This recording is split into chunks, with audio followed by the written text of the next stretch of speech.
Committee will come to order. Without objection, the chair is authorized to declare recess at any time. We welcome everyone to today's hearing on oversight of the FBI. The chair now recognizes the gentleman from Texas, Mr. Gooden, to lead us in the Pledge of Allegiance. To the flag of the United States of America, to the republic for which it stands, one nation, under God, indivisible, with liberty and justice for all.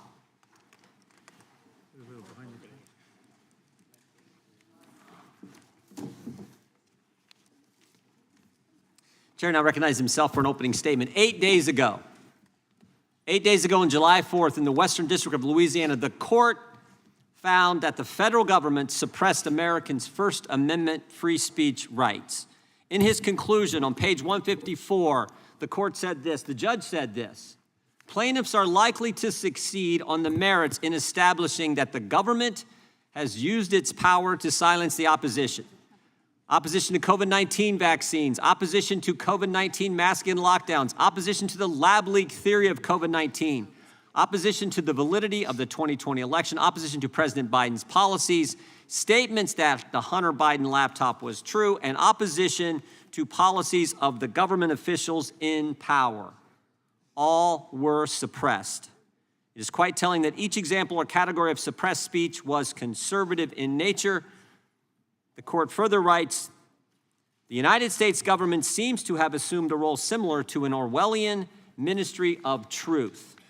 Specific to the FBI, the court said this: the FBI's failure to alert social media companies that the Biden laptop story was real and not Russian disinformation is particularly troubling. The FBI had the laptop in their possession since December 2019 and had warned social media companies repeatedly to look out for, quote, hack and dump operation by the Russians prior to the 2020 election. Even after Facebook specifically asked whether the laptop story was Russian disinformation, the FBI refused to comment, resulting in social media companies' suppression of this story, and as a result, millions of our fellow citizens did not hear the story prior to the November 3rd, 2020 election. Additionally, the FBI was included in industry meetings, bilateral meetings, received and forwarded alleged misinformation to social media companies, and actually misled companies in regard to the laptop story. When the court says the FBI misled, that's a nice way of saying they lied. They lied, and as a result, important information was kept from we the people days before the most important election we have, election of President of the United States, election of the Commander-in-Chief. In a survey last fall, 4 out of 5 Americans said they believe there's a two-tiered system of justice in America today. They said that because there is. They said that because of what they've witnessed. Think about what Americans have seen. National School Board Association, left-wing political group, writes the White House and asks them to treat parents at school board meetings as terrorists. And the Garland Justice Department does just that. They put together a memo, set up a dedicated line of threat communication, a snitch line on parents. As a result, parents get investigated by our FBI, get a threat tag associated with their name, 25 of them, because whistleblowers came and told us were investigated by the Federal Bureau of Investigation. Americans have seen the FBI's Richmond field office put together a memorandum saying pro-life Catholics are extremists. They've seen 20 FBI agents, SWAT team members, show up at the home of Mark Houck and arrest him in front of his wife and 7 children, even though he had indicated he'd be happy to turn himself in. And what was he arrested for? Him and his 12-year-old son were praying outside an abortion facility. Some guy starts screaming in his son's face, and he did what frankly any dad would do, defended his child. What's interesting is the National School Board Association apologized for the letter, but the Attorney General refuses to rescind his directive. The FBI did rescind, thank goodness, the Richmond Catholic Memorandum, but they refuse to tell Congress who wrote it and who approved it. And Mr. Houck, when he got his day in court, he was acquitted by a jury of his peers. American speech is censored. Parents are called terrorists. Catholics are called radicals. And I haven't even talked about the spying that took place of a presidential campaign or the raiding of a former president's home. But maybe what's more frightening is what happens if you come forward and tell Congress. If you're a whistleblower, come tell the legislature, come tell the Congress what's going on. Look out. You will be retaliated against. Ask Garrett O'Boyle, who told Congress about these issues. Took his clearance, they took his pay, they took his kids' clothes. Ask Gary Shapley, 14-year veteran at the IRS, handled some of the biggest international tax fraud cases at the agency. He comes forward, and the Justice Department kicks him off the case. But here's what's truly unbelievable. Here's what's amazing. With all that history, with all that, the Justice Department and the FBI want the taxpayers they censored, the parents they labeled, the pro-life Catholics they called radical. They want them to pay for a new FBI headquarters. And they want FISA reauthorization of the 702 program in its current form. It's in the director's opening statement. I mean, you can't make this stuff up. There are 204,000 reasons why Republicans will oppose FISA reauthorization in its current form. 204,000 times the FBI improperly searched the 702 database. And unlike the FBI censorship in the court's opinion that was focused on conservatives, the FBI's illegal scrutiny wasn't just limited to conservatives. BLM supporters were illegally scrutinized by the FBI as well. And I hope our Democrat friends will join us in opposing reauthorization of Section 702 the way it's currently done. And I think they will. And I hope they will work with us in the appropriations process to stop the weaponization of the government against the American people and end this double standard that exists now in our justice system. With that, I yield to the gentleman from New York for an opening statement. Mr. Chairman, not that long ago, an oversight hearing of the FBI in this committee would have been a relatively bipartisan exercise. My colleagues on both sides of the aisle would have asked legitimate questions about the functioning and mission of the Bureau. Some of the questions may have been tough. Debate may have gotten a little heated when we discussed important topics like privacy and discrimination. But our questioning would have been grounded in advancing and overseeing the FBI's dual missions of enforcing federal laws and countering national security threats on American soil. In short, despite our disagreements, we would have done our duty as members of the Judiciary Committee. Today, unfortunately, House Republicans will fall well short of that mark. For them, this hearing is little more than performance art. It is an elaborate show designed with only two purposes in mind: to protect Donald Trump from the consequences of his actions and to return him to the White House in the next election. Don't take my word for it.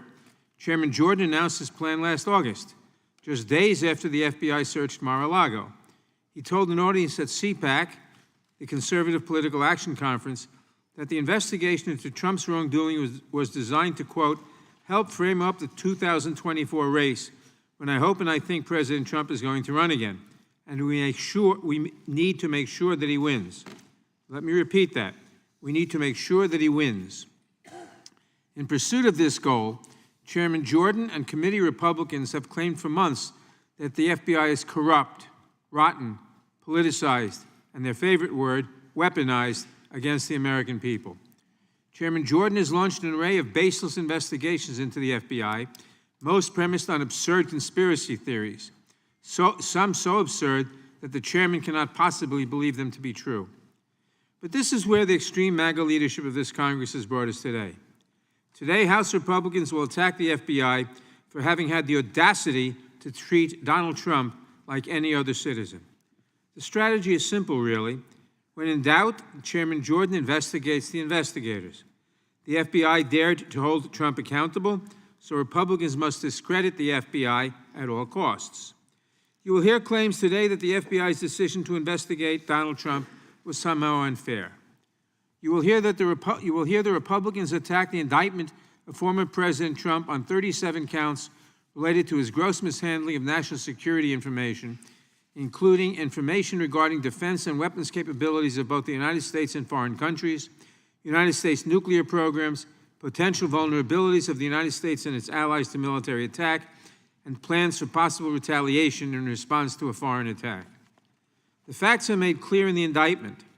Quote, the unauthorized disclosure of these classified documents could put at risk the national security of the United States, foreign relations, the safety of the United States military, and human sources, and the continued viability of sensitive intelligence collection methods, close quote. Indeed, the indictment goes on to describe how the former president made such unauthorized disclosures, with him boasting about and showing his classified documents to numerous individuals without proper security clearance. You will hear claims today that this indictment against Trump was unfair, maybe even that it was unlawful. You'll hear that the FBI should have just asked Trump a little more nicely, one more time, to hand over the documents. You'll hear that the case was a political investigation from the start, orchestrated by a liberal-loving FBI that ensured Trump would be wrongfully vilified at every turn. These claims, of course, are completely untethered from the evidence. Even if you believe, as Chairman Jordan claims, that President Trump has committed no crime, surely we can agree that it is dangerous and profoundly irresponsible to have taken these documents from the White House and left them unsecured in Mar-a-Lago. Again, don't take just my word for it. Trump's Secretary of Defense, Mark Esper, said that the former president's handling of this information put U.S. service members' lives and their national security at risk. And Trump's handpicked Attorney General, Bill Barr, with whom I agree on very little, hit the nail on the head when he described the former president's legal troubles as, quote, entirely of his own making. He had no right to those documents. The government tried for over a year, quietly and with respect, to get them back, and he jerked them around. When he faced a subpoena, he didn't raise any legal arguments. He engaged in a course of deceitful conduct. That was a clear crime if those allegations are true, close quote. The former president could have, at any time, for months, simply returned the documents and avoided prosecution. But House Republicans do not want to talk about any of that. They seem incapable of assigning any agency or responsibility to Donald Trump for problems that are Trump's and Trump's alone. You might hear today about a man named Stephen D'Antuono, the former special agent in charge of the Washington field office during the investigation into the documents. Last month, committee Republicans brought him in for an interview, and shortly after that, Chairman Jordan released a letter purporting to describe Mr. D'Antuono's testimony. In fact, Chairman Jordan's summary of Mr. D'Antuono's words are a vast mischaracterization of what he actually said. Here's just one example. Chairman Jordan has claimed that Mr. D'Antuono said he had, quote, no idea, unquote, why the Mar-a-Lago investigation was run out of the FBI's Washington field office instead of the Miami field office. What the chairman hides is that just seconds later, Mr. D'Antuono explained that, quote, the venue was here, meaning Washington, D.C., for the classified documents, that it was, quote, not out of the ordinary for Washington to be lead office running the investigation, and said that Washington has, quote, most experience and knowledge in working public corruption cases and are, quote, the experts in classified document investigations. Mr. Jordan did not share the full record with the American public because it does not fit his chosen narrative. My staff has worked to have a minimally redacted version of Mr. D'Antuono's full testimony released, and I urge you to read the words for yourself in their entirety. When you compare his actual words to Mr. Jordan's characterization, you'll understand why I feel like this hearing room has become a theater. And frankly, that goes for many things that we will hear from the Republicans today. You can expect to hear that the FBI is retaliating against its conservative employees and has a deep-seated conspiracy to support liberal candidates and ideology. These claims are based on the words of several individuals, people Republicans are somewhat laughably calling whistleblowers. In fact, evidence shows that these individuals were suspended for violating serious FBI policies. One provided an unauthorized interview to Russian state-owned media. Another leaked information about an ongoing investigation, placing FBI agents and witnesses at risk. And another said that he wanted to use a senior FBI official as, quote, target practice. Chairman Jordan invited some of these so-called whistleblowers to testify before the Weaponization Subcommittee in May. As it turns out, two of the witnesses were ultimately paid $250,000 each for their testimony, money raised in part by former Trump aide Kash Patel and paid via a check whose memo line reads, quote, "for holding the line." And yet Republicans today will try to claim that it is the FBI and not these witnesses who are somehow corrupt. Republicans today will also attack President Biden, starting with the IRS investigation into Hunter Biden. They will ignore the fact that U.S. Attorney David Weiss had the authority to bring charges in any district he saw fit and was able to operate fully free of interference. They do not want to acknowledge that despite years of investigations, President Biden has not been found to have engaged in any wrongdoing. Instead, they'll try to convince you that Hunter Biden would have been charged with far more serious crimes had it not been for U.S. Attorney Weiss being blocked by the Biden political machine. Once again, when they do not like the outcome, they investigate the investigators and work to discredit the outcome. And Republicans will make false claims about the FBI's Foreign Influence Task Force, claiming that it is somehow censoring conservatives. In fact, the task force plays a key role in making sure that Russia, China, Iran, and other foreign entities cannot again interfere in our elections. According to committee Republicans, the task force's efforts to track and prevent foreign influence operations amount to attacks on conservative speech, a nonsensical claim considering that the Foreign Influence Task Force has nothing to do with censoring American free speech and, in fact, helps to ensure that American voices are heard by stopping Russian troll farms. Make no mistake, in making these claims, Republicans have all but rolled out the red carpet and begged Russia to once again interfere in our elections because they believe that doing so will get Trump reelected in 2024. And that is the goal of Republicans today. Republican claims that the FBI has been weaponized, their personal attacks on Director Wray, their repeated calls to, quote, defund the FBI, these are not victimless acts. They are a clarion call to anti-government extremists, and that call is being heard. Last year, Director Wray faced multiple credible death threats. FBI employees faced more threats in the months after the Mar-a-Lago search than they had in the entire prior year. The problem has gotten so bad that FBI has had to stand up an entire new unit dedicated to combating threats to FBI agents and staff. It is far past time that Republicans realize the consequences of their actions. Republicans may want to downplay Trump's behavior and blame the FBI for his downfall. But no matter what they say, Trump risked the safety and security of the United States to remove those documents from the White House, then lied to the government instead of returning them. Donald Trump must be held accountable, and attempts to shield him from the consequences of his own actions are both transparent and despicable.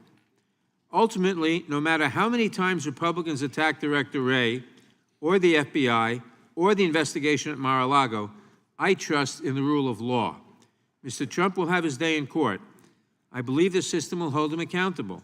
And I thank the men and women of the FBI who helped bring the classified information to safety and protect the national security of our nation. Thank you for being here today, Director Wray. I hope your agents will not be disheartened by what they hear today and will continue this kind of work essential to the safety of our nation. I thank the chairman, and I yield back. Gentleman yields back. Just for the record, the pronunciation of the former assistant director in charge of the Washington field office is D'Antuono, something the ranking member might have known if he'd actually shown up at the deposition like I did. With that, without objection, all other opening statements will be included in the record.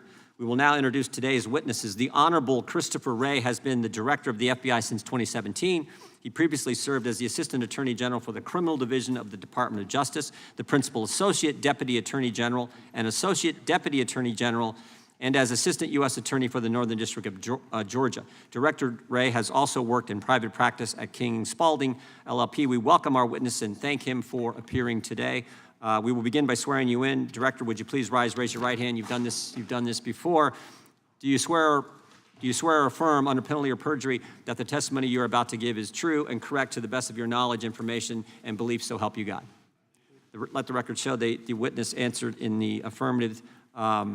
Please know that your written testimony will be entered into the record in its entirety. Accordingly, we ask that you summarize your testimony in 5 minutes. We'll give you a few extra minutes if you like, Director. And then you know how this works. Will be 5 minutes of questioning, and my guess is every single member is going to have questions for you. So again, thank you for being here. Director Wray, you are recognized for your opening statement. Thank you. Good morning, Chairman Jordan, Ranking Member Nadler, members of the committee. In the time that I have before we get to your questions, I want to talk about the sheer breadth and impact of the work the FBI's 38,000 employees are doing each and every day, because the work the men and women of the FBI do to protect the American people goes way beyond the one or two investigations that seem to capture all the headlines. Take violent crime. Last year alone, working shoulder to shoulder with our partners in state and local law enforcement, the FBI arrested more than 20,000 violent criminals and child predators. That's an average of almost 60 bad guys taken off the streets per day, every day. Or our work going after the cartels, exploiting our southwest border to traffic fentanyl and other dangerous drugs into communities nationwide. The FBI's running well over 300 investigations targeting the leadership of those cartels. And working with our partners, we've already seized hundreds of kilograms of fentanyl this year alone, stopping deadly drugs from reaching their intended destinations in states all over the country and saving countless American lives. Or the thousands of active investigations we now have into the Chinese government's efforts to steal our most precious secrets, rob our businesses of their ideas and innovation, and repress freedom of speech right here in the United States. And that is just scratching the surface. The men and women of the FBI work tirelessly every day to protect the American people from what is really a staggering array of threats. And we don't do that work alone. The FBI now leads more than 750 task forces nationwide, made up of more than 6,000 state and local task force officers, or TFOs as we call them, from more than 1,800 different state and local agencies. Each of those TFOs represents an officer, a deputy, or an investigator that a local police chief, sheriff, or state superintendent was willing to send our way, certainly not because they didn't have enough work to do in their own department, but because they saw the tremendous value that our FBI-led task forces bring. And we are honored and humbled by their trust in us and grateful for their partnership. But the numbers don't tell the whole story. To truly appreciate the impact the FBI and our partners are having, you got to look at the cases. Just last month, for instance, the FBI charged 31 members of 2 drug trafficking organizations responsible for distributing dangerous drugs like fentanyl, cocaine, and methamphetamine throughout the area around Marion, Ohio. In that one investigation run out of the FBI's 2-man office in Mansfield, we worked with partners from multiple local police departments and sheriff's offices to take kilos of fentanyl off Marion streets. Enough lethal doses, I should add, to kill the entire population of Columbus, Cleveland, and Cincinnati combined. It's a great example of how even a small office with a small personnel footprint, the FBI is working big cases hand in hand with our state and local partners to have an outsized impact in our communities. The FBI's got thousands of employees working scores of investigations like that all over the country to protect the American people. Those men and women who choose to dedicate their careers, their lives really, to this kind of work and to fulfilling the FBI mission are inspiring. At a time when so many other law enforcement agencies have had a difficult time with recruiting and retention, the Bureau continues to attract applicants in near record numbers. In fact, after the first couple of years of my tenure, the number of Americans applying to be special agents tripled the pace from when I started, reaching the highest levels in about a decade. At the same time, inside the FBI, our special agent attrition has remained in the low single digits and would be the envy of almost any employer. And even with these bigger numbers, the folks we're continuing to add continue to be top-notch. The percentage of both veterans and special agent hires with prior law enforcement experience has remained as steady as ever, between 25 and 30%. Add to that, in a job market where applicants have a whole lot of other opportunities, the percentage of those new agent trainees that also have advanced degrees is up and now approaches about 50% of every class at Quantico. But the thing that unites them all is a commitment to public service, a willingness to put others above themselves. And that is true from the bottom of the organization to the top. Since becoming director, I have worked hard to assemble and cultivate a leadership team that embodies those values and characteristics. It's a team that I purposefully chose because they walked the walk out in the field.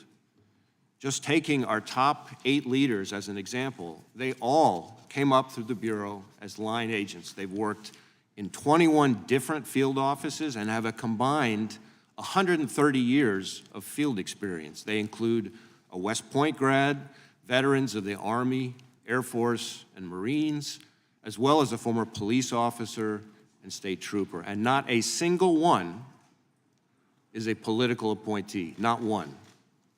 Today's FBI leaders reflect the best of our organization, an organization that is made up of 38,000 men and women who are patriots, professionals, and dedicated public servants. And that is the real FBI.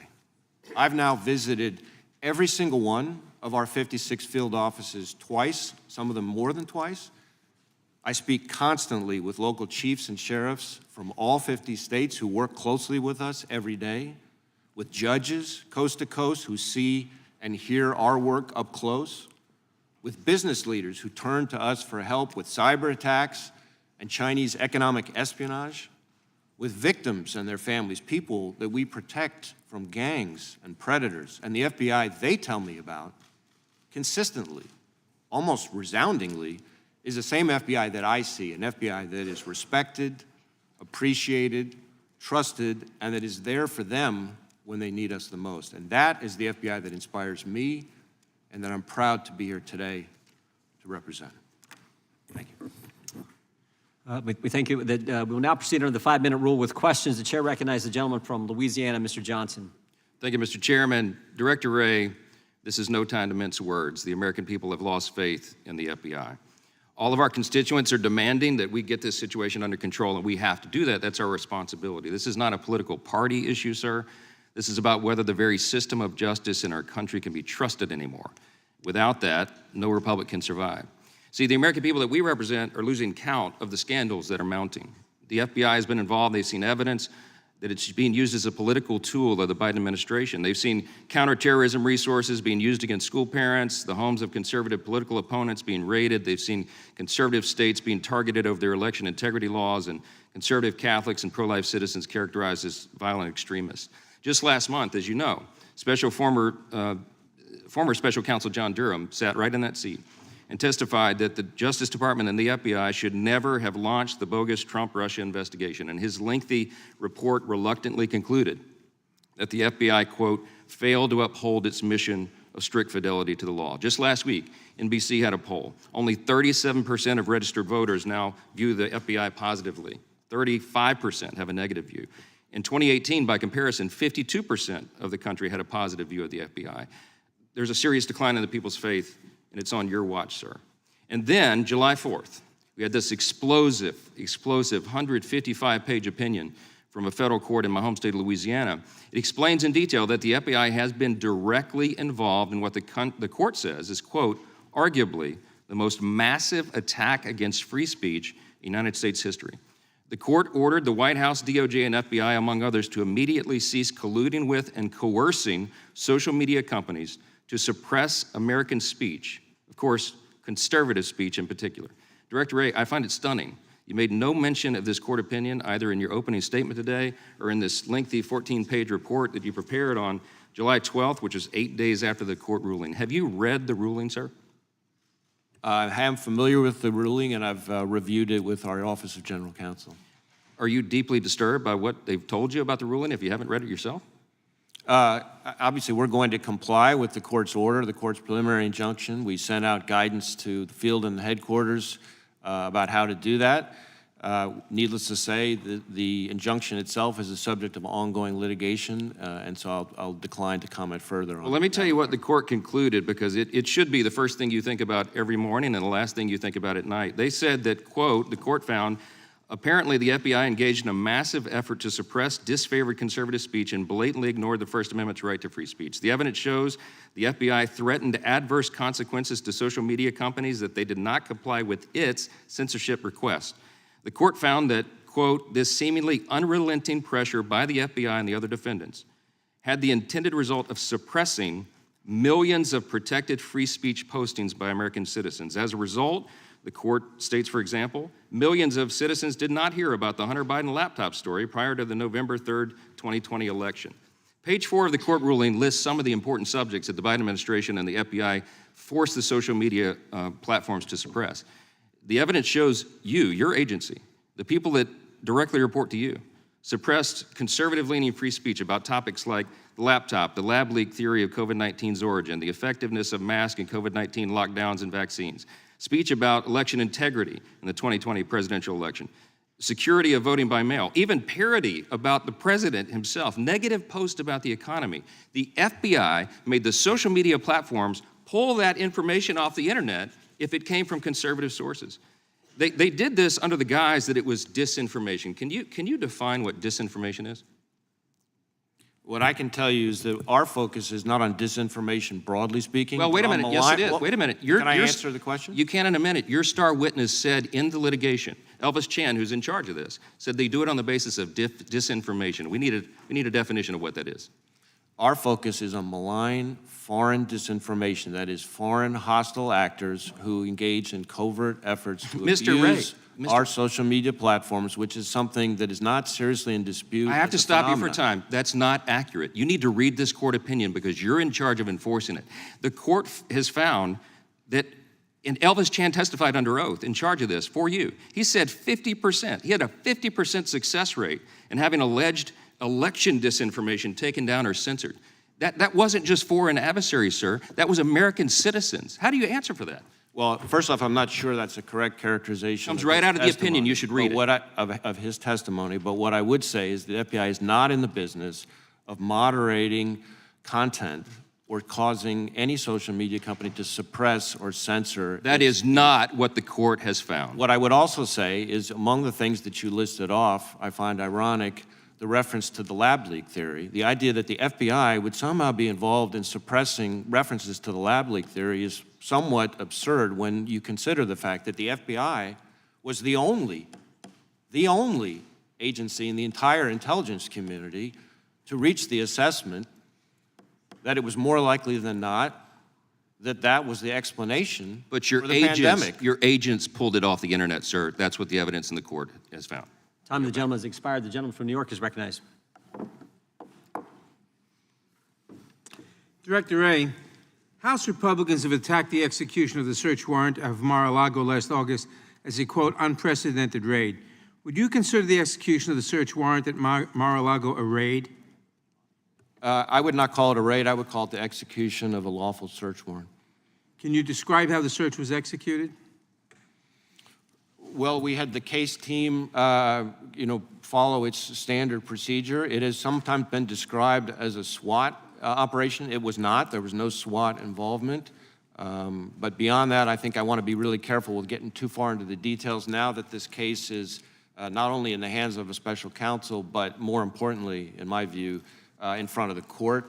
And I learned a long time ago as a line prosecutor and defense lawyer to respect the court process is where I think we should speak. Were particular steps taken to ensure that the execution of the search warrant did not draw undue attention?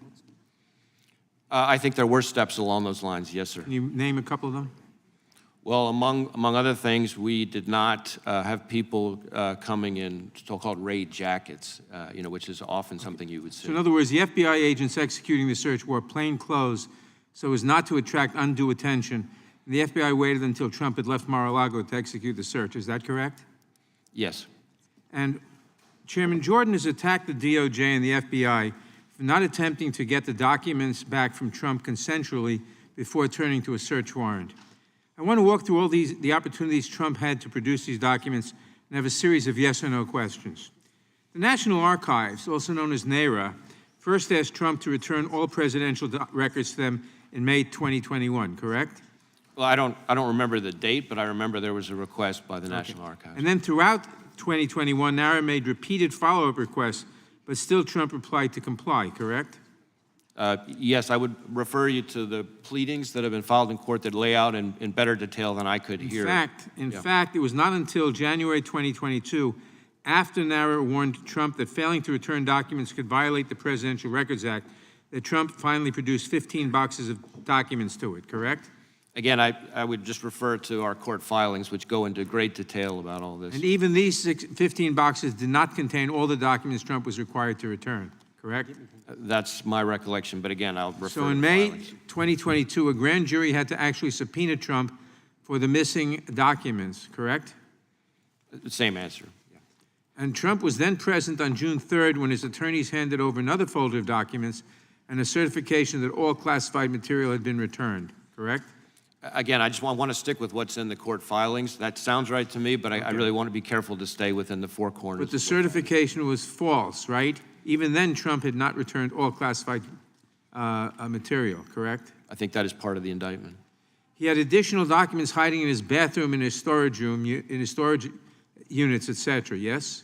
Again, I think that's part of the indictment. And so finally, DOJ and FBI were required to obtain a search warrant to obtain the classified documents that had not been retained, correct? Same answer. The documents retrieved during that search included 69 marked confidential, 98 secret, and 30 top secret. Is that correct? Same answer. So to sum up, President Trump had many, many chances to voluntarily comply with FBI and DOJ's request.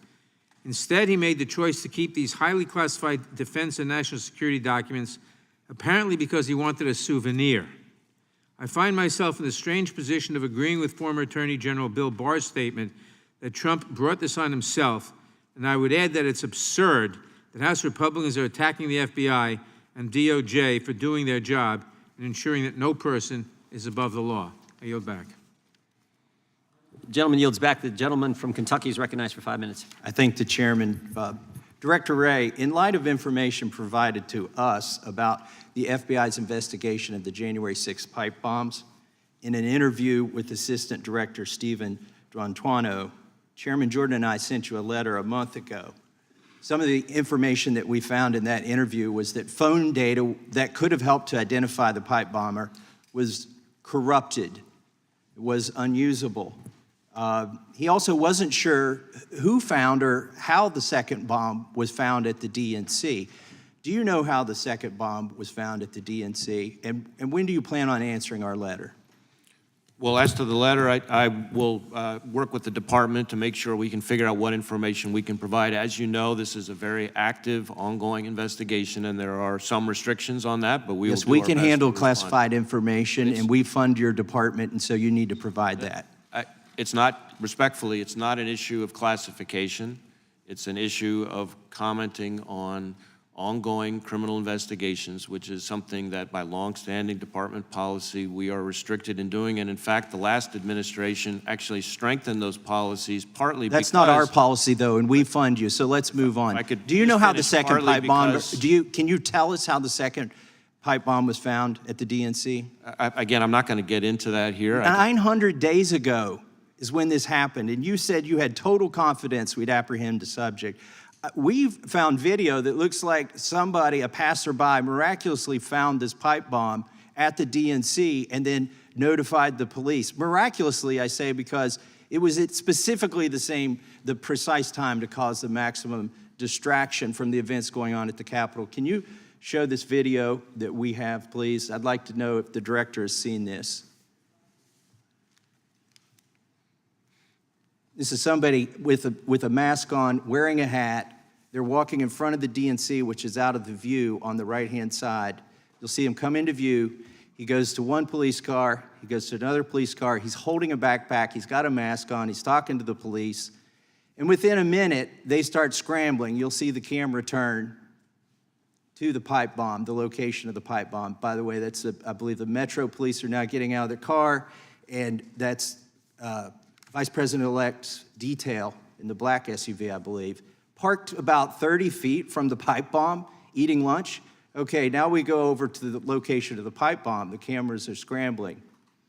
It appears to me that that's not a coincidence, that the person with the backpack who walked by that bench and then went up to the police and the detail didn't do that accidentally. They had a purpose in mind, and that what transpired after that was the result of information that person gave to them. If that person found the pipe bomb, would they be a suspect? Well, again, I don't want to speculate about specific individuals. I will tell you that we have done thousands of interviews, reviewed something like 40,000 video files, of which this is one, assessed 500-something tips. Have you interviewed that the person? Devices. We have conducted all logical investigative steps and interviewed all logical individuals at this Then point. you need, it's 900 days. You need to tell us what you found, because we're finding stuff you haven't released into the public. In my remaining minute, I want to turn to another issue. George Hill, former FBI supervisory intelligence analyst in the Boston field office, told us that the Bank of America, with no legal process, gave to the FBI gun purchase records with no geographical boundaries for anybody that was a Bank of America customer. Is that true? Well, what I do know is that a number of business community partners all the time, including financial institutions, share information with us about possible criminal activity, and my understanding is that that's fully lawful. In the Did you ask for that information? In the specific instance that you're asking about, my understanding is that that information was shared with field offices for information only, but then recalled to avoid even the appearance of any kind of overreach. But my understanding is that that's a fully lawful process. Was there a warrant involved? Again, my understanding is that the institution in question shared information with us, as happens all the time. Did you request the information? I can't speak to the specifics. Okay, well, we've got an email where it says the FBI did give the search queries to Bank of America, and Bank of America responded to the FBI and gave over this information without a search warrant. Do you believe there's any limitation on your ability to obtain gun purchase data or purchase information for people who aren't suspects from banks without a warrant? Well, now you're asking a legal question, which I would prefer to defer to the lawyers, since I'm not practicing as one right now, including the department. But what I will tell you is that my understanding is that the process by which we receive information from business community partners across a wide variety of industries, including financial institutions, sharing information with us about possible criminal activity is something that is fully lawful under current federal law. It may be lawful, but it's not constitutional. I yield back. The gentleman yields back. The gentlelady from California is recognized for 5 minutes. Thank you, Mr. Chairman, and thank you, Director Wray, for being here.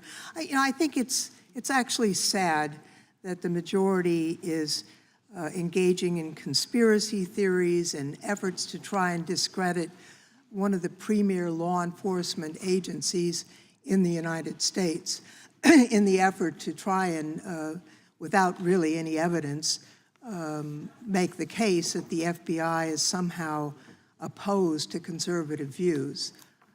In my view, actually, I'm concerned that the FBI has been reluctant to do its job when it comes to the former president. I'd like to ask unanimous consent to put in the record an article from the Washington Post. FBI resisted opening probe into Trump's role in January 6th for more than a year. Without objection. Director Wray, would you disagree with the premise of this article that the FBI delayed in looking at Mr. Trump himself? The January 6th committee, and I was a member, did find that the ex-president was the center of a wide-ranging conspiracy to overturn the election. Did the FBI start looking right after January 6th at the ex-president? I'm sorry, I just lost the last part of your question there. Did the FBI start looking at the ex-president's role in January 6th, starting January 7th or closely to that time? Well, let me start with, I'm not in the business of kind of commenting or engaging on the truth or falsity of newspaper articles. And in this particular instance, as I'm sure you can appreciate, there is an ongoing, very important ongoing special counsel investigation that's now in court. And so not only do I not want to talk about the ongoing investigation, the internal deliberations related to it are even more sensitive. I respect that you cannot discuss ongoing investigations. Let me turn to another item. I mean, there's been criticism, and the ranking member went through the scenario leading up to the warrant for the documents at Mar-a-Lago. But I'd like to ask a unanimous consent to put an article from the Washington Post. Showdown before the raid, FBI agents and prosecutors argued over Trump. No objection. It's pretty clear from this article that there was a resistance on the part of the FBI to actually look at the president or pursue that case vigorously. And although you can't comment on it, the article does suggest that FBI agents want to just close the case because the ex-president made an assertion that a search had been made. Now, we had Mr. D'Antuono in as a witness, and he testified 4 times that the Mar-a-Lago search had adequate probable cause. Do you agree with that statement? That the search had probable cause? Correct. Yes. Thank you. And so you don't have any dispute that there was probable cause for this warrant. I just want to say, before going to my next question, that over and over again, the FBI delayed and showed unprecedented caution before investigating the ex-president, even when there was a potential threat to national security. That's my view. That's very far from the assertion that there was unfair targeting. Can I, on that point, if I may, while I can't discuss any specific investigation, my expectation for all of our investigations, repeatedly communicated to all of our people, and this is especially important in sensitive investigations, is that our folks take great pains to be rigorous, professional, objective, following all our policies and procedures, and do the work in the right way. And sometimes that's frustrating to others. My time is almost up, and I want to ask you another question.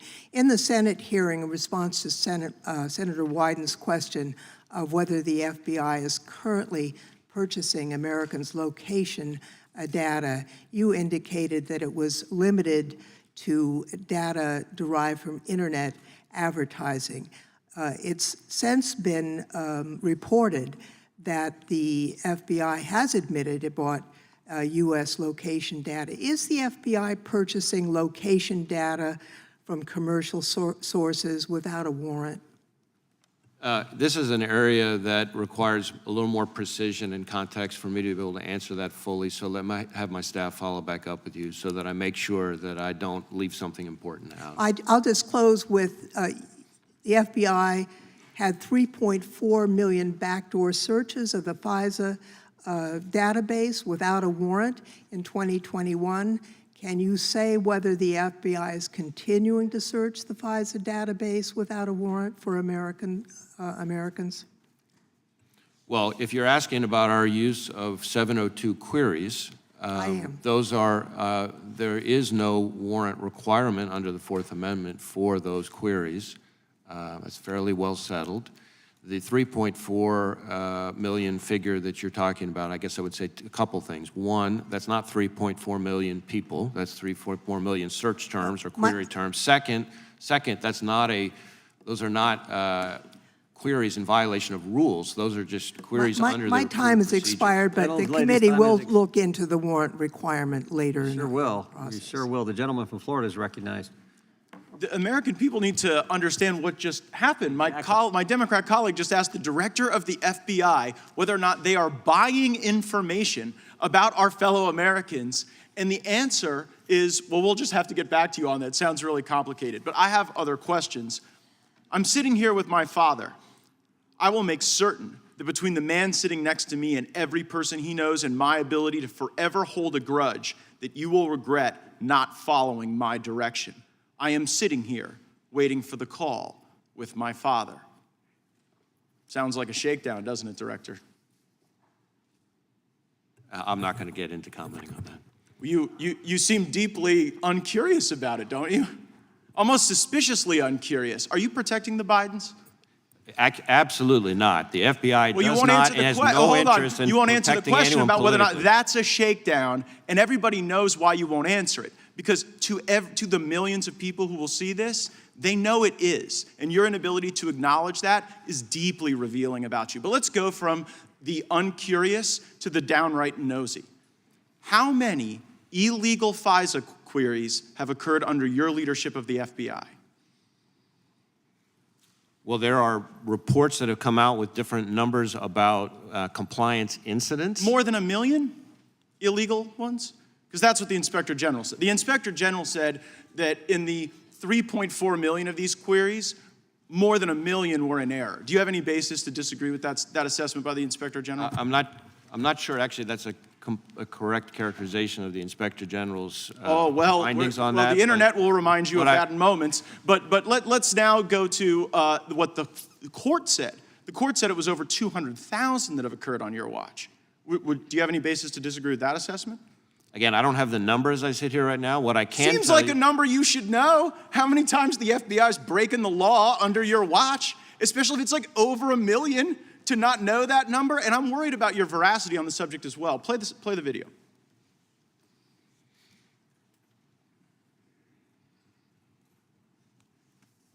letters for you going to the investigation FISA of court? the Capitol. Or you I don't going- believe FISA is remotely implicated in our investigation. So there, Senator Lee's asking you whether or not FISA was in any way involved in your January 6th investigation, and you say no. Was that truthful? I said that I did not believe it was. Okay, so now let's pull up what the court said, which was something a little different than what you said.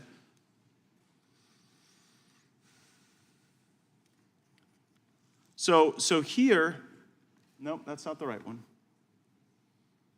Yeah, here we go. Right there, it says, the government has reported additional significant violations of the querying standard, including several relating to the January 6, 2021 breach of the Capitol. So I guess the question, Director Wray, is did you not know when you were answering these questions that the FBI was engaging in these illegal searches, or did you perjure yourself to Senator Lee?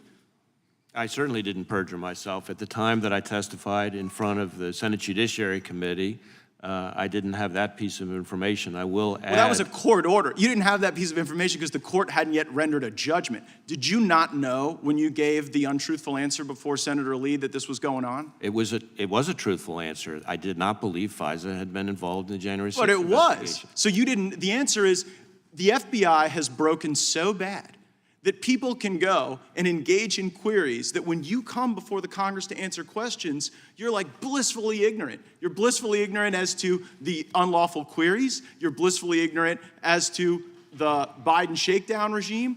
And it just seems like it gets into a kind of a creepy place as well. Go to our next image on what the court said.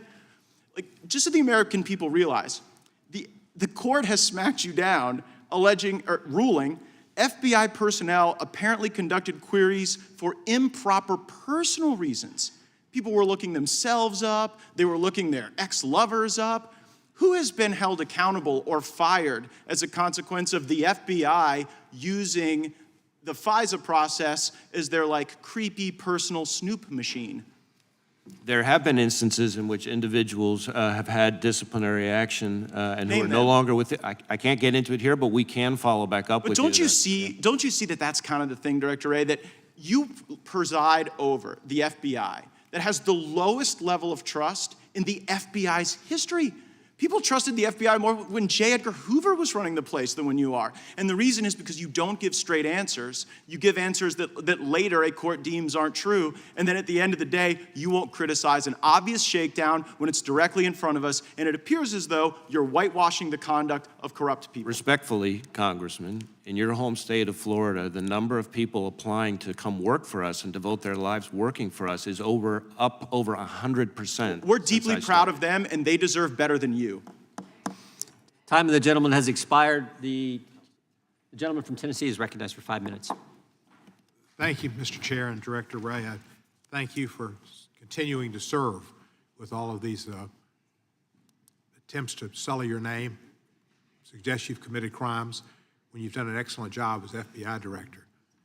I don't agree with everything you've done, but mostly I do, and I think the FBI is our premier law enforcement agency, and I support law enforcement. To attack the FBI is to attack law enforcement in general. A few days after Mar-a-Lago, there was some individual went after the Cincinnati headquarters of the FBI. Can you tell us a little bit about that and how you think that came about?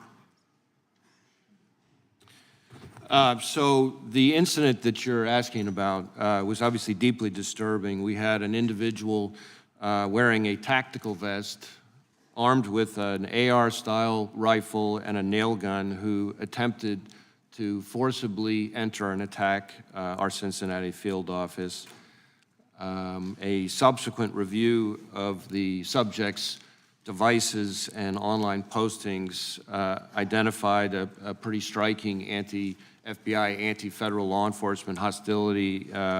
He was calling on others to kill federal law enforcement, claiming that he felt he was fighting in his words, civil war. And it's unfortunately part of a broader phenomenon that we have seen, not just against the FBI, and this is important to add, but against law enforcement all across the country. Not just against law enforcement professionals themselves, which is appalling enough, but calling for attacks against their families, which is truly despicable. And that man eventually was captured and eliminated, was he not? Yes. A few days later, was the Arizona FBI department the subject of armed violence, or not violence, but armed protesters? Well, I know that our Phoenix field office has had a number of very concerning security incidents where people attempted to attack or breach the facility. I can't remember the dates of when that happened, but... All of this has happened kind of in the same sphere. It's been information that's been put out on social media and in just in general, and by members of the Congress, questioning the FBI, questioning law enforcement in general, and this has had a deleterious effect on the safety of FBI officials, and you said others like justice. There was a story the other day, I believe, about people involved in the prosecution of the former president and threats to them, the DOJ personnel as well as FBI. Is that something that's going on presently? Is there efforts to have a unit at the FBI maybe look into how to protect and defend law enforcement personnel who are threatened with violence? We did stand up a whole dedicated unit to focus on threats to FBI individuals, FBI employees, and FBI facilities because of the uptick that we saw over that time period.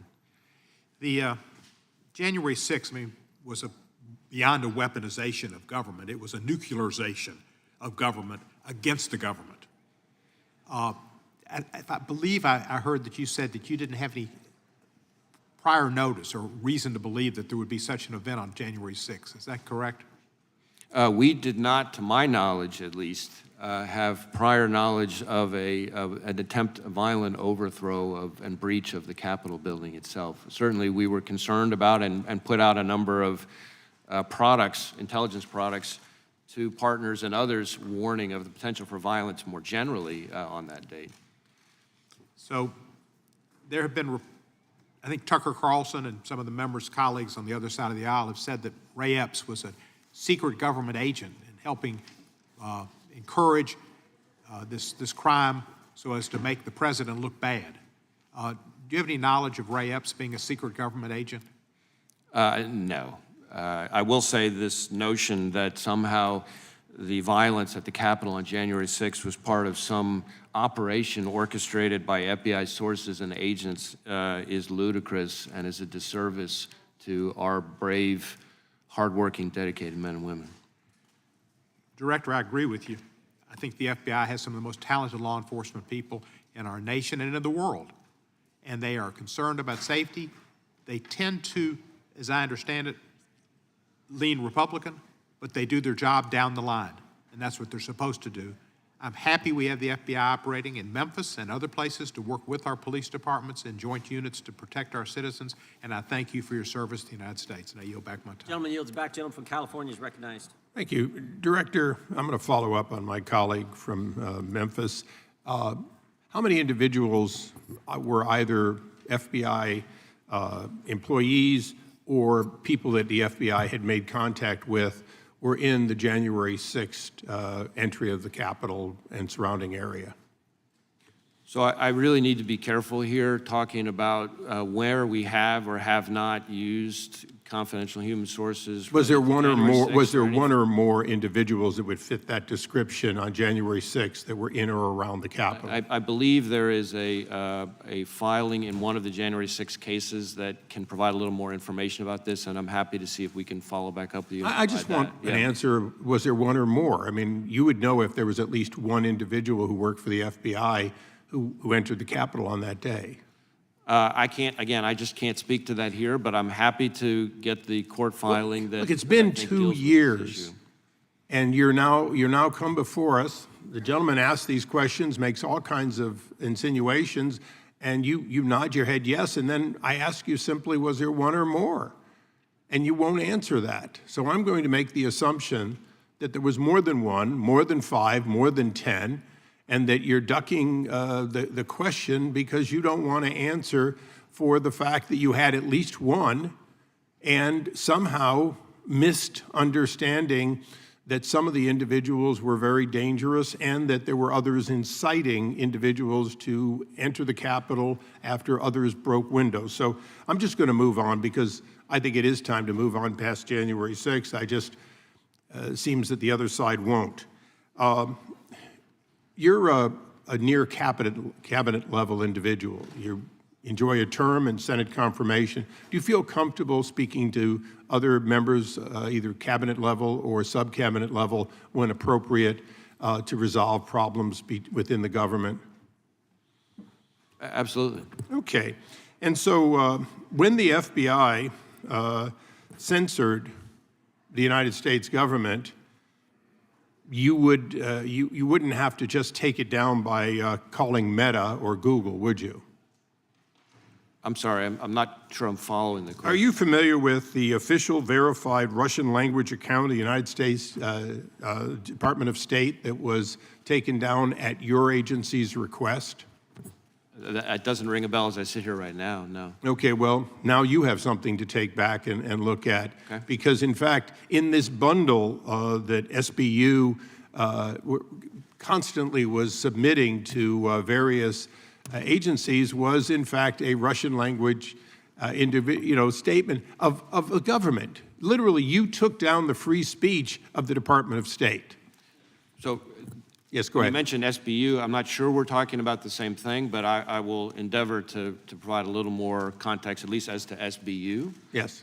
I believe what you may be referring to, but I'm not sure we're talking about the same thing, is that when Russia invaded Ukraine, the Security Service of Ukraine, the SBU, which is a longstanding good partner of the FBI, asked us for help on a whole range of things. And one of those things was to contact U.S. companies on their behalf because the Russians, the invasion, had cut off the Ukrainians' communications. And so we did pass through information from the SBU to social media. Are you also familiar with the fact that President Zelensky has had to clean house at the SBU? I know there have been a number of personnel changes. Okay. Well, we'll follow up with this in more detail.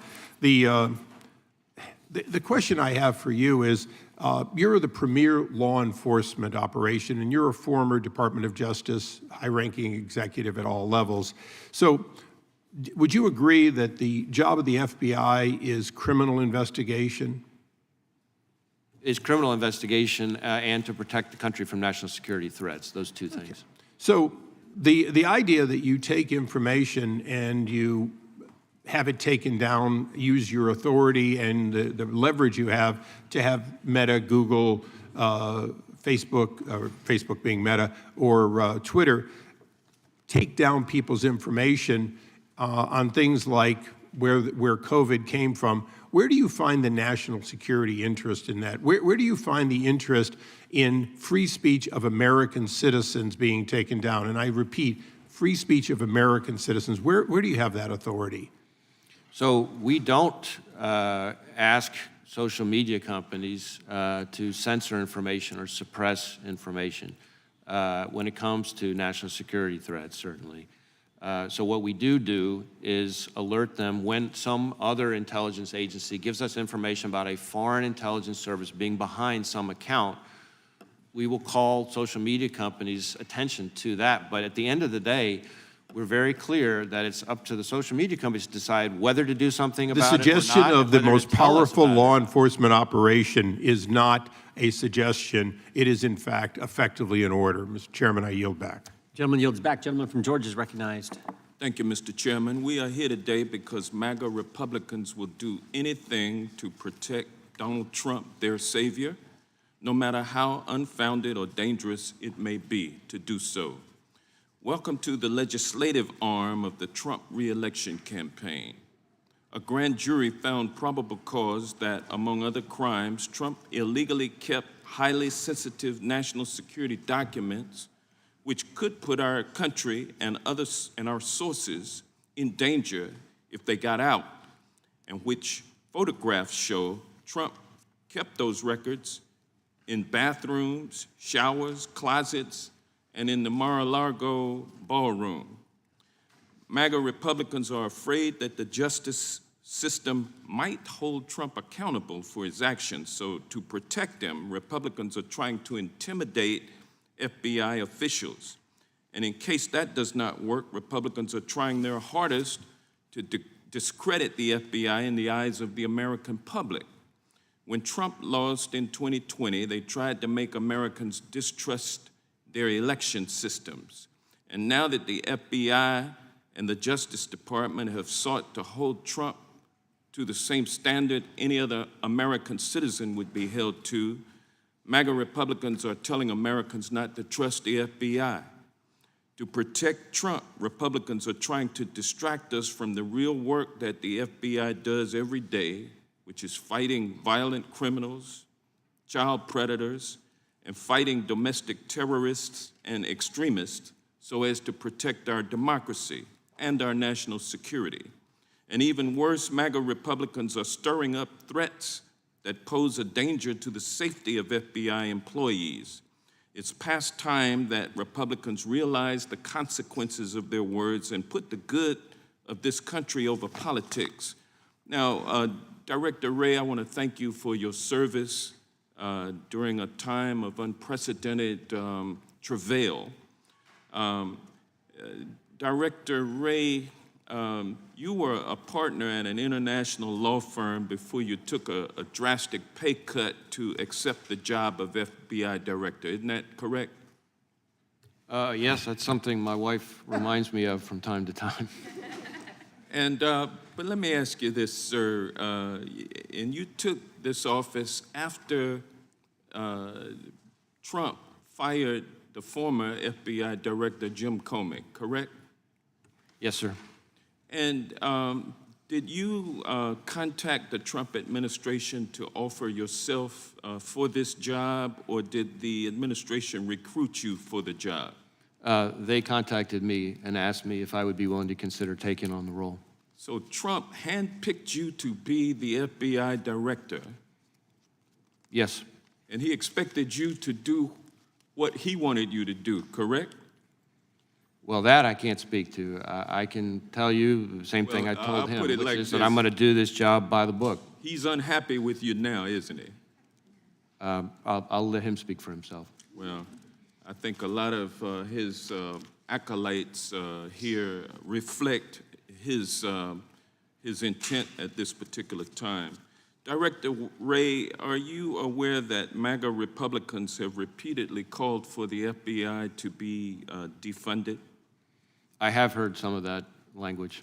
In fact, Republicans on this very committee have said that your institution should be dismantled. Isn't that correct? Well, I think certain members have. And one member even tweeted, quote, defund and dismantle the FBI, end quote. Another told Fox News that, quote, Republicans should defund the bureaucracy, end quote.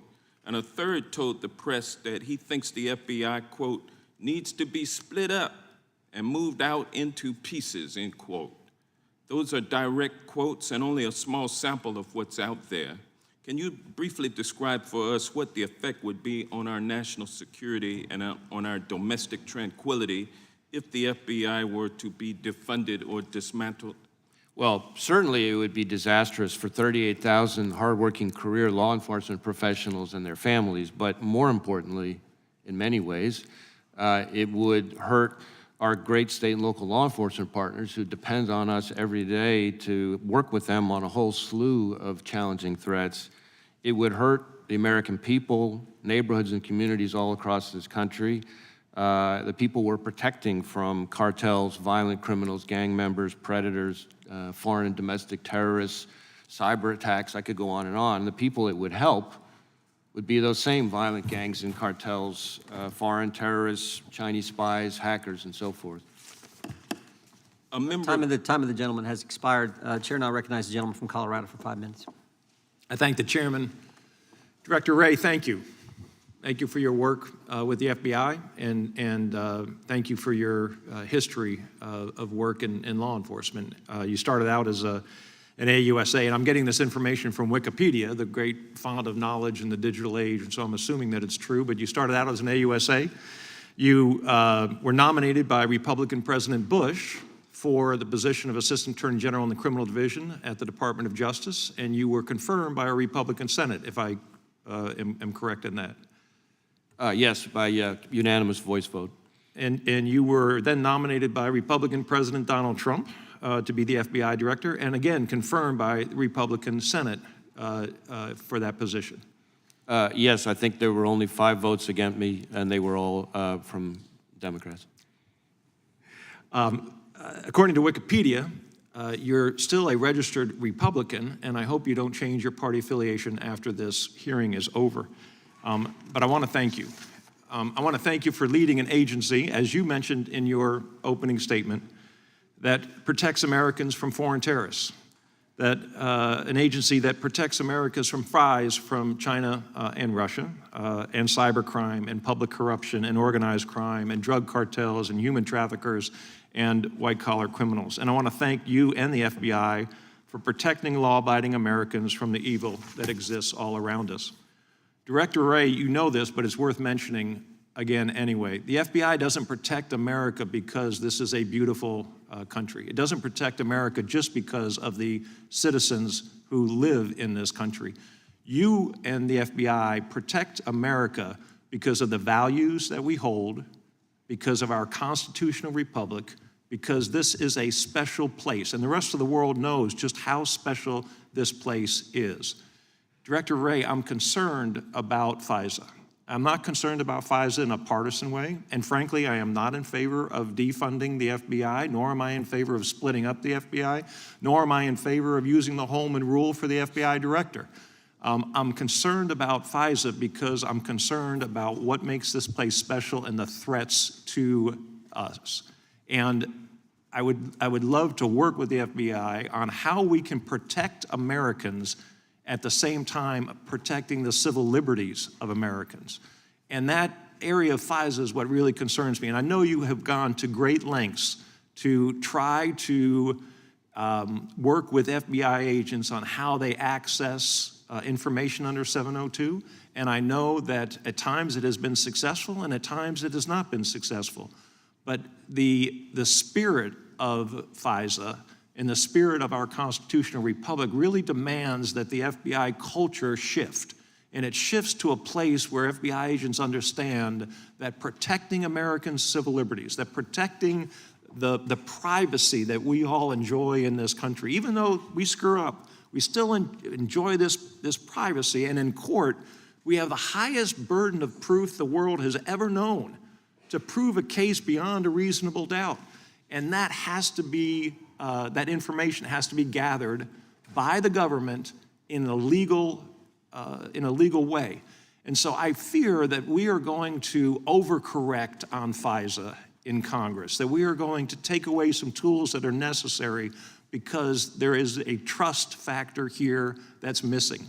And I'd love to know how we can draw that line in a way that assures the civil liberties.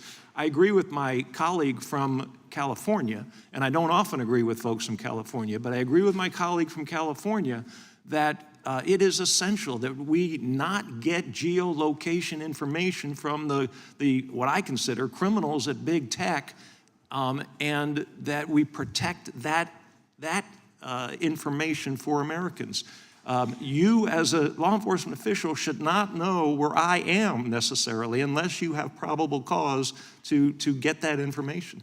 I'm also concerned about the ability of law enforcement, and particularly the FBI, to access information. When I go on the internet and I search for a gun vault or I search for a holster, I don't want the government to know that I own a gun. And I think I have that privacy right to make sure the government doesn't know that I own a gun, or any other information that I search for on the internet, unless you've got probable cause to make that search. And so I want to ask you a question in the last few seconds, and that is, how can you work on the culture in the FBI and help us reach that sweet spot on FISA? Well, thank you for that. Certainly, we, starting with first principles, try to drive home every day to our entire workforce that our mission is to both protect the American people and uphold the Constitution. And we have, on the issue of FISA, clearly had failures in the past. I've been very plain about that, and we've implemented a whole series of reforms. And if you look at the reports that have started to come out now from the FISA court, from ODNI, from the Justice Department, from others who have looked at the effect of our reforms, over and over again, they are showing significant improvement in compliance. We're talking about the most recent FISA court opinion finding 98% compliance and commending us for moving in the right direction. DOJ report found 99% compliance. Our internal audit found a 14% jump up to 96%. These are all separate reports looking at the impact of our reforms. A lot of the public commentary about our failures, and let's be clear, we have had problems, and those problems are unacceptable, and I'm determined with my leadership team to fix them. But those problems almost entirely predate those reforms, even though some of them have just come out recently. And so we're going to keep working at this. That is not a one and done from my perspective. I recognize that we need to work with the Congress on this issue, but this is an incredibly important tool. As you know from your own public service as a prosecutor as well, this is an incredibly important tool to protect the American people from very serious foreign threats. Time of the gentleman has expired. The gentleman from California is recognized. Thank you, Mr. Director. I want to pick up where Mr. Buck began as well by thanking you for your service, and I'm glad that we have an opportunity for one Democrat, one Republican in close succession to thank you for your service to the country. You are being attacked and vilified by some of the members of this committee and others outside this committee because the Justice Department and the FBI has had the audacity to investigate serious allegations of criminal conduct by a former president. And I just want a chance to recap how we got to where we are. During the last administration, and for 4 years, the Justice Department took the position, not unprecedented for the department, that a former president could not be, a current president could not be indicted. Now, I think that's a flawed matter as a constitutional principle, but nonetheless, that was the view of the Office of Legal Counsel and the Justice Department during the Trump years, that the President of the United States could not be indicted. My Republican colleagues seem to believe that a former president similarly cannot be indicted. That would effectively make a president above the law, beyond the reach of the law. And in my view, there would probably only one thing the founders would find more politically precarious and dangerous to our Constitution than the indictment of a president or former president, and that is the failure to indict a president or former president when they have engaged in criminal conduct.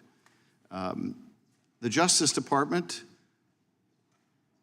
I believe, as Representative Lofgren, my fellow member of the January 6th committee, asserted, took a very long time to begin the investigation of Donald Trump and his involvement in January 6th. I believe it began with urgency when it came to the foot soldiers who broke into the Capitol and assaulted police officers that day. But at least what I can tell from the public record, the activities of the president himself, some of which were a matter of very much a public record, such as his tape-recorded conversation with the Secretary of State in Georgia, in which he badgered the secretary to, quote, find 11,780 votes that don't exist.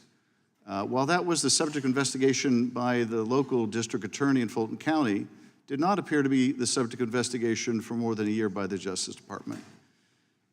To me, that is inexplicable. This was never the kind of case in which you could roll up the foot soldiers on the higher-ups because there were multiple lines of effort in this plot to overturn the election.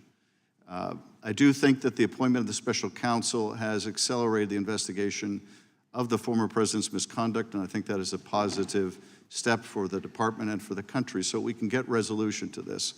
But likewise, with Mar-a-Lago, notwithstanding the protests of my colleagues, there were repeated requests by the archives to get those documents back from the former president. And then when those were unsuccessful, there was a grand jury subpoena that was administered. And when that was unsuccessful, and only when that was unsuccessful, and there was evidence that the former president was still withholding highly classified materials, did the FBI go to the step of a search warrant. That was more than a year and a half after those initial requests. This was anything but a rush to judgment in the Mar-a-Lago case. So I believe the department, if anything, has exercised enormous caution, I would say too much caution, in the January 6th committee's work and oversight to proceed against a former president when there are serious and credible allegations of criminal conduct. But I want to thank you for your stewardship during this incredibly difficult time. I don't think there's been a more difficult time for an FBI director. And notwithstanding concerns I have expressed, none of them go to your integrity or your commitment to the country, and I want to thank you for that. Let me ask you about a different topic, although related to January 6th as well. But let me ask you broadly about domestic violent extremism. I offered an amendment in this committee voted down by the Republicans that we should oversee the increasingly dire threat of domestic violent extremism. One of your recent reports underscored the rise of this prevalent threat, and I'd ask you if you would address it today. So the rise of domestic violent extremism is something that I and we have been identifying for quite some time. It goes back well before January 6th. In fact, a lot of people don't know this, but the Joint Terrorism Task Forces that we hear about so often at the FBI were largely created in response to domestic terrorism, not foreign terrorism. But in my first few years as director, we were identifying this issue more and more, and that's why we elevated in the summer of 2019 racially motivated violent extremism to a national threat priority level. And we saw, I think, about a 40% increase in the number of domestic violent extremism investigations, all before anything to do with January 6th. Obviously, since then, it has continued. But domestic violent extremism cuts across the spectrum from the racially motivated violent extremism, militia violent extremism, anarchist violent extremism, environmental violent extremism, and of course, recently, we've had a lot of violent extremism attacks against pro-life facilities, and we're investigating those. So it really covers a wide spectrum, and what they all have in common is three things: violence or threats of violence, motivated by some ideology, and it varies, in violation of federal criminal law. And that's the domestic violent extremism that I'm talking about when I've identified this phenomenon. Mr. Chairman, could I request unanimous consent to enter into the record two letters, both from David Weiss, the Trump-appointed U.S. Attorney in Delaware, rebutting allegations concerning partiality in the investigation of the Hunter Biden case? Thank you. Thank you, Director. Without objection. Director, what's the difference between a traditional Catholic and a radical traditional Catholic? I'm not an expert on the Catholic orders. Well, your FBI wrote a memo talking about radical traditional Catholics. I'm just wondering if you could define it for us. Well, what I can tell you is you're referring to the Richmond product, which was a single product by a single field office, which as soon as I found out about it, I was aghast and ordered it withdrawn and removed from FBI systems. You were aghast, then why won't you let us talk to the people who put it together? We are working on finishing an internal review into what happened We have there. to wait, we, the Congress, and the American people have to wait until you do an internal review. It's not a criminal investigation going on here, an internal review before we can talk to the people who wrote this? When we finish our internal review, which will be very soon, we will come back idea how before many the Catholics committee in America? and provide a briefing on what we found. Well, we And appreciate then the we can- briefing, but we want to talk to the people who wrote it. Any then idea we how can- many Catholics there are in America, Director? No, sir. There's a lot, over 60 million. What percentage of those are radical traditional Catholics, according to the Richmond Field Office of the FBI? Again, that product is not something that I will defend or excuse. It's something that I thought was appalling and removed it. Let's read from that product, page 4 of that product. By the way, the copy you gave us, when can we get a copy that didn't have all these redactions on it? So we can actually see what the American taxpayers were paying for to see their rights, their First Amendment religious liberty rights attacked. Let me just read from page 4. Provide new opportunities to mitigate extremist threat through outreach to traditional Catholic parishes and the development of sources with the placement and access to report on places of worship. That's pretty fancy language for they're trying to put informants in the parish, in the church. That's what this memorandum said, Director, from one of your field offices. And you won't let us talk to the people who did it. Any response to that? I didn't know. I was waiting for the question. No, you think priests should be informants inside the church, Director? We do not recruit, open, or operate confidential human sources to infiltrate, target, report. But that's not on what religious that's not what this organizations. said. It sounds like you were trying to do it in Richmond, Virginia. No, sir. No, sir. You weren't? This didn't happen? You can assure us that this didn't happen? That product did not, to as best as we can tell, result in any investigative action as a result of it. None. You know what the motivation for this was? Why would they even think about doing this? You know what the motivation was? Well, again, I think that's what our internal review will find, and I'd rather wait until I hear what the results of that internal Well, I don't need an review are. internal review. I can read the document. I assume you can do the same, because it says right there on the same page. Richmond assesses extremist interest in radical traditional Catholics is likely to increase over the next 12 to 24 months in the run-up to the next general election.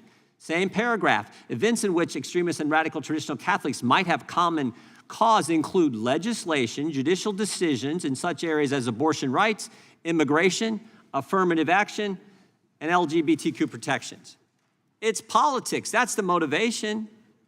In the run-up to the next election, and they talk about the border, affirmative action, and abortion rights, it's total politics. I mean, I think it's interesting that we just got a decision from a bunch of Catholics who sit on the United States Supreme Court relative to affirmative action.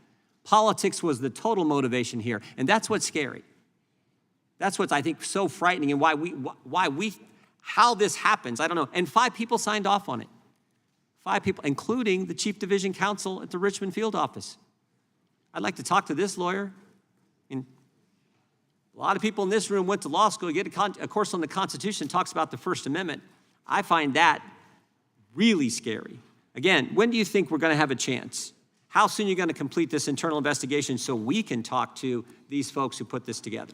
I expect us to be able to brief the committee on our internal review later this summer. Will that briefing include the names of the individuals who put this document together attacking Americans' First Amendment liberty? I'm not sure yet what it'll include because it's not done yet, but when it is, we'll provide you with an appropriate briefing. What are you doing to fix it so this doesn't happen again? Well, we've already started putting in place a number of fixes, and those will be further informed by the results of the review. What are those fixes? More training, more things, more. That's the same thing you told us on FISA.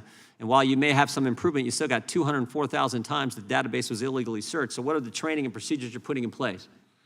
Well, I'll put the FISA stuff to the side. I'm just using that as an example of where you've told us the same thing, you fixed something and you haven't. I do not believe the number that you just invoked on the FISA side is since the reforms, the fixes, as you called them. Can we get an unredacted? Those post-date the numbers that you're referring to. Director, can we get an unredacted copy while you're still doing this internal investigation? Can we at least get an unredacted copy of this memorandum? I will find out if there's more of the document that can be shared with you. We've tried to be very careful in what we redact, and there's always a basis for it. So let me go back and see if there's more that we can provide. But I know my instructions are to be as sparing as possible in the redactions that we provide. Gentleman from California is recognized. Director, I think it's quite rich that the guy that has accused you of lawlessness and weaponization is 400 days into violation of his own congressional subpoena over January 6th. Quite rich to me that you're hearing all of these allegations from somebody who won't even respond to a lawful subpoena. But I want to talk more about your workforce because that's where you started. A couple weeks ago at the Bureau, you had Family Day. Can you tell us what Family Day is?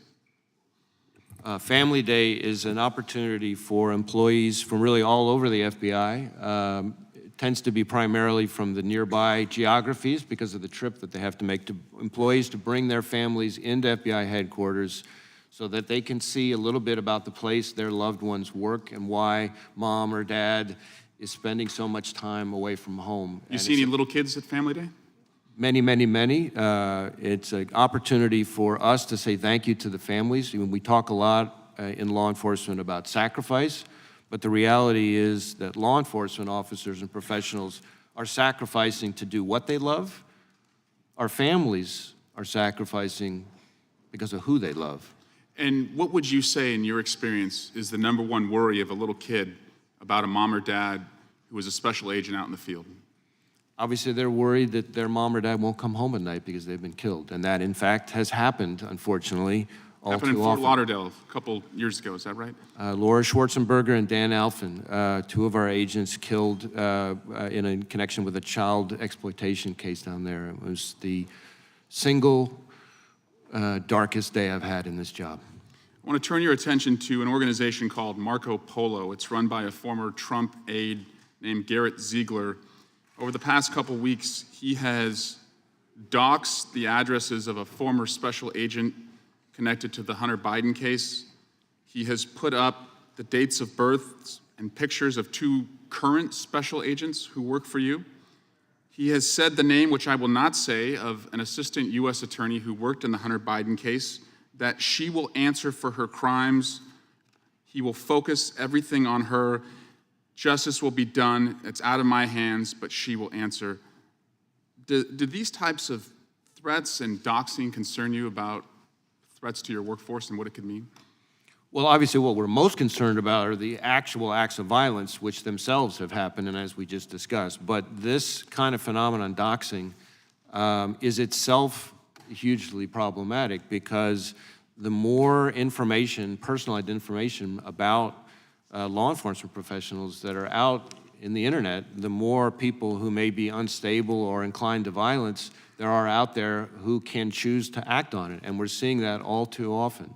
The number of officers across law enforcement killed in the line of duty has been up alarmingly over the last few years. And I know that because one of the things I committed to doing early in my tenure was every time an officer anywhere in the country is shot and killed in the line of duty, I was going to personally call that sheriff or that chief and on behalf of the FBI express our support and condolences and relay that to the family. And I have done that now close to 400 times since I've been in this job. Thank you for doing that. And you don't only do that, you send your SACs, your special agents in charge, to their funerals as well, and I've seen that. Chairman, I've counted in this hearing, and we're only about an hour and a half in, the use of the word laptop about 20 times. In fact, in the chairman's opening statement, he said that he's upset that he believes the FBI prevented more Americans from learning about a private citizen's laptop.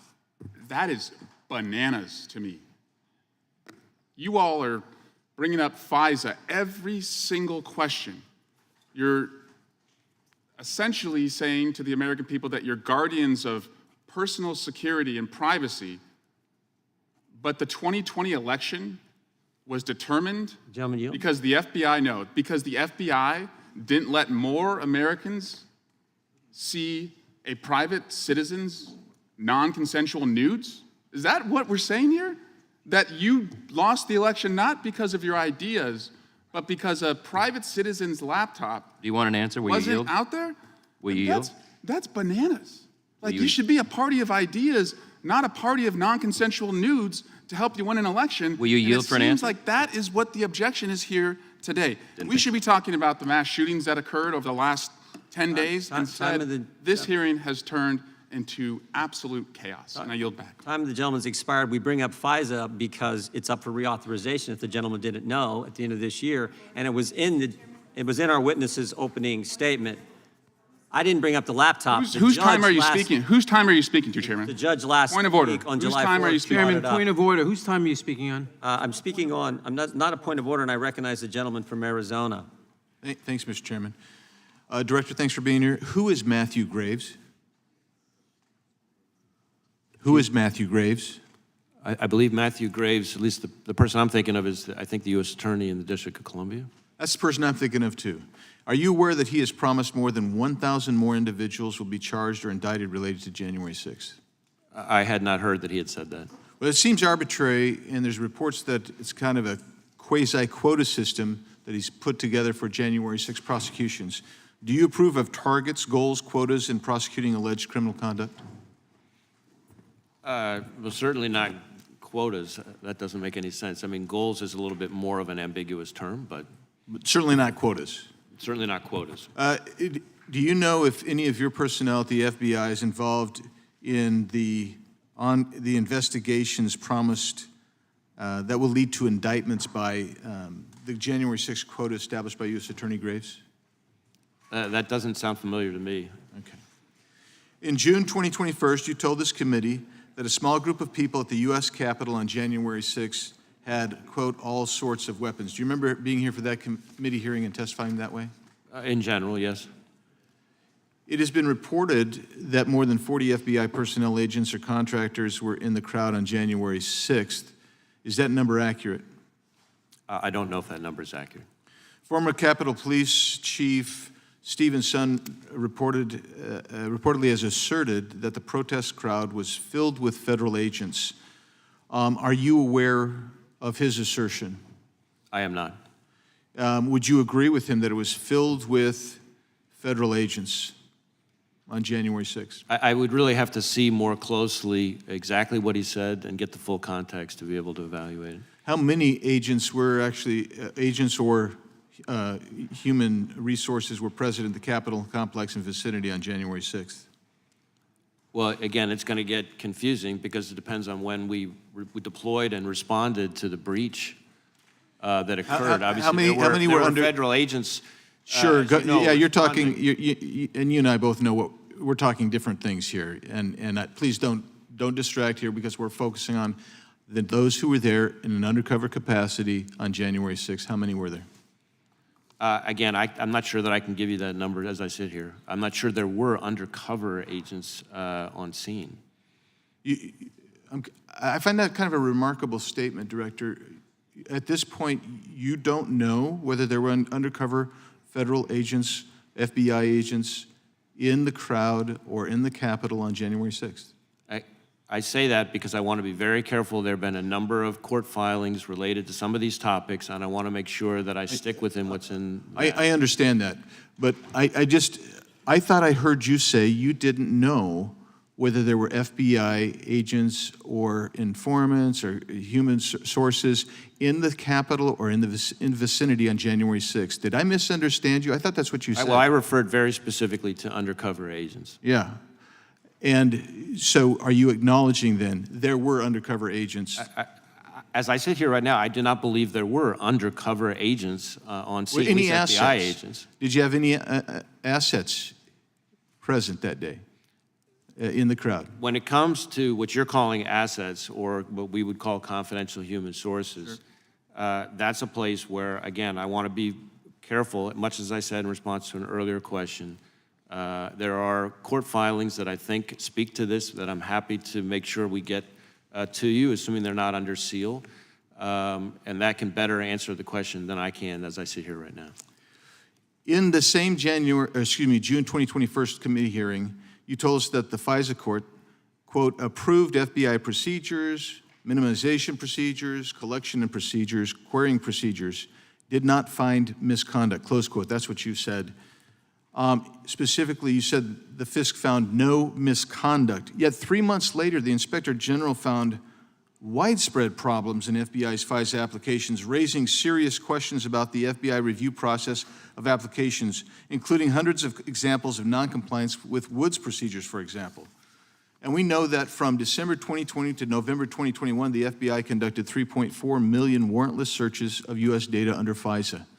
3.4 million, up nearly triple the amount of the previous year, and it got worse as you were telling us there was nothing to worry about. But now your reforms have produced about reduced it down to 119,000, over 200,000 total, but 119,000 discrete Americans. That just doesn't seem like you've accomplished much there if you have 119,000 illegal searches and queries under FISA. I'll yield back. Gentleman yields back. Gentleman from California is recognized. Thank you, Mr. Chairman. The House Judiciary Committee is responsible for helping to ensure the rule of law. Unfortunately, this chairman ignored a bipartisan congressional subpoena served upon him. The actions of this chairman have undermined the credibility of all congressional committees in seeking information from witnesses and have undermined the rule of law. Now, Director Wray, thank you for your public service and for the service of the brave FBI agents. I'm going to ask you a series of basic questions to get facts out to the American people about our system of justice. Trump advisor Roger Stone was convicted in a federal court, correct? That's my recollection. Trump donor Elliot Brady was convicted in a federal court, correct? Also my recollection. The Attorney General at the time for those two convictions was Bill Barr. Which president nominated Bill Barr for Attorney General? President Trump. Trump's former lawyer, Michael Cohen, was convicted on 2 separate occasions in a federal court, correct? I believe that's correct. The Attorney General at the time for Cohen's second conviction was Matthew Whitaker. Which president appointed Matthew Whitaker as acting Attorney General? President Trump. Okay. Trump's former campaign chairman, Paul Manafort, was convicted in a federal court, correct? Yes. Trump's former deputy campaign manager, Mr. Gates, was convicted in a federal court, correct? That's my recollection. Trump's campaign foreign policy advisor, George Papadopoulos, was convicted in a federal court, correct? Yes, I think he pled guilty, yes. The Attorney General at the time of those 3 cases was Jeff Sessions. Which president nominated Jeff Sessions for Attorney General? President Trump. You were the FBI director for all of those cases at the time. Which president nominated you? President Trump. Okay. What these facts show is we don't have a 2-tiered system of justice. We have one Department of Justice that goes after criminals regardless of party ideology. All of these folks were convicted under the administrations of 3 separate Republican attorneys general. It is not the fault of the FBI that Donald Trump surrounded himself with criminals. Donald Trump brought that upon himself. Thank you to the FBI for exposing the cesspool of corruption of these Trump associates. Now, I'd like to talk about efforts by MAGA Republicans to defund the FBI. I think it'd be useful for the FBI to explain to American people what your missions are and how critical they are. So, again, a series of basic questions. The FBI's mission includes counterterrorism, correct? Yes. And that means the FBI works to stop terrorist attacks on American soil, right? Yes. Okay. The FBI's mission also includes counterintelligence, correct? Yes. And that means the FBI works to stop espionage of American companies and organizations. Is that right? Yes. Okay. The FBI's mission includes stopping cybercrime, right? Correct. The FBI's mission includes stopping public corruption, right? Correct. The FBI's mission includes stopping weapons of mass destruction from being detonated on American soil, right? Yes, we work with others on it, but yes. The FBI's mission includes going after organized crime, right? Yes. You go after violent crime, correct? Yes. You also go after white-collar crime, right? Yes. The FBI's mission also includes going after child sex trafficking, correct? Yes. Okay. Republican members of their caucus, including members on this committee, have asked to defund the FBI. One member of this committee from Arizona wrote that the FBI, quote, should be defunded and dismantled. What would happen if the FBI was defunded and dismantled? We would have hundreds more violent criminals out on the street, dozens more violent gangs terrorizing communities, hundreds more child predators on the loose, hundreds more kids left at those predators' mercy instead of being rescued, scores of threats from the Chinese Communist Party being left unaddressed, hundreds of ransomware attacks left unmitigated, terrorist attacks, both jihadist-inspired and domestic violent extremists, not prevented, that would succeed against Americans. Single seizures of fentanyl. It is not uncommon right now for a single FBI office in a single operation to seize enough fentanyl to wipe out an entire state. So many, many, many, many more of those lethal doses would be sweeping the country. We have close to 400, I think it is, somewhere between 300 and 400 investigations into the leadership of the cartels trafficking that fentanyl. So you would have a significantly greater threat from the southwest border from the cartels. So those are just a few things that would happen. Ultimately, the people most hurt by some ill-conceived effort to defund our agency, the people most hurt are the American people that live in every district represented on this committee. Thank you, Director Ray, Time of the FBI agents, for gentleman protecting has expired. Americans. Gentleman from California, Mr. Kiley is recognized. Good morning, Director Ray. I'd like to take you back to 2021. In many parts of the country, schools remained closed month after month for no good reason. Once schools did nominally open, many instituted draconian testing and quarantine regimes, such as one student is possibly exposed to COVID, everyone goes home for the week. Children as young as toddlers were subjected to harmful mask mandates that defied international norms. The way some students were treated truly shocks the conscience. Just consider a few examples from my own state of California. A school district in Davis sent an email to parents announcing that their children will be required to eat outside in the rain to reduce exposure to COVID. A school in Sonoma County made young children chew with their masks on, explaining this was to minimize the time spent unmasked. Some schools in Los Angeles limited students to one bathroom break per day and barred them from drinking water outside of the lunch period. A school in the San Ramon Valley made students eat lunch on the ground.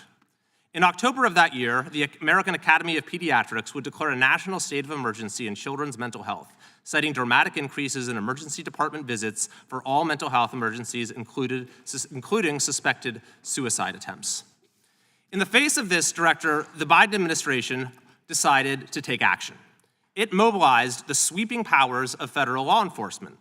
But it wasn't to spare kids from such cruelty. Rather, it was to target the parents who were speaking out against it. The administration coordinated with the National School Board Association on a letter that began with the alarming claim America's public schools and its education leaders are under an immediate threat. The letter cited a handful of news stories, almost all of which involved purely expressive activity by parents at school board meetings, and called such activity a form of domestic terrorism. The letter called for the full counterterrorism and law enforcement powers of the federal government, including authority granted under the Patriot Act, to be mobilized to investigate, intercept, and prevent such activity. The Biden administration was ready to take this letter and run with it the moment it was received. After all, administration officials had participated in its drafting. Within 5 days of receiving it, Attorney General Merrick Garland fired off his infamous memo directing federal action in response to a, quote, disturbing spike in harassment, intimidation, and threats of violence against school administrators, board members, teachers, and staff. In response, the FBI opened 25 assessments against parents and even created a new threat tag. Director Ray, did Attorney General Garland consult with you or the FBI before issuing that memorandum? I can't get into discussions that did, or maybe more importantly, did not happen between the FBI and the department in advance of the... Why do you say more importantly did not? Well, because I will say to you the same thing that I said to all 56 of our field offices as soon as I read the memo, which is that the FBI is not in the business of investigating or policing speech at school board meetings or anywhere else for that matter, and we're not going to start now. Now, violence, threats of violence, that's a different matter. We're going to work with our Correct. So that's what the memo was predicated on. And what I'm asking you, was there any evidence that you provided to Attorney General Garland that supported that predicate, that premise that there was an increase in harassment and threats of violence? I'm not aware of any such evidence, but I know that we've had a number of our folks who have been up here for transcribed interviews. So unless some of them shared it, I'm not aware of any that. Well, actually, what they've shared with us points to just the opposite. You had, for example, a letter from Christopher Dunham, acting assistant director, in March of this year, where the FBI acknowledged that it has not observed an uptick of threats directed at school officials since it began tracking the data. Does that sound accurate to you? Yes, sir. And is it also true that, according to the FBI itself, none of the school board-related investigations have resulted in federal arrests or charges? I think that's correct. I think of the 25, and for context, that's 25 tips. I'm sorry, I have guardians. limited time, so Yeah. if that's correct, I'd like to move on. This committee's investigation concluded that the Justice Department's own documents demonstrate that there was no compelling nationwide law enforcement justification for the Attorney General's directive. Do you have any reason to dispute that conclusion? No. So we had an investigation of parents. We had a sweeping mobilization of federal power against the most protected core First Amendment activity, the right of citizens to speak and petition their government on the most important of issues, the education of their children. And you are telling me that the entire basis for that, there was no evidence to support it. Well, I want to be clear. We, the FBI, as I said, were not and did not investigate people for exercising. Should Attorney General Garland rights. rescind the memo? I'm sorry? Should Attorney General Garland rescind that memo? Oh, that's a question for the Attorney General. Do you believe he should? Again, that's a question for the Attorney General. Do you believe that the Attorney General should apologize to parents who are the subject of that memo? I'm not going to speak to that. Will you apologize for the FBI's own role? I think the FBI conducted itself the way it should here, which is that we've continued to follow our longstanding rules and have not changed anything in response to that memo. Time of the gentleman has expired. The chair recognizes the gentlelady from Washington. Thank you, Mr. Chairman. Director Wray, thank you so much for being with us. Thank you for your service to the country. I do want to focus on some areas of concern around American civil liberties that I have had long-standing concerns about. In testimony to Senate Intelligence in March, you stated that the FBI had previously purchased commercial database information that includes location data derived from internet advertising, but that to your knowledge, the FBI does not currently purchase data. But just last month, the ODNI declassified a report revealing that the FBI and other agencies do purchase significant amounts of commercially available information about Americans from data brokers. And the report notes that commercially available information, quote, has increasingly important risks and implications for U.S. persons' privacy and civil liberties, as commercially available information can reveal sensitive and intimate information about individuals.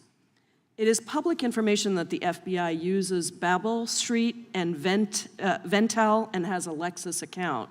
All of these companies provide data for purchase. Can you tell me how the FBI uses that data?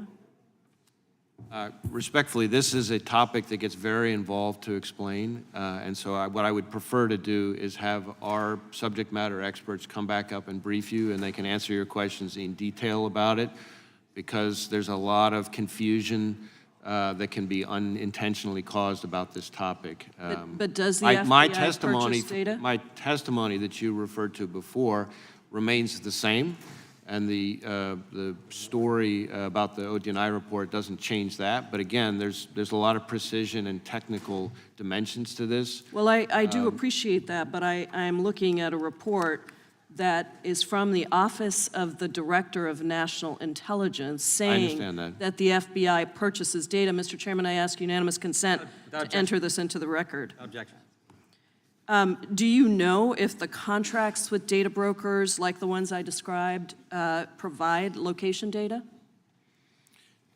My testimony about purchasing commercial database information that includes location data derived from internet advertising remains the same, which is that we currently do not do that. But the information that you have that has already been purchased, does it contain location information? Again, I'm not trying to be obtuse or difficult here. I just know from experience that the more you drill into this whole issue of commercial data, geolocation data, et cetera, that it gets very involved. In some cases involves pilot projects that are in the past. In some cases it involves national Director security Ray, information, et I cetera. do And so I just understand want to that, make but sure you're- that we get you the information you need. That's great. I will take that, in a but I do different want way. to say that this is just an extremely important issue for the American people to understand how their data is being used. That is location data, that is biometric information, it's medical and mental health information, it's information related to individuals' communications, it's information about people's internet activity. And while I understand that that's complicated, that is the reason that you come before us, so that the American people can hear this. Let me ask you this. Does the FBI have a written policy outlining how it can purchase and use commercially available information? There are a number of policies that bear on this topic. Again, that could be part of the same briefing that we're happy to provide. I don't dispute at all that this is an important topic. I'm simply saying that precisely because it's such an important topic, that a minute and 12 seconds counting down is not the best way for me I to understand explain that, it, that's all. but I'm asking whether there is a policy. It sounds like there is a policy. When was that policy last updated? That I can't, as I sit here right now, I don't have the answer for you on that. But again, there are a number of policies that are relevant to this, and so that may affect the... And you'll commit to providing those to us so that we can explore them together. I would commit to providing you a briefing that will provide hopefully very helpful information to help you understand better this whole topic. What about a written policy governing how commercially available information can be used in criminal investigations? I think it's all wrapped up in the same answer I just gave. I mean, the reason that this is so important is because the question is whether the FBI uses that data to generate leads for investigations only or further along in the investigative process. There's public reporting on DHS contracts with the same data brokers that I mentioned earlier, totaling millions of taxpayer dollars. And as you know, in the 2018 Supreme Court decision in Carpenter versus the United States, the court held that it is a violation of the Fourth Amendment for the government to access historical location data without a warrant. Does the FBI have a written policy interpreting the Supreme Court's decision in Carpenter? If I recall correctly, there was guidance, I can't remember if it's a policy or what, that came out after the Carpenter decision. But again, I think that'll be encompassed in the briefing that we're talking Well, about. I'm going to follow up with you. I want to thank you again for your service. This is a critically important issue for the American people to understand. We have bipartisan support around FISA reauthorization and the concerns we have around FISA reauthorization. And unless we really understand what measures the FBI is taking to ensure that people's privacy is protected, I think it's going to be a very difficult reauthorization process. I'm sure you know that. Thank you, Director Wray. I yield back. Gentlelady yields back, and I would just say, well said. Appreciate your work with colleagues, bipartisan area and bipartisan approach in this area, and you have friends over here who want to help you on that. We now go to the gentleman from, I know, Director Wray, if we can go just a couple more, then we'll take a little break, if that works for the director. A couple more on each side, then we can take a break. Okay. I think. Okay. All right, we'll go. I think it's Mr. Morris is up. Thank you, Mr. Chairman. Director Wray, thank you for being here today. In 2022, you testified before the Senate Judiciary Committee and stated, quote, "I condemn in the strongest possible terms any prospect of retaliation against whistleblowers," end quote. Do you still agree with that statement? Yes. Do you feel that your actions as the FBI leadership during your tenure live up to that sentiment? Yes. Director Wray, a few months ago, we heard from, are you familiar with Special Agent Garrett O'Boyle? I'm familiar with the name. After Mr. O'Boyle came to Congress and blew the whistle on the misconduct at the Bureau, his clearance was unsurprisingly suspended. Did that surprise you? Do you find that suspicious? I can't discuss a specific security clearance matter, partly because the security clearance determinations are made by ODNI, directed by the security clearance manager, which is not the FBI director. And I don't want to insert myself into the process while appeals are pending, for example. Well, as a leader, I think it's important. We need to have the opportunity, and you know by law they have the opportunity to be whistleblowers and talk to Congress and inform us on issues. And I think to restore trust in the FBI, it's imperative on you to allow whistleblowers to come forward. And for us to have the oversight we need to have to make sure, I mean, we're seeing the polling numbers. The FBI is tanking, and it's under your watch, sir. And it concerns me for the American people. When I'm in the district, the number one concern, and I come from a fairly rural district, is weaponization of the FBI and the DOJ coming after conservative American citizens who just simply want to have a voice in the process. And so I would encourage you, Mr. O'Boyle, I understand he has been suspended since September of 23, almost 10 months now, 2022. He was suspended in 2022. So almost a year now, the man's trying to go without a paycheck. I don't know, could you make it 10 months without a paycheck, Mr. Ray? I prefer not According to to have what, yeah, well, you talk about your wife not being real happy, but yeah, taking a pay cut. Well, can you imagine 10 months later, and you're still going through a process for just a whistleblower coming to the Congress and trying to inform us on issues he sees within the FBI? I think we could help you in the process if you would allow us. But in some ways, we have to look at this whistleblower and other whistleblowers and encourage them to come forward and be truthful with the American people. Two real quick questions. Why would the FBI offer Christopher Steele $1 million to verify a dossier about Trump-Russian collusion, and then the same FBI offer $3 million to Twitter to squash a story on the Hunter Biden laptop? Do you have any idea why a law enforcement agency would be playing into elections?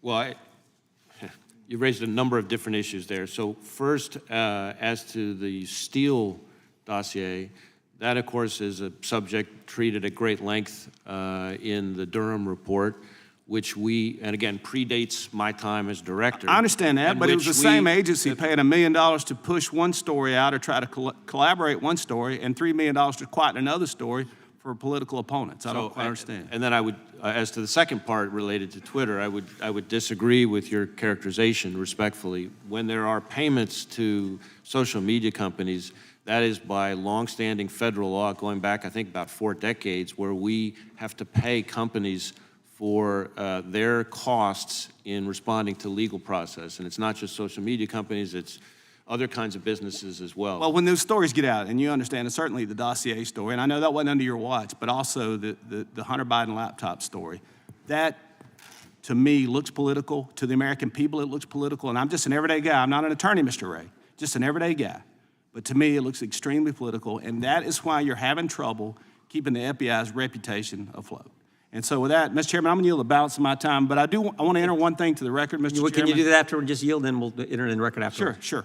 Director Ray, did the FBI ask financial institutions to turn over their customers? You yield the time to me. Did the FBI ask financial institutions to turn over their customers' debit and credit card purchase history in the Washington, D.C. area for January 5th and 6th, 2021? I don't know the answer to that as I sit here right now. Well, we do, because Bank of America gave us this email from the FBI to Bank of America. Well, I am aware that Bank of America provided information to the FBI, but what communications occurred between the FBI and Bank of America about it? Let's read it. To recap our morning call, we are prepared to action the following threshold. Customers transacting debit card, credit card, Washington, D.C. purchases between 1/5/21, 1/6/21. That's scary enough.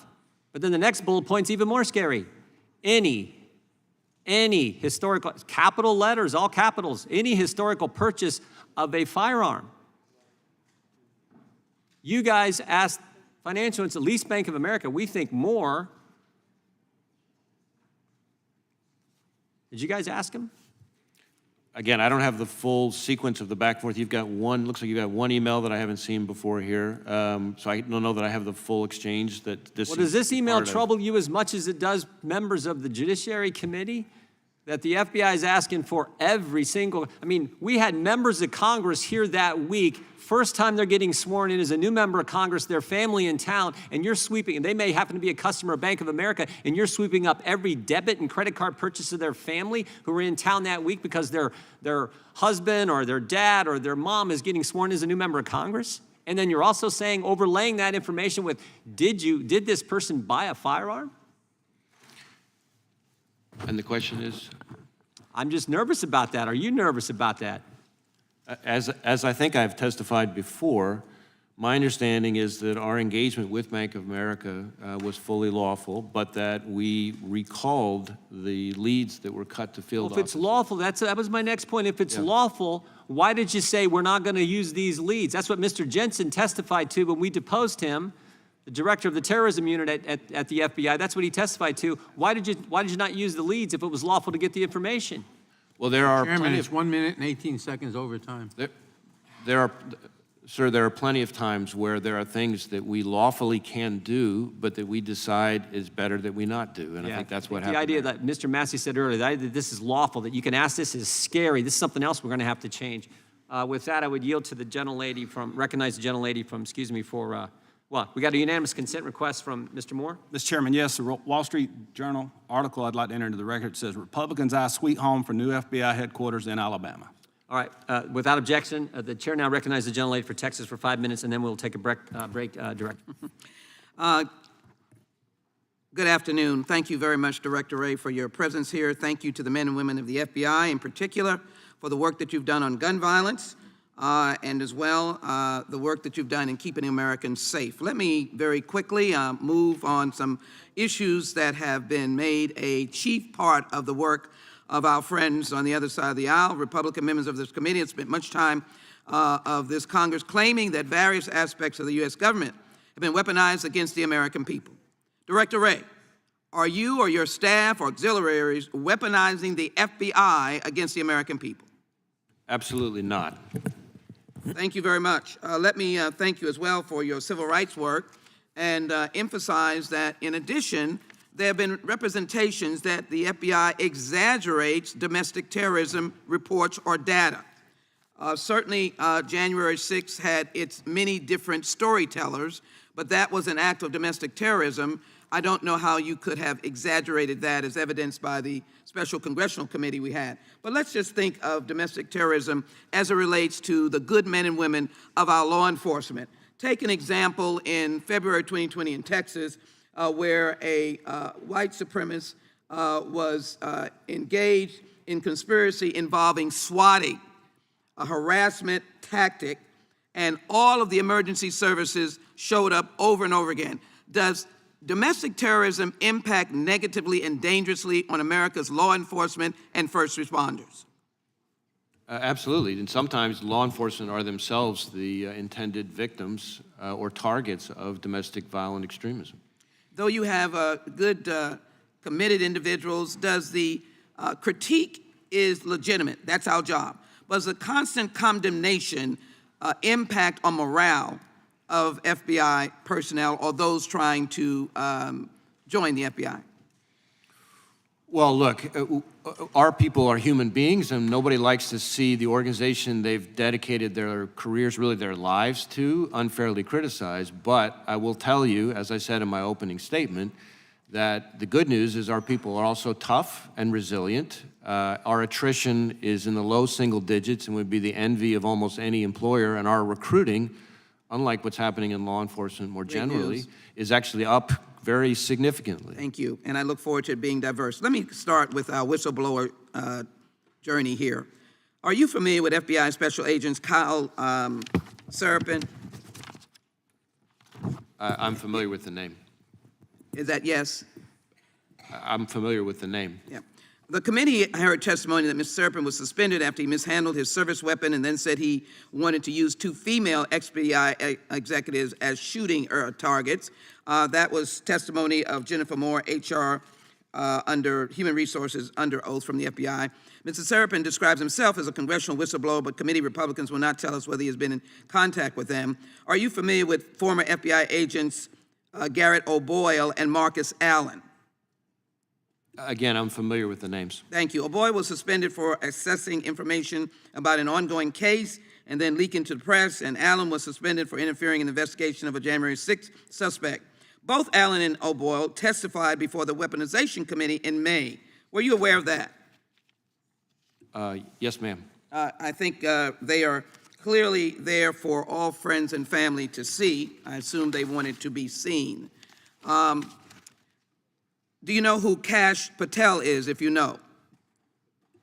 Yes, I know who he is. He's an aide to President Trump, isn't he? Or was an aide?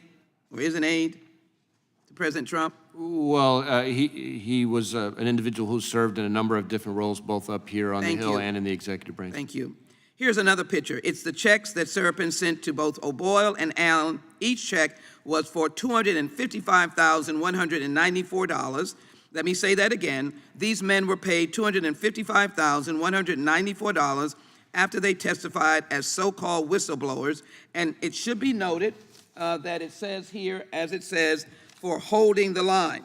Director, at the time that Serpin and Patel gave Garrett O'Boyle and Marcus Allen these checks, do you happen to know if they were still employees of the FBI?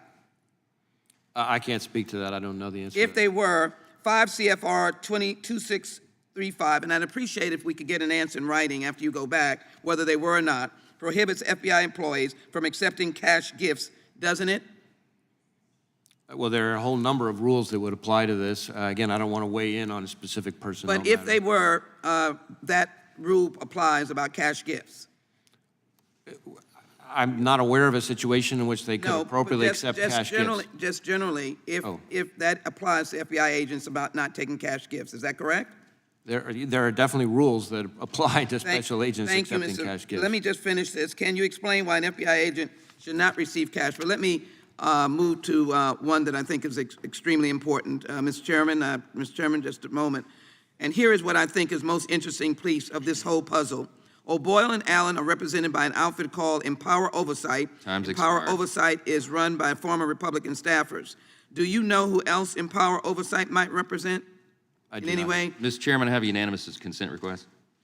Let me just Gentlelady's time's conclude. expired. Thank you so very much. Respond. Thank you.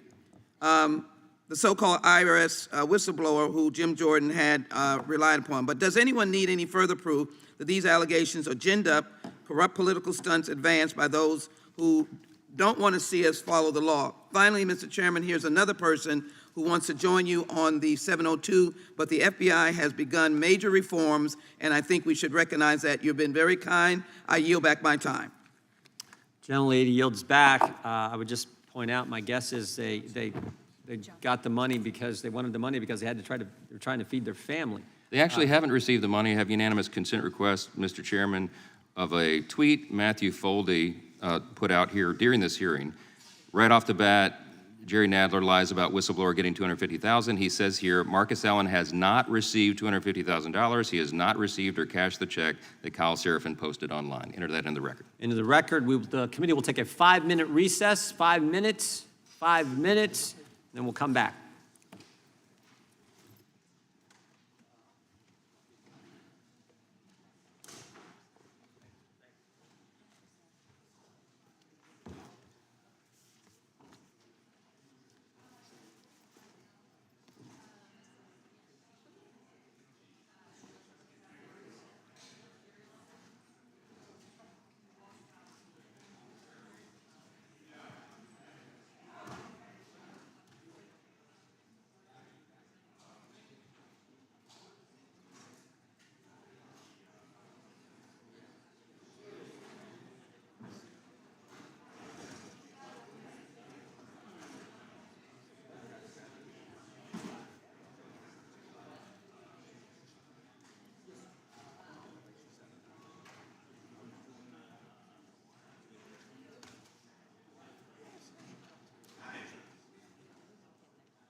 Hey,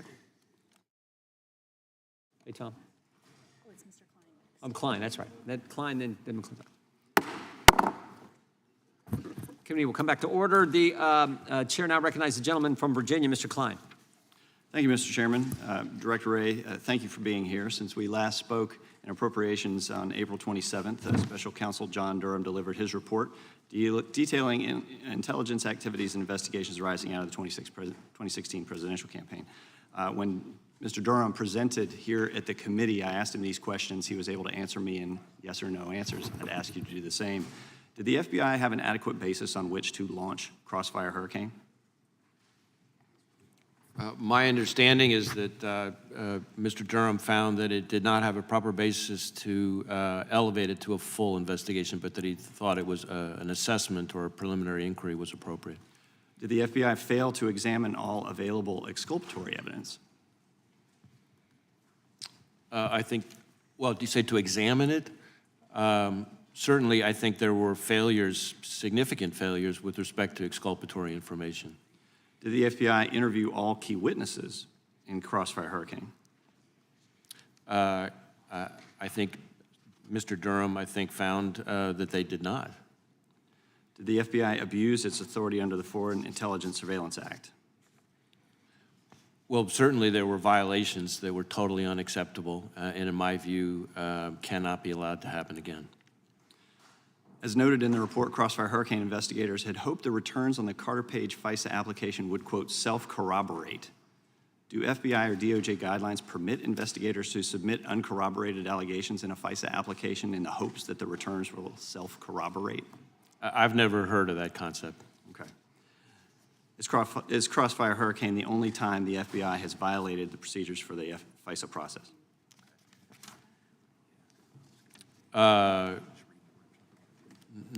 Well, there are a lot of different procedures, but that's certainly not the only compliance incidents that we've had with respect to FISA. Director, as I expressed to you upstairs, the American people are outraged, and just this week I had at a town hall constituents expressing outrage about the actions of those within your agency who have damaged the FBI's reputation and undermined the good work of the vast majority of hardworking men and women within your agency. But going down the list, you have the Biden family investigations, you have the anti-Catholic memo. By the way, you mentioned 5 individuals who contributed to the anti-Catholic memo in the Richmond field office. Are they still employed by the FBI? I don't think I mentioned any specific individuals. I did say that this was a product by a single field office that we took action on immediately, and we have an inspection that's underway right now that's looking at how this happened and how we make sure it doesn't happen again. So it's still possible that individuals will be fired as a result of your review? Well, I don't want to predetermine or forecast where the review will go. We're going to look at everything from exactly how it happened and what went wrong, and then if there are appropriate steps to be taken, we will take whatever the appropriate steps are. Okay, you have the violence against pro-life clinics, you have the investigation of parents speaking at school board meetings, you have the collusion with big tech. The FISA abuses of Section 702 is where I want to focus right now. As you know, Section 702 authorizes warrantless surveillance. It's supposed to be targeted toward foreigners abroad, but the surveillance sweeps in a large amount of Americans' communications, and the FBI routinely runs searches of Section 702 data looking for phone calls, emails, text messages of Americans, so-called backdoor searches. Depending on the year, FBI has conducted anywhere from 3.4 million in 2021 to 200,000 in 2022. Given this fact, do you honestly think it's fair to continue describing Section 702 as an authority targeted only at foreigners abroad? I do. It looks like a framework that enables the FBI to spy on countless Americans. Would you agree with that assessment? Well, I can't speak to what it looks like to certain people. I can tell you that it is an authority focused on foreigners overseas in the context of national security investigations. I would add to that the FBI's piece of that, the FBI only accesses, so everything we're talking about FBI related only goes to about 3% of the entire 702 collection. And then within that 3%, this is important now. Okay, I have 30 It's important that seconds, people understand this. The FBI ends up only accessing content in like 1.5% of that. So I a little understand. context is appropriate. Well, if you're conducting hundreds of thousands or even just hundreds of warrantless searches of Section 702 data for Americans' communications, it's clearly a domestic surveillance tool. And I would argue that I believe it does pose a real problem within the FBI's conduct toward Americans. And I speak for many when I say I think it poses a real problem for the reauthorization of FISA authority for your organization. So with that, I yield back.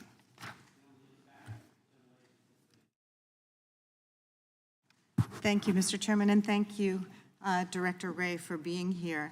I am troubled by many of the statements and questions we've heard today that embrace conspiracy theories and disinformation.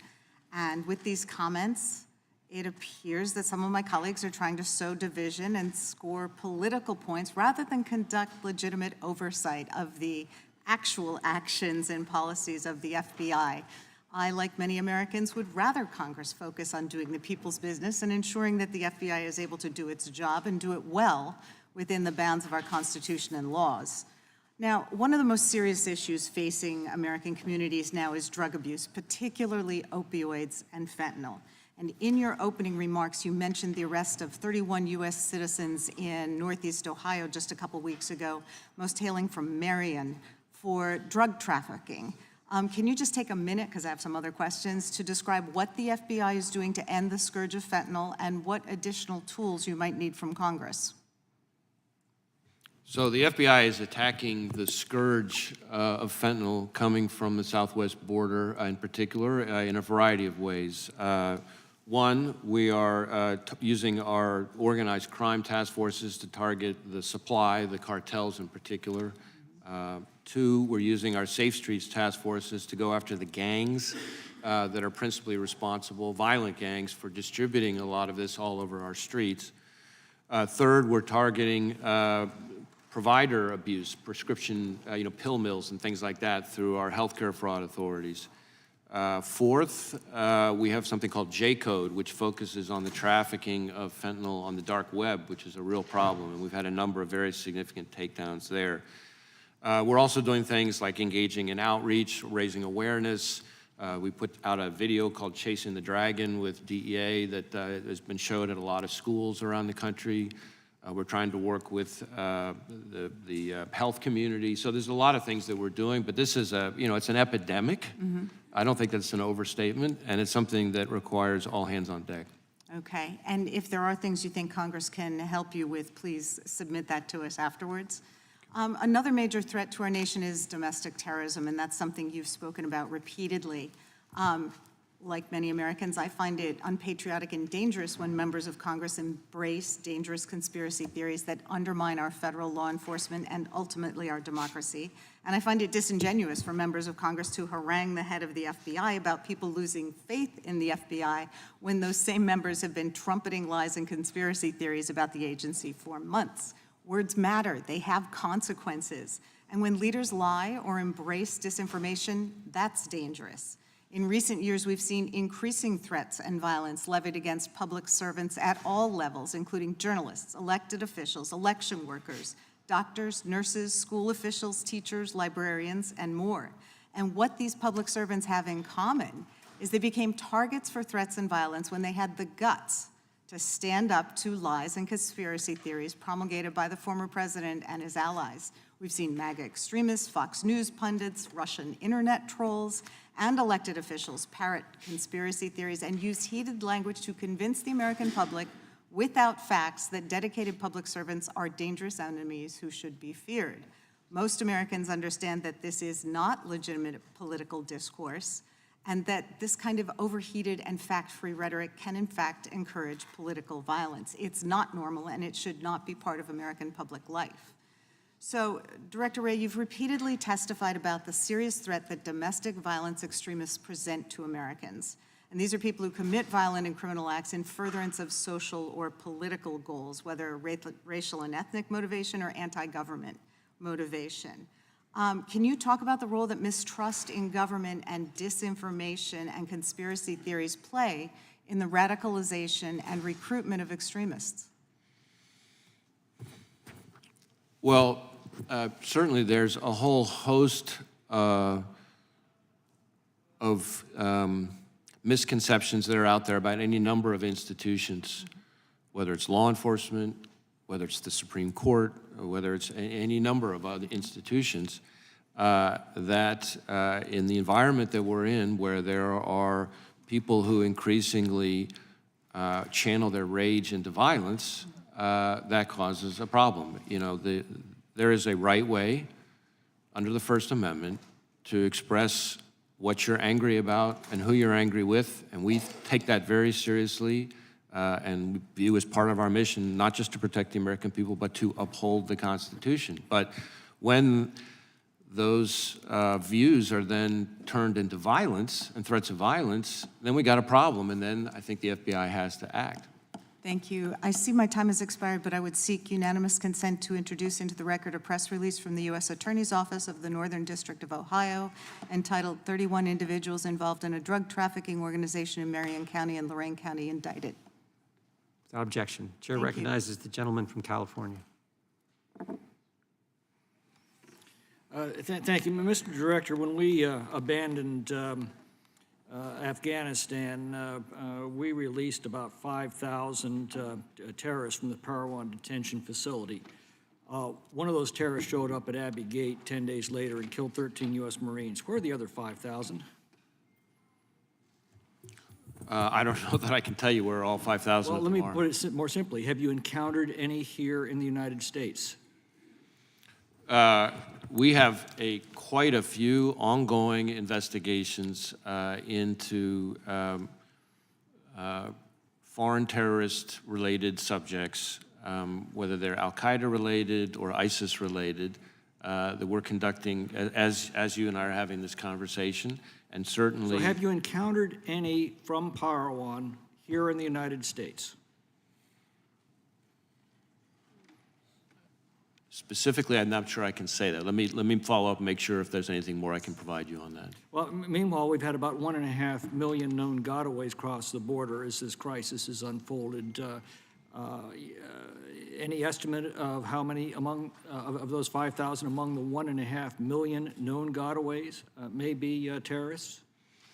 I know that we have seen an uptick, which is obviously concerning to me, and I can tell from your question, concerning to you, in KSTs, as we call them, known or suspected terrorists coming across the southwest border. And our folks are working very hard to try to do our part to try to keep tabs on those individuals. Speaking of upticks, have we seen an uptick in criminal cartel or cartel-related gang activity in the United States over the last several years?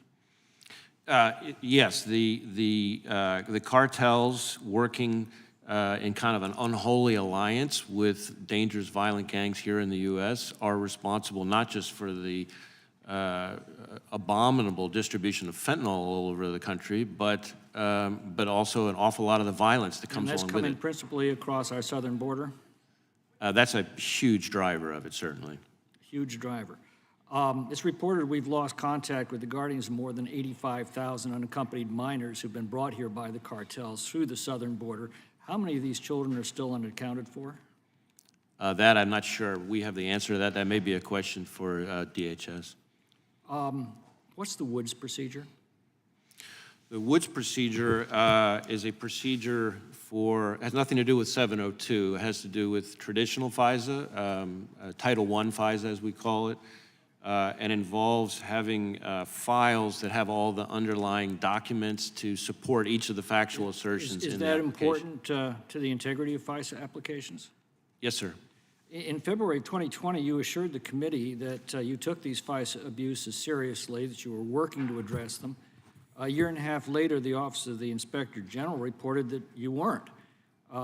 They reported systemic noncompliance and essentially that some FBI field personnel took the Woods procedure as a joke.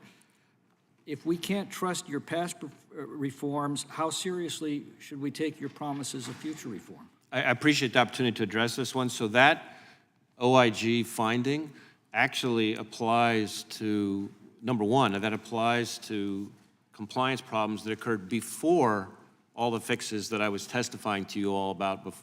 Even though the report came out later, it was covering a time period that predated all of the fixes and reforms we put Your in general place. counsel assured Mr. Durham that the abuses would not have happened because of the new procedures for supervisorial review, yet some of the worst abuses in Crossfire Hurricane were committed by supervisory agents. So why should we have any great confidence that's not going to happen again?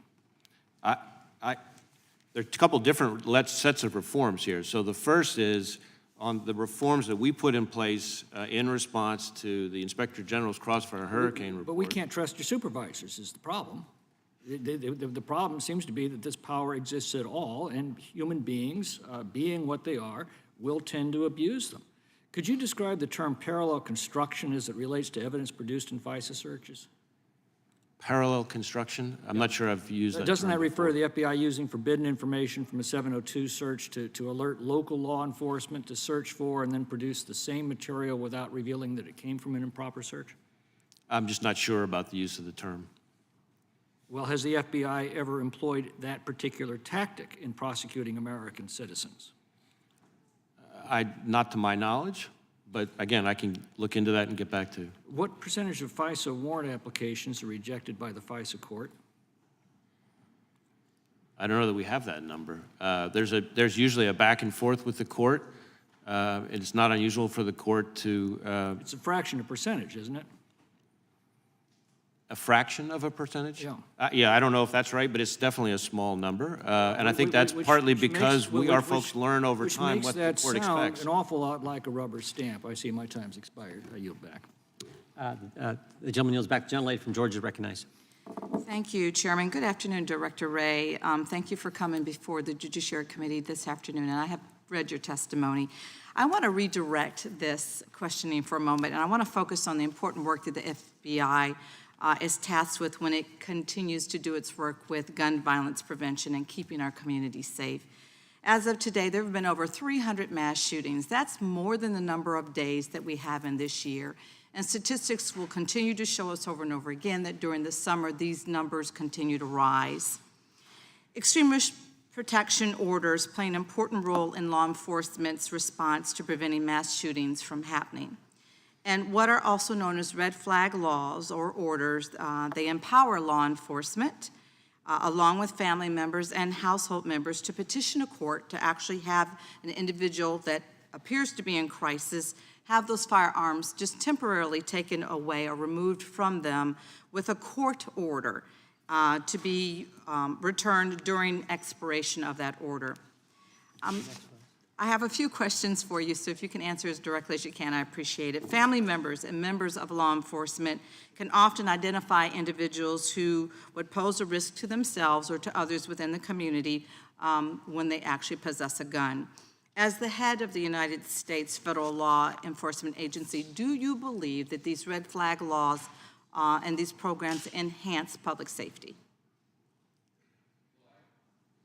I don't want to speak on behalf of any specific legislative proposal, but I will say that I know from experience that a number of states have had good experiences with those laws. Thank you. And in the past several years, several states have actually enacted those extreme risk protection orders. In total, we actually have 21 states, and the District of Columbia have enacted their own forms of red flag laws. If a person who is subject to such an order tries to buy a gun from a federally licensed firearm dealer, would the FBI approve or deny the sale?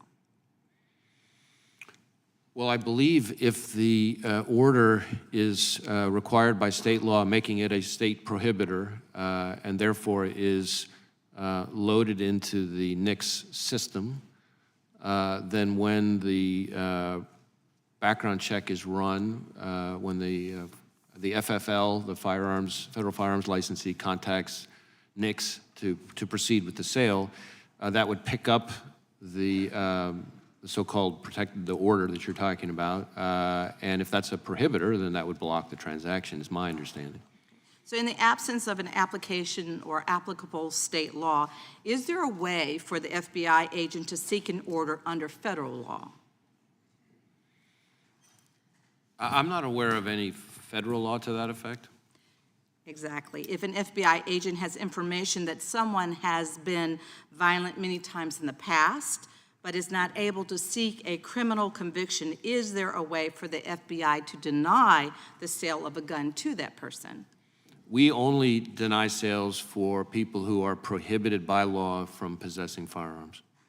My bill, the Federal Extreme Risk Protection Order Act, which was passed by the House last Congress, would provide Americans in all states access to these truly life-saving measures. I have reintroduced this bill again this term. Last summer, Congress also passed the Bipartisan Safer Communities Act. Among other critical gun violence provisions in that, the legislation begins to address the problem of gun trafficking. What steps has the FBI taken to implement or utilize this new law that actually helps to stop gun trafficking? Well, we're of course working closely with the Justice Department to implement all the provisions of the law that relate to NICS in particular. The place that has had the biggest impact on us is certainly on the additional checks that now would be run for the 18 to 20-year-olds. And we started implementing that last October. It was fully implemented starting in January. And it's a big change for us and for the state agencies that are on the receiving end of the request for information, as well as for the FFLs, both the big stores and the mom and pops. It's a big change in the system. I think we've done about 100,000 or so checks of this 18 to 20, in other words, U21 group that we're talking about since the implementation of the act. Those are not all denials, to be clear. In fact, the vast majority of them were sales that appropriately proceeded. But there were some that were, of course, denials based on the statute. Thank you so much. I'm out of time. Time of the gentlelady has expired. The gentleman from Texas is recognized. Thank the chairman. Thank you, Director Wray, for appearing. Brian Auten was one of the FBI intelligence analysts who interviewed Igor Danchenko, the principal source of the Steele dossier, in January 2017, correct? I believe that's in the Durham report. And Danchenko explained that the dossier allegations were BS, yet the FBI did not reveal that to the FISA court. Instead, the FBI continued to use those allegations in two more sworn FISA applications about President Trump and Putin, correct? Well, again, I want to let Mr. Durham's report speak for itself. Okay, but as director of the FBI, those are the facts of the FBI under your watch. The FBI conducted... No, sir, I'm sorry. It's important. Not under my watch. Those are the facts. I'm getting to the part under your watch. Okay. The FBI conducted an internal investigation of Auten and sought to suspend him, but Auten appealed, correct? I can't discuss a specific pending personnel matter. Okay, well, according to recent reports, those are the facts. Nevertheless, in 2020, after Senators Grassley and Johnson highlighted evidence of potential financial crimes and corruption against the Biden family, the FBI assigned Auten to compile an assessment which was used to characterize the Biden revelations as Russian disinformation. The evidence Grassley and Johnson had collected were mostly financial records and could easily have been corroborated as authentic. And by then, the FBI had the Hunter laptop in its possession for over a year, so it knew the lucrative payments of the Bidens from corrupt and anti-American regimes were authentic. How on earth did the FBI empower an agent under investigation for potentially corrupt performance and abuse of FISA in one politically fraught investigation, a Democrat operative-driven case against President Trump, to play a key role and to undermine a second politically fraught investigation, a case against the Bidens? How's that possible? How can you allow that to occur in the Federal Bureau of Investigation, as my colleagues on the other side of the aisle say, the elite law enforcement agency of the United States? How does that occur? I can't, at the moment, discuss a pending personnel matter. I can tell you that every employee who in any way touched the Crossfire Hurricane matter has been referred to our Office of Professional Responsibility, our disciplinary Are you arm. concerned about this activity by the FBI and what was communicated to the FISA court? Does that concern you as the director of the FBI? I consider the conduct that was described in the Durham report as totally unacceptable and unrepresentative of what I see from the FBI every day and must never be allowed to happen again. And have there been consequences as a result? Is Mr. Auten, has he had consequences? Well, again, I can't speak to pending personnel matters. As you would perhaps remember from your own time in law enforcement, because we were working closely with Mr. Durham and I assigned agents to help him, at his request, we slowed down the administrative process to allow his investigation to complete itself. Now that it is complete, our personnel processes are very much ongoing. Well, I think it is more than troubling that under your watch, we see that this continued to occur, and you have Auten being continued to be empowered after there was an investigation and after there was an effort by the FBI to look into why he would go to the FISA court and give wrong information. I mean, the issue here has been wrapped up in a cloud of politics, but the fact is the American people deserve to know how the FISA court is being abused and how it's being abused against the former president and against them.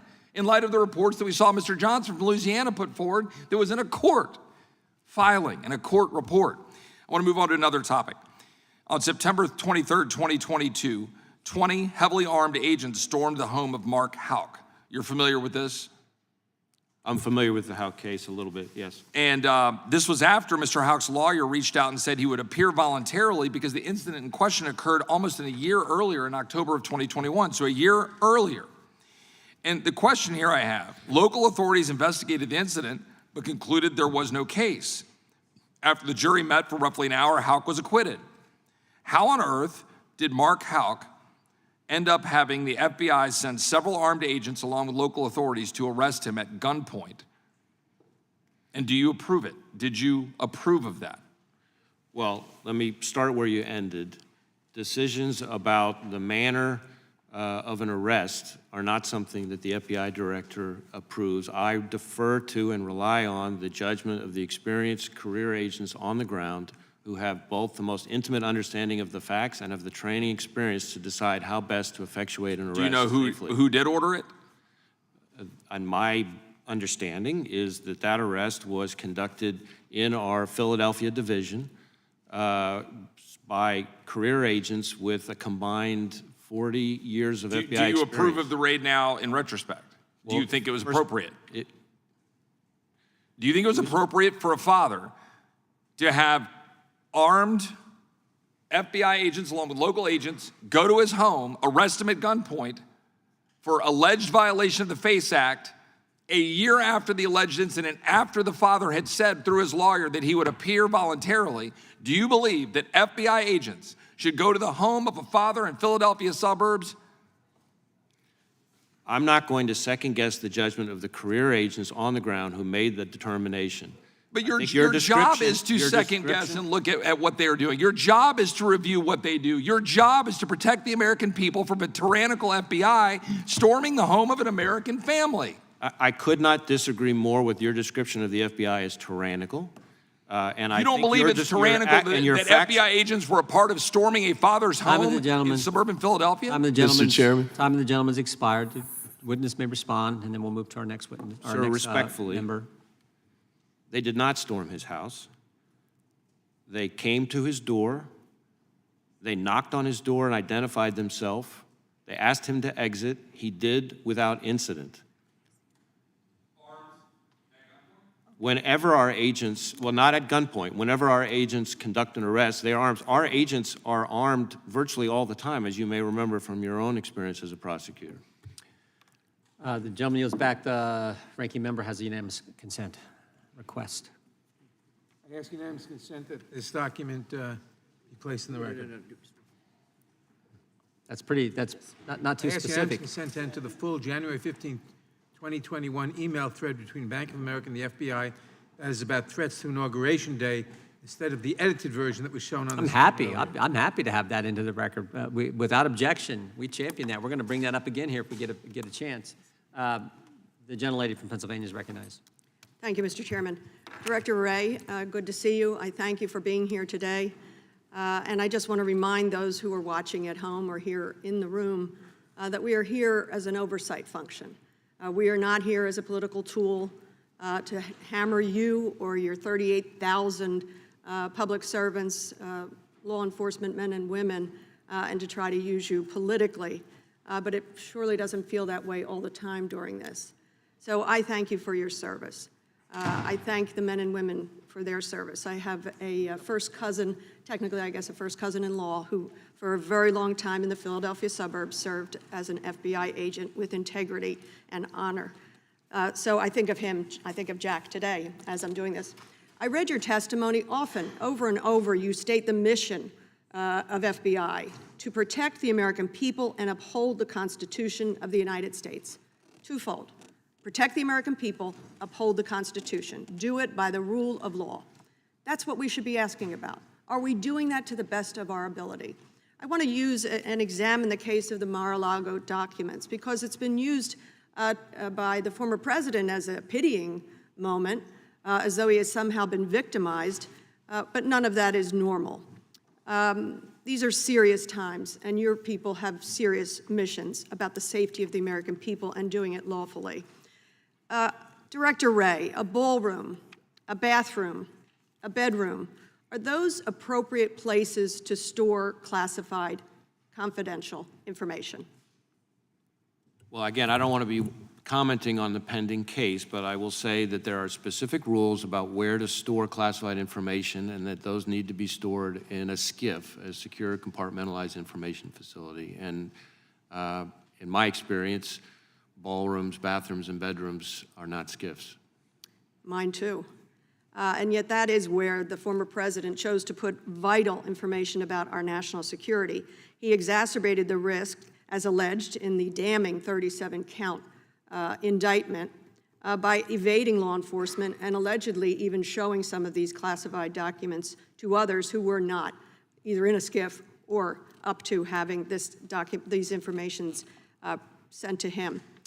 It was January 20th, having lost the election, 2021, when at noon, Mr. Trump had to leave the White House. And of course, it's shown in the affidavit and in the indictment that he left with quite a few boxes. May of 2021, the National Archives emailed requesting the missing documents from Mr. Trump. His lawyer said that he would provide them and then never did. January 18 of 2022, so we're talking a full year later, Mr. Trump finally turned over 15 boxes. 14 of them contained documents with classified markings, 30 documents top secret.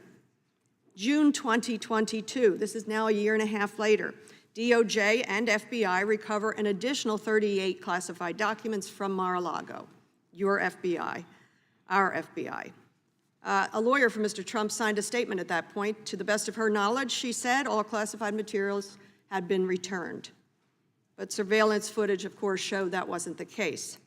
And in August of 2022, a federal judge approved a warrant to search Mar-a-Lago. This was not a raid, as some on the other side would like to have a pity party for Mr. Trump. This was not a raid. They then retrieved another 102 documents with classified markings. 300 and some documents taken by the president, improperly stored, and then tried to evade and obstruct justice, as is alleged. Do you think that the FBI went over the top or was out of line in your participation in retrieving these documents? Well, again, I don't want to discuss the specifics of a pending case, but from everything I've seen, our folks in this case have proceeded honorably and in strict compliance with our policies, our rules, and our best practices. And it seems from what overview we can do, I'm taking a look here at the affidavit to get the search warrant to go on in. It was one of your special agents assigned from the Washington field office. Obviously, we don't know who, but pointed out and made the case for probable cause to go in and to collect these documents. So let's take a look at the flip side. What's the harm? What's the danger to either human assets, your employees, national security for Mr. Trump holding on to, moving around, showing top secret documents? Where's the harm? 18 months of this going on.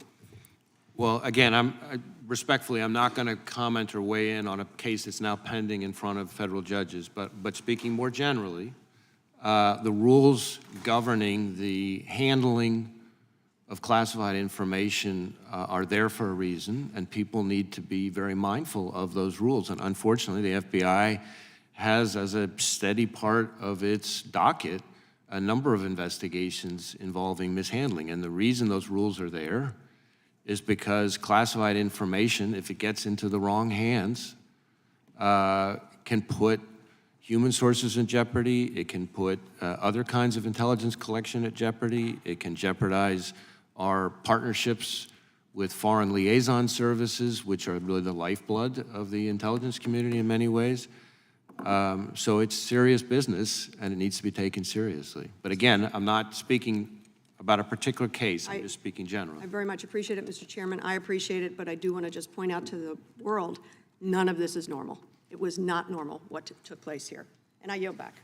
Generally, yields back. Bedroom, bathroom, ballroom.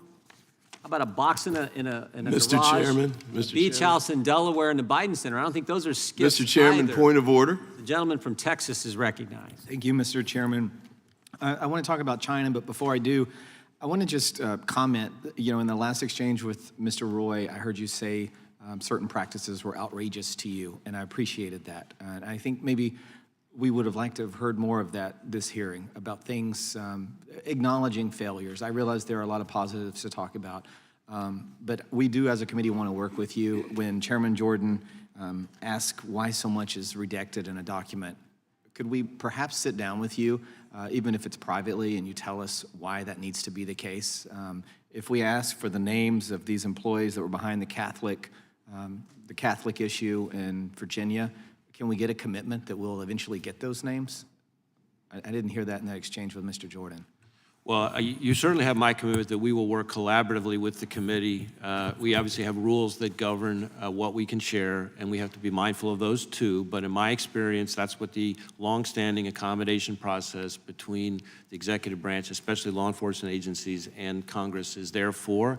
And we absolutely will pursue that in good faith. I know we've been providing an enormous amount of information, and if there are places that we can do better on that, we want to try to do better on that, if again, consistent with our rules. I'm very mindful of the fact that the whole reason I'm in this job is because my predecessor was fired, and in a fairly scathing Inspector General report, one of the things he was criticized for was sharing more information both with the public and, frankly, with Congress than was consistent with federal rules. Thank you. Thank you for that pledge.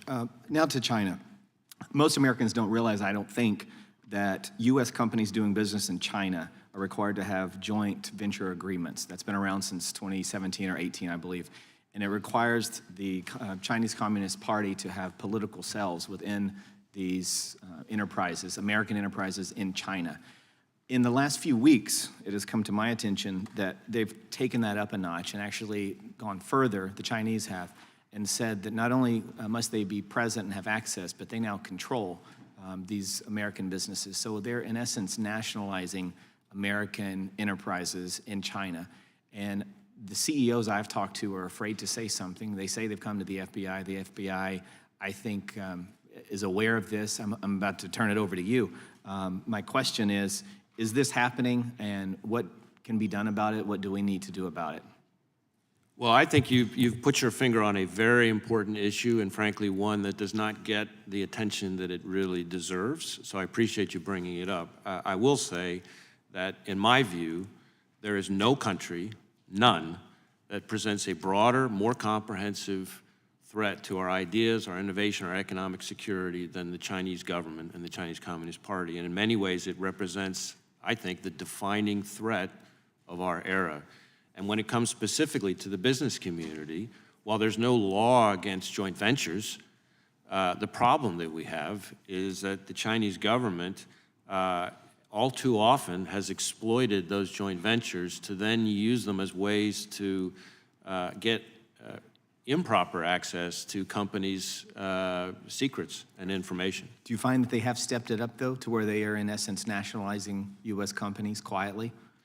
In a variety of ways. I hadn't really thought of using that term, but I think you're onto a very important point. I'll give you an example that I think a lot of people in America still don't know about and would be shocked to hear, which is that really any company of any size in China is required by Chinese law to have what they quaintly call a committee, which is essentially a cell inside the company whose sole function is to ensure that company's compliance with Chinese Communist Party orthodoxy. If we tried to install something like that in American companies, or if the British tried to do it in British companies or any number of other places, people would go out of their minds, and rightly so. Agreed. Well, thank you. I'd like to work with you more on that, and I'd yield the balance of my time to the chairman. Thank you. But that's exactly what you did.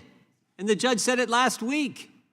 Every week you were meeting with big tech companies saying, hey, look at this. This violates your policy. Take this speech of Americans down. You were doing the same darn thing you just described the Chinese about. And can we put up the email that Mr. Nadler entered into the unanimous consent request? Can we put this up from the FBI to Bank of America? Because I want to know something. This is the full email. Go to the bullet point where it says, any historical purchase going back 6 months generally for weapons-related vendor purchase. You see that, Director?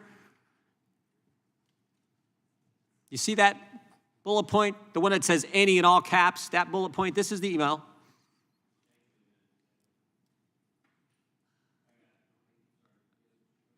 How did you know? How would you know if it's a firearm purchase? How is the FBI going to know this? Put your mic on, please. I'm sorry. I'm not going to start engaging on specific correspondence. I don't have the whole string here. As I've said before, my understanding is that our engagement with Bank of America was lawful, but that we also took steps, as we discussed in our earlier exchange. Well, if it's lawful, why'd you take steps not to use the material? You can't have it both ways. I disagree with that, actually. Really? There are plenty of things that we lawfully can do that we decide are better not to do, and that's my understanding is what happened here. Wow. Wow. Chair recognizes the gentlelady from Texas for 5 minutes. Thank you, Mr. Chairman. Director Wray, thank you for your testimony and thank you for your public service. Last week in my district and my hometown of El Paso, Texas, a domestic violent extremist was sentenced to 90 consecutive life terms for a horrific attack he carried out on my community on August 3rd, 2019. On that day, he confessed that he drove over 10 hours from his community in East Texas to mine in order to slaughter Mexicans and immigrants. And before he walked into that Walmart, he published his screed online, and he used some of the same ugly xenophobic rhetoric that I hear my colleagues on the other side of the aisle use. And then he walked into that Walmart with an automatic style weapon and began shooting indiscriminately. He killed 23 people, injured dozens more, and my community remains profoundly impacted by that attack. And the victims and the survivors and the loved ones still live with profound pain and trauma. What is the FBI doing, Director Wray, in response to racially motivated domestic terrorism? Well, first, let me say I feel your pain. I actually visited the Walmart crime scene shortly after the attack and spent time with our folks on the ground who were processing the crime scene in blistering heat in the parking lot there. And obviously got briefed by the investigative team and met with our local partners. And obviously it was a horrific, tragic event. And the individual stories about some of the individual victims stick with me to this day. As to the broader phenomenon of racially motivated violent extremism, we have done a number of things. We elevated it to a national threat priority back in the summer of 2019, I believe it was, which means that it is squarely in scope of all of our joint terrorism task forces and treated as a priority at the top level. That's our highest level of priority. We also have engaged, we created a domestic terrorism hate crimes fusion cell, and you might wonder what's the point of that? Well, what we found was that sometimes the same acts of violence could either be called a hate crime or could be called an act of domestic violent extremism. And in the way the FBI is structured, the first is treated by our criminal investigative division, the second is is focused on by our counterterrorism division. And by bringing the two subject matter experts together, we could make sure that we are not letting anything slip through the cracks, and more importantly, we can be proactive in thinking ahead. And that same fusion cell, for example, was then very important in us identifying and preventing a potentially devastating attack against a synagogue outside of Colorado. It was really one of the first times in recent memory that a hate crimes prosecution was able to be preventative. All too often, unfortunately, those cases are brought after there's a horrific attack. So we were very proud of disrupting that plot. Thank you so much, Director Wray. I'm also very curious about what steps you've taken to improve coordination between the FBI and the Department of Homeland Security in terms of reporting the domestic terrorism data. Well, there were a number of places. This gets a little bit technical, but the reports that that Congress called for. I've had a number of engagements with Senator Peters and on the Senate side about this, where data about how many domestic terrorism attacks there had been and what cases there were. I think there were different ways in which the two agencies were what they were counting and so forth. So in order to kind of get better at providing that information as required by Congress, we've worked more and more closely with DHS on ensuring a common set of metrics and so forth to make sure that the reports are getting in on time and that they're complete. We still have some work to do to make them better, but I think we've made significant progress. I appreciate it. That data is critically important, as you know. I'm just about out of time. Thanks again for your service, Mr. Chairman. I yield back. Gentlelady, excuse me, gentlelady yields back. The gentlelady from Florida is recognized. Good afternoon, Director Wray. Director, how many sworn special agents are there currently in the United States? You mean outside the FBI? Oh, no, in the FBI. Just in the FBI? I think we have about 14,000 or so FBI special agents. And they are spread across field offices and resident agencies in the U.S. and in some cases around the world. Is that right? Yes. All right. Now, as a former federal prosecutor and judge, I've had the opportunity to work with a number of men and women of the FBI from my home state.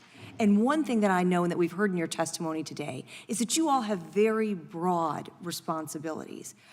Is it correct to say that the FBI, among other things, investigates counterterrorism, counterintelligence, cybercrime, public corruption, civil rights offenses, transnational organized crime, violent crime, and domestic terrorism? And then other things as well, but yes. Yes. And in addition to that, would you agree with the statement that the Bureau provides important support to local law enforcement agencies around the country on those subjects and others? I would say indispensable support, and something I hear about. I'm talking with chiefs and sheriffs probably every week in this job since I've started, and if there's one refrain I hear from them consistently is keep it coming, we need it, can you give us even more help? That's what I hear from them. Now, I'd like to focus on the subject of domestic terrorism today. And when we talk about domestic terrorism, the Bureau's work includes investigating and bringing to justice those who would do profound harm to the homeland given the opportunity. And the Bureau has been involved in cases involving hate crimes, violent extremists, and even some of our country's most notorious criminals like Timothy McVeigh and Ted Kaczynski. Is that right? Yes. Okay, and of course there are many such individuals who have plans to do harm to our homeland that America never hears about because you successfully intercept and prevent before those incidents occur. Yes, in fact, one of the things that I think people would be surprised to know, because terrorism is not as much in the news as it was during the era when I was serving in the Bush administration in the 9/11 era, but we have, just since I've been director, disrupted attacks against a July 4th parade in Ohio, any number of attacks against churches and other houses of worship, an attempted attack, a plot to attack a hospital during COVID, the pier in San Francisco in sort of a peak tourism moment, a crowded beach during Memorial Holiday, and these are not all domestic terrorism. Some of them are, and that's important for people to know, some of these are jihadist-inspired terrorist attacks too, and that has not gone away, even though a lot of the public discussion has been about domestic terrorism. And so here's what I'm hoping you can help us reconcile today. So we know that there are a limited number of agents. a limited number of resources, and a vast responsibility to prevent a broad array of very serious offenses. And what I'd like to do with that in mind is turn your attention to the decision within the Bureau to use investigative resources to investigate and surveil parents who attended school board meetings for the purpose of sharing their concerns about the nature of their children's education and the efficacy of the policies that were being implemented by school boards around the country. Is it correct that in 2021, the FBI created a threat tag specifically designed to identify parents attending school board meetings? Yes, but I think it's important for people to understand what a threat tag is and is not. It is not what we base investigations on. It's not an investigative tool. It's an administrative function in our system, and it doesn't change anything about how we investigate, tools we use, any of our longstanding standards for predication. But in those and you mentioned the whole circumstances- resource allocation question. It is correct, is it not, however, that agents surveilled, that agents did in fact surveil and investigate certain parents who were attending school board meetings? No, ma'am, that's actually not correct.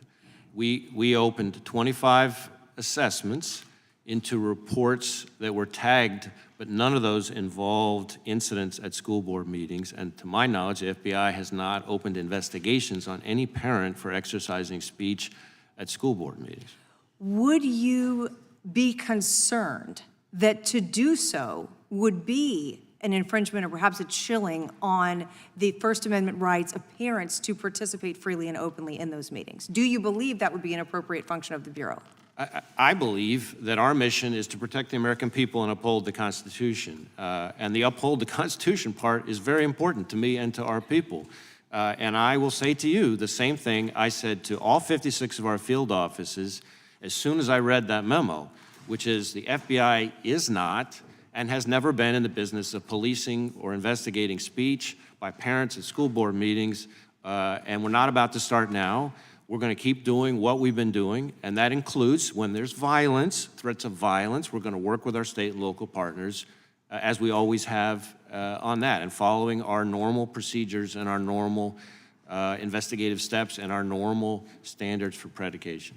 Thank you, Director Wray. Mr. Chairman, I yield back. The lady yields back. The gentleman from Colorado is recognized. Thank you, Mr. Chairman. Director Wray, thank you for being here. Thank you for your testimony, and thank you for your service to our country under some pretty difficult circumstances, and we're certainly grateful. I'm certainly grateful. The people of the state that I represent, Colorado, are grateful to the 38,000 members of the FBI team, as you have articulated, that are working every day to keep the American people safe and to keep the people of my state and my community safe. So we're grateful for you being here. This committee obviously has a legitimate role in terms of conducting oversight. Generally, that oversight has extended to the policy areas, the areas of law enforcement that, of course, you are responsible for. Unfortunately, much of the conversation today, and it's disappointing, I think, for those Americans who have been watching, has not been focused on those legitimate areas of inquiry, but instead conspiracy theories and the like. Obviously, as you have been given an opportunity to respond to some of the attacks that have been made against the law enforcement agency that you direct, and the dangerous calls, or at least in my view, the dangerous calls that have been made by my colleagues on the other side of the aisle in terms of defunding federal law enforcement, which is deeply dangerous, and you've articulated the many reasons why. I'd like to focus in on two areas that are important to my constituents in Colorado and that I believe are relevant to the work that you do, and that is the fentanyl epidemic and gun violence prevention. With respect to the latter, you may recall you testified in front of the committee previously. I had an opportunity to ask you about an incident that occurred back in 2020 in my state in Colorado. In 2021, the GAO issued a report in response to this particular incident. Just by way of background, a gun dealer in Colorado transferred a firearm to an 18-year-old resident of Florida without first verifying the purchaser's age eligibility in her state of residence. The gun buyer then threatened to commit a school shooting akin to the mass tragedy that occurred at Columbine High, causing the lockdown and closure of multiple schools in my district back in Colorado. The report recommended, the GAO report, that the FBI strengthen its system for the sale of firearms to out-of-state purchasers. Specifically, it recommended that the FBI update the NICS system to verify the age requirements of an out-of-state firearm purchaser in both the purchaser's state of residence and the state of sale to ensure basic age eligibility. And we've introduced legislation that I believe the Department of Justice is aware of to make that requirement statutory. Wonder if you could expound a bit on whether I'm sure you're aware of the report, whether the FBI has implemented the recommendation that the GAO has made, and if not, the FBI's plans to do so. Well, I think the specific legislation that would require that is something, as you said, that I think the department is studying, and so I can't weigh in on a specific legislative proposal. When it comes to the specific issue of 18 to 20-year-olds in particular, and gun purchases, that is, of course, the subject of the bipartisan Safer Communities Act that was passed. And there are a number of significant checks that now occur. We started implementing that last October, fully implemented it starting in January.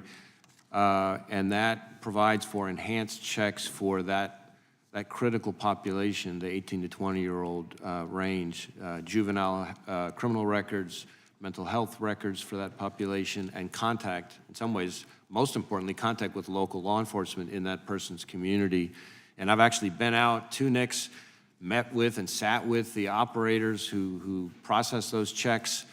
So I've seen kind of firsthand how it works and the important work it represents. And I think if you were to talk, I'm talking to chiefs and sheriffs all over this country every week, and you will hear from most of them, if you talk to them for very long, you will hear about their concern and our concern about juveniles and violence. Almost guarantee you within the first 10 minutes of any conversation. It's a real problem in this country. Well, I thank you for your answer, and I think it underscores the importance of the NICS program, and would look forward to perhaps following up with your team on this particular administrative issue of trying to just make sure that the database is working efficiently. Limited time left, but I just want to give you an opportunity. I know we've talked a bit about the fentanyl epidemic devastating communities across the country, certainly in Colorado. It's one of the reasons why we created a fentanyl prevention caucus here in the Congress. It's bipartisan. Representative Issa is one of our co-chairs. I wonder if you just might be able to, for those Americans who are watching, kind of provide us with your sense of some of the trends, the most dangerous and disturbing trends that you think the American people and policymakers should be aware of. Well, I will say there are a whole bunch of trends, but in the limited time, but because of the importance of this topic, I'll hit a couple. One is, and we were just discussing this recently internally, we are finding over the course of the last year that, maybe even a little less than a year, that almost every gang takedown we have now, and we're doing them all over the country all the time, almost every single one now seems to involve as well a seizure of fentanyl. And we've been doing gang takedowns since Congresswoman Lee was a prosecutor as well. So that's not new, but what is new is that over and over and over again, it seems consistently we're finding fentanyl in these, again, these are violent crime takedowns. The second phenomenon, which is deeply disturbing, and I know the DEA administrator is very concerned about as well, is that we're seeing more and more adulteration or lacing of fentanyl into all sorts of different kinds of prescription drugs that lots of Americans take all the time. And if you think about the phenomenon of the youth of this country, which is itself a problem of getting prescription drugs from their friends or their friends' parents or whatever it happens to be, they may not know that there's potentially a lethal dose of fentanyl in some prescription drug that they're taking. So it just underscores the importance of only getting your prescriptions from an appropriate medical provider. Gentleman's time has expired. The gentleman from Wisconsin is recognized. Is the southern border secure? I think the southern border represents a massive security threat. So what we've heard from you today is that fentanyl has become a really big problem and that you're having to put more resources to it. Is that correct? Towards fentanyl, yes. Yes, we are. And the related gangs. I mean, you just retailed some of the story. Right. So this all happened over the last couple years as the border has become unsecure. Is the southern border secure? Well, again, we're not, I want to defer to the Homeland Security, which has responsible for the physical security of the building. I will just tell you from the FBI's perspective that we are seeing all sorts of very serious criminal threats that come from across the border. And getting worse, correct? You're putting more assets towards it? We certainly do. We have, as I So said... it's becoming more of a priority for you? It is becoming more and more of a priority for us, yes. So in the Durham report, and we heard from Mr. Durham just a couple weeks ago, he said the FBI failed to uphold the important mission of strict fidelity to the law, and that predates you. Do you agree with that statement that Mr. Durham made? Yes, I do. Was Russia collusion a hoax? So in light of the Durham report and that, was Russia collusion a hoax? What I would say is this. One as to the Durham report itself, and one as to the issue of Russia malign influence. As to the Durham report itself... Be quick. I will try. The conduct it describes is conduct that I consider unacceptable and unrepresentative of who I see the FBI as every day and must not ever be allowed to happen again. And on the other side? Second, on the other one, it is not seriously disputed that the Russians, among other foreign adversaries, have attempted to interfere in our elections. And there have been any number of findings to that. In fact, President Trump himself rightly declared a national emergency about foreign interference in our elections in 2018. So as a result of the actions of James Comey, the disgraced James Comey, and the FBI, they've interfered with the elections in both 2016 and 2020. Will that interference happen again in 2024 by the FBI? The FBI is not going to be interfering in elections. They did in 2016. Well, I don't know that that's what Mr. Durham found. What I would tell you again is that there was conduct that I consider unacceptable and unrepresentative. You can be in denial if you want to. I'm not in denial, Mr. Director, sir. you can be in denial on this. That's exactly what happened. Last year, the FBI gave a defensive briefing to my home state Senator Johnson, and you can see the slide up there now. And then that defensive briefing was leaked to the Washington Post. Who ordered that briefing? So defensive briefings when it comes to election matters, including in the last administration, under a procedure set up by the last administration, are an interagency process coordinated by the Office of Director of National Intelligence. And the way that works is the interagency concludes that a defensive briefing is appropriate, and the FBI is given information from whatever intelligence community agency supplies it, and then we provide it. Defensive briefings, it's important to understand. Senator Johnson, that's his quote.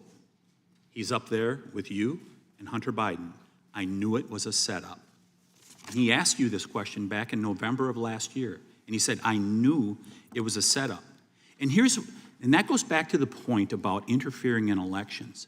Senator Johnson was one of the most vulnerable Republican incumbents, if not the most vulnerable Republican incumbent, that was a target of the Democrats in the 2022 election. And then you see this briefing happen, and he knew what was happening, that there was someone or some people within the FBI and the intelligence arena that were going after him. Did Joe Biden take payments from Burisma or any other foreign companies as vice president, president, or private citizen Biden? As you may know, there is an ongoing investigation being led by the U.S. Attorney in Delaware, Mr. Weiss, appointed by President Trump in the last administration, that our Baltimore field office is working with, and I would refer you to him as to what, if anything, can be shared. So the president is under investigation. I'm not going to confirm or speak to who is or isn't under investigation for what. I'm simply going to tell you. So he's not under investigation? I didn't say that either. By longstanding department policy and practice, I'm not going to be confirming or denying who is or isn't under investigation or for what. Thank you. I'll close with this. Russia collusion started it, Mr. Chairman, and the targeting and the suppression and the censorship has continued until this point. We need to thoroughly review what the FBI is doing, and at a minimum, I will be allowing FISA to sunset if we're not going to see significant reforms in the agency. I yield back. Gentleman yields back. The gentlelady from North Carolina is recognized. Thank you, Mr. Chairman, and thank you, Director Wray, for your service and your patience. In 2018, 10 leaders of Temple Beth Or, a synagogue in my district, received threats mailed to their homes. These threats led to the cancellation of programming and continued a disturbing trend of rising anti-Semitism in North Carolina. In the years since, my state has confronted new threats from domestic terrorists at minority institutions. This past April, a man was arrested on the campus of North Carolina A&T State University, the largest HBCU in the country, with multiple firearms and hundreds of rounds of ammunition, as well as a makeshift explosive, brass knuckles, crossbow, knives, and other weapons. Thankfully, this man was arrested before he could cause any harm, but the threat he posed to the campus mirrors threats we've seen to HBCUs around the country. In North Carolina and across the United States, we've also seen increased threats against reproductive care providers in the wake of the Dobbs decision last summer. And North Carolina recently enacted a 12-week abortion ban that has severely restricted access to reproductive health care in my state, and people often have to go through threatening crowds to be able to access the care that they need. While some in North Carolina have highlighted vandalism of crisis pregnancy centers since the overturn of Roe, they failed to acknowledge or respond to the increase in violence at abortion providers. Does the FBI currently provide anti-terrorism training to civilians, to HBCUs, places of worship, religious centers, individuals providing abortion services, LGBTQ groups, and does that training include a domestic terrorism component so that they can help you and law enforcement? Well, we do a whole bunch of things to engage with the community, institutions that are targeted with violence, that include a number of the kinds of institutions you mentioned. I know in particular we work very, very closely with the Jewish community, which has the unfortunate distinction of, despite the percentage that they represent of the American population, of being way disproportionately targeted. So we spend a lot of time engaging with them around the country and nationally. We also spent a lot of time engaging with campus law enforcement, including at HBCUs. We spent a lot of time on that, especially last year with the bomb threats that were coming in. I was just recently with all of the campus law enforcement leaders from around the country just the last couple of weeks. And we certainly try to provide awareness to different kinds of institutions about how to deal with potential mass casualty events and things like that. We also provide information about things to be on the lookout for in people's communities. I should say, though, when you mention on the abortion side, reproductive facilities, of course, I would be remiss if I didn't also point out that there has been a pretty significant uptick in violence going the other way since the Dobbs decision. And in fact, most of the investigations that we've opened since the Dobbs decision, probably about 70% of them have been violence against pro-life facilities. We recently had a significant charge in the Madison, Wisconsin area of a guy who was trying to firebomb a pro-life facility there. So we're out there with communities across the spectrum. Okay. And how would an investigation differ if it's domestic terrorism as opposed to just an ordinary criminal case?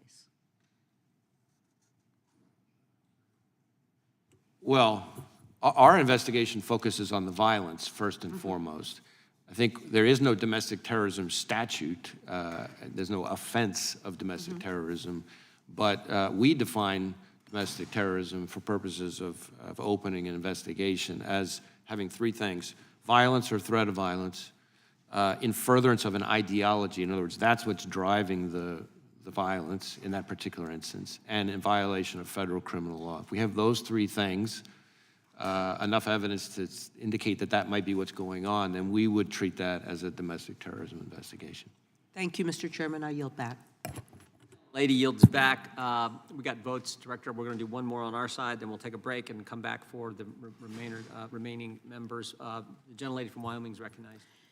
Yes, Director Wray, we have established that the FBI and other federal agencies met weekly with executives from major social media companies, including Facebook, Twitter, YouTube, Google, Microsoft, LinkedIn, and Yahoo and Verizon. Were you involved in any of those meetings, yes or no? I wasn't involved in the kind of meetings that you're talking about, or I didn't participate, I guess, in meetings like that. Okay. Are these meetings still occurring, and if so, how frequently?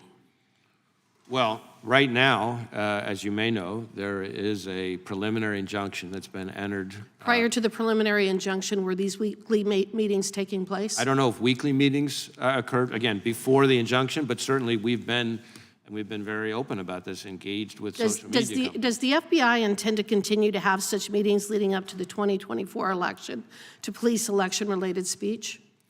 Well, we're not going to be policing election-related speech. That's what you previously did. I do not agree with that description. Okay, well, here's what I I would say. This committee has learned that the FBI acted to, quote, discredit leaked information about Hunter Biden before and after it was published, that, quote, Twitter's contact with the FBI was constant and pervasive, and as if it were a subsidiary, and that, quote, a surprisingly high number are requests by the FBI for Twitter to take action on election misinformation, even involving joke tweets from low follower accounts. Are you aware that that has been reported? I am aware of some of what the committee has found in its Okay. report. But I will add that I'm not sure I agree with the findings. But that's what we found. Director Way, you and I both know that the federal government is forbidden from doing indirectly what it cannot do directly. In other words, neither you nor the FBI have any legal authority to circumvent the First Amendment by using a surrogate to do your dirty work. Yet that is exactly what you have been doing. The Bureau, under your watch, has been using proxies to violate the First Amendment. Were you the person who gave the orders to use these social media companies to violate violate Americans' First Amendment rights? Again, I don't agree with your description of our engagement with social media companies. So who made the decision to use social media companies as a proxy to suppress the First Amendment rights of American citizens? Because I don't believe that's what we did, I'm not sure there's anyone that would have made such a Do decision. you really expect the American public to believe that you were not involved in the decisions related to using social media companies to suppress the First Amendment rights of American citizens? I can't help what people will believe or not. I can only speak to what the facts are. Was anyone ever fired or otherwise reprimanded for pursuing mass censorship? In other words, has anybody been held accountable for taking the actions that were described in the decision by the district court out of Louisiana? Well, the district court's decision just came out on July 4th, Has as I anybody been recall. reprimanded or held accountable And at the for what is? moment, we have issued guidance to everyone in the organization who could be affected as Has to how to anyone follow been- that. has And so anyone been I'm not going to reprimanded? speak to personnel matters because we have not made any such determination at this stage. Mr. Ray, I have some letters from Lindsey Graham and Rand Paul that were sent to you on April 20th and June 20th requesting a meeting to discuss the Weapons of Mass Destruction Directorate's work investigating the origins of SARS COVID-19. Your office has never responded to these letters. Do you intend to respond to Senators Lindsey Graham and Rand Paul to find out more information about the origin of COVID-19? Well, we try hard to respond to all correspondence we get from the Hill. We get a lot. I I'll have assume to you'll be check. responding So to my these. intention is that we would have an appropriate response. Sometimes our responses, by longstanding procedure, our responses have to go through the department before they go out. So it could be that it's held up there, but I don't know that that's. So I don't know if that's the case in these particular ones. Senators Graham and Paul should be receiving a response from Some your kind of office pretty response. soon. Okay. As you may know, we were the only agency in the intelligence community until more recently when the Department of Energy did as well to reach the assessment that in our folks' view, we thought I was more understand, likely Mr. to be a Ray. lab leak. Okay. Mr. Ray, from the Twitter files, Missouri versus Biden disclosures, the Durham investigation and report, and exposure and collapse of the Russian collusion hoax, The American people fully understand that there is a two-tier justice system that has been weaponized to persecute people based on their political beliefs, and that you have personally worked to weaponize the FBI against conservatives. I asked Mr. Durham about this, to which he answered, "I don't think that things can go too much further with the view that law enforcement, particularly the FBI or Department of Justice, runs a two-tiered system of justice. The nation can't stand under those circumstances." Director Wray, what are you prepared to do to reform federal law enforcement in a manner which earns back the trust of the American people? Well, first off, I would disagree with your characterization of the FBI and certainly your description of my own approach. The idea that I'm biased against conservatives seems somewhat insane to me, given my own personal background. As to how we are approaching our work of protecting the American people and upholding the Constitution, it starts with me having emphasized to all of our folks over and over and over again in everything we do that we need to do the right thing in the right way, and that means following the facts wherever they lead, no matter who likes it. It starts, then goes on from there to all kinds of enhanced procedures, safeguards, approvals, double checks, triple checks, record-keeping requirement, accountability policies, funding of new functions like an Office of Internal Audit that didn't exist before, the installation of an entirely new leadership team from my predecessor, and where I can take action, where we can take action to hold people accountable by removing people from the chain of command. Gentlelady's time has referring expired, people- Director. We're going to take a 30-minute break for votes. We will be back. I'm going to try to start right at 2:15. Unanimous consent to introduce Without to objections. the record. Without objection, so be entered. We'll start with Ms. Bush and then Mr. Bishop on our side when we return. We'll stand in recess for approximately 30 minutes.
Committee will come to order. The gentlelady from Missouri is recognized. Thank you, Mr. Chairman, and thank you for being here, Director Ray. Before I get into the primary topic of my remarks, I want to ask you about a separate issue. On June 16th, my esteemed colleague, Ranking Member Raskin of the Oversight Committee, sent you a letter asking the FBI to publicly reiterate certain non-classified information that it provided in an oral briefing about Form FD 1023, subpoenaed by Oversight Chairman Comer. It has now been almost a month since Mr. Raskin sent his letter. When can he expect a response? I'll have to check with my staff because we've gotten so many letters from so many members, and that's each one of them is important to me. But as I sit here right now, I don't know when the timing is, but we'll get back to you on that. Okay. And more importantly, we'll get back to you.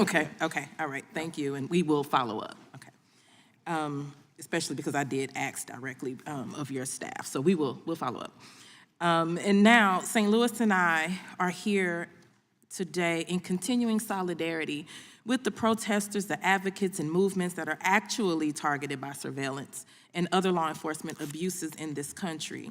Director Ray, I know that you are aware of the FBI's long and sordid history of targeting Black protesters and activists. At a hearing before this committee in December of 2017, you characterized the abuses related to COINTELPRO as, quote, one of the darker moments in the FBI's history. It's something we're not proud of, but it is also something we've learned from, end quote. But Director Ray, isn't it true that an FBI agent improperly ran a batch query of unminimized FISA information using the identifiers of 133 individuals arrested in connection with the protests after the murder of George Floyd in 2020? Just a yes or no is fine.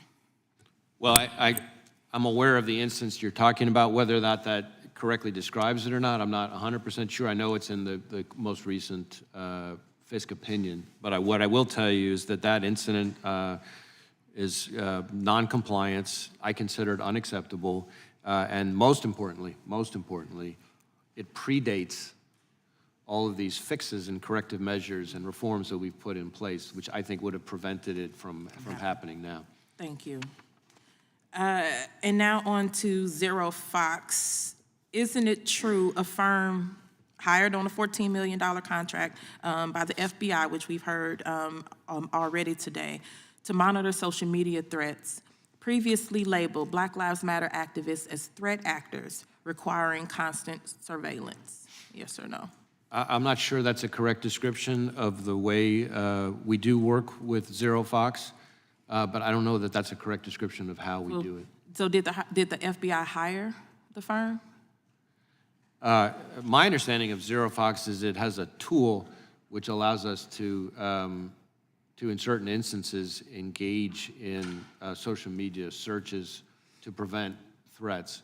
So the but the so they weren't specifics hired. of the well, I don't know again the terms of our arrangement, like whether it's a retention or what. But I've heard the term Zero Fox before, and my general experience is it's usually used in connection with preventing violence at a particular critical incident of some sort. So to the tune of $14 million, though, there is reporting that threat actors was actually what they label Black Lives Matter activists, two of whom I know very well. And I served more than 400 days on the ground during the Ferguson uprising myself, more than 400 days, many of those days with those two people that were named and who are not violent. Isn't it true that the FBI has been actively involved in the law enforcement response to people protesting the Atlanta Public Safety Training Center, a response that has included state charges of domestic terrorism against protesters? Yes or no? Well, our Atlanta division is working in support of our state and local partners when it comes to violence and threats of violence that occur amid the unrest that you're referring to. So the FBI is involved. These are not isolated incidents, and as I said, they're part of a long history of abuses by the FBI against Black and brown communities and progressive movements. These are the real oversight issues. They matter to my district where there is real and justified skepticism of whether the civil rights of Black and brown people are adequately protected. I know this from personal experience in the Ferguson uprising and from other protest movements that I have been a part of. That's why I asked you about the targeting of protesters the last time that you were before us, because it also included me. But what my district is not concerned about is the Republican conspiracy theories and selective targeting of law enforcement agencies who try to hold their twice impeached, twice indicted cult leader Donald Trump accountable.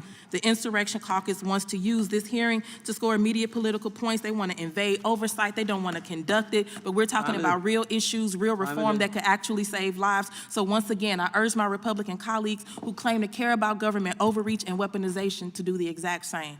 I yield back. Gentlelady yields back. I would just remind the lady that what we'd actually like to do is work with you to protect Americans' privacy, whether they've been targeted on the right or on the left. Point of order.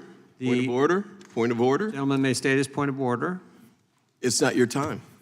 I appreciate the point of order, and I was just getting ready to yield to the gentleman from North Carolina who will have 5 minutes. Thank you, Mr. Chairman. I greatly appreciate that. I appreciate the reminder. I want to follow up, Director Ray, about the Foreign Influence Task Force. So there have been exchanges with Mr. Johnson from Louisiana, Ms. Hageman over that, and I understand the difference. I want to respect the differences in characterization. Earlier this week, in denying a stay of its order, the federal court essentially said this isn't complicated. Follow the law as articulated by the United States Supreme Court in the area of the First Amendment. And that was it, as far as it was concerned. The Foreign Influence Task Force is not a predecessor's decision. You set that up, right? Yes. Okay. And you've known about the continuous interaction with social media companies. You've known about, I'm sure you know about the testimony of Agent Elvis Chan, correct? I mean, I don't know everything he's testified to, but I'm aware that he was... Did you read his testimony? I've read parts of it, yes. Okay. And there were thousands of posts that were flagged to the social media companies. These meetings with social media continued across time on a periodic basis. And this court has found, and I understand where the point of disagreement is, I guess, at this stage is, but I believe it's fairly common sense, that if you've got a constant, expectant suggestions from the FBI to social media companies with respect to social media posts, at some point in time, it becomes a government decision or it becomes coercive in nature. That's what the court's preliminarily found.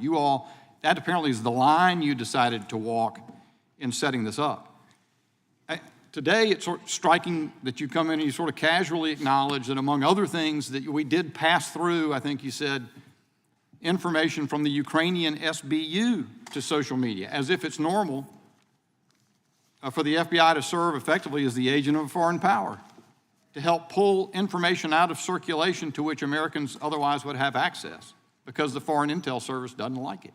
Now, those are my characterizations. I have tried to be a little bit more neutral in my language, and you can differ with them, but here's what I'm wondering. Why would you walk that fine a line with respect to Americans' fundamental constitutional rights at scale, especially with knowledge of past abuses by the FBI like COINTELPRO? You said earlier that the FBI wasn't even concerned about disinformation per se, but the foreign origins of the information. Assuming so, how does that comport with Lamont versus Postmaster General? Well, I'm not going to try to engage on Supreme Court jurisprudence, but what I can tell you is that the... Well, I mean, that's the point, though, Director Ray. And let me just ask you, do you know about that case? Do you know that case? I've heard of the case. All right. Right in the heart of the Cold War, at the behest of an American plaintiff, a communist, by the way, Supreme Court said that Americans have a First Amendment right of access to information, even if it is propaganda originating abroad. And in that case, the United States Postal Service could not interdict it. Do you know that, in essence? Again, I'm not familiar with the holding of the case. I'd have to review it to be sure that that's correct. That seems to me the trouble. I keep wondering as I read all these revelations how that could be. Or then, let me go to this. You know that the FBI engaged with the social media companies, continuously warning them of hack and leak operations in 2020. Not 2018, by the way, but before the 2020 election. Lots of warnings about hack and leak. You're aware of that? I'm aware that we gave them lots of information about intelligence that we were receiving from some of our intelligence At the community time you were partners. giving them those warnings, the FBI had had the Hunter Biden laptop for more than 9 months. And, but of course, COINTELPRO itself was the mother of all hack and leak operations. Leftist activists at the time broke into the FBI's office in Media, Pennsylvania, stole the files, gave them to the media, and newspapers published them. And you're bound to be aware of New York Times Company versus United States, the Pentagon Papers case. Yes. That says that even if information has been stolen or inappropriately taken, that you can't get a prior restraint in almost any circumstance to prevent their being distributed. So how is it that your Foreign Influence Task Force is out warning of hack and leak operations to innocent, not involved in the hack, that would be criminal, but or social media organizations where information may be circulated? Well, first off, we're not engaging in any prior restraint. Second, wow. Second, well, let me, if I could finish, please. Second, there's no serious dispute that foreign adversaries have and continue to attempt to interfere in our elections, and that they use social media to do it.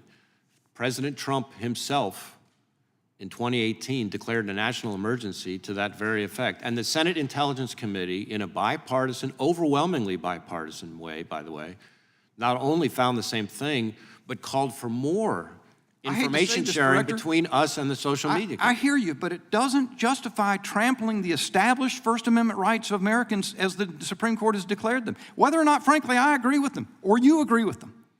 And I just don't, that's what I don't get. You come here and the comments are sort of blasé answers. Accountability is always down the road. We never arrives. And I'm not trying, I guess I'm joining the gang up, but what I'm concerned about, and I think Americans are concerned about, is they just never see it. I don't know of an answer other than to take an appropriation from you that's very significant, or to do something to take your intel powers away and put them in another agency. I honestly want to know. Mr. Chairman.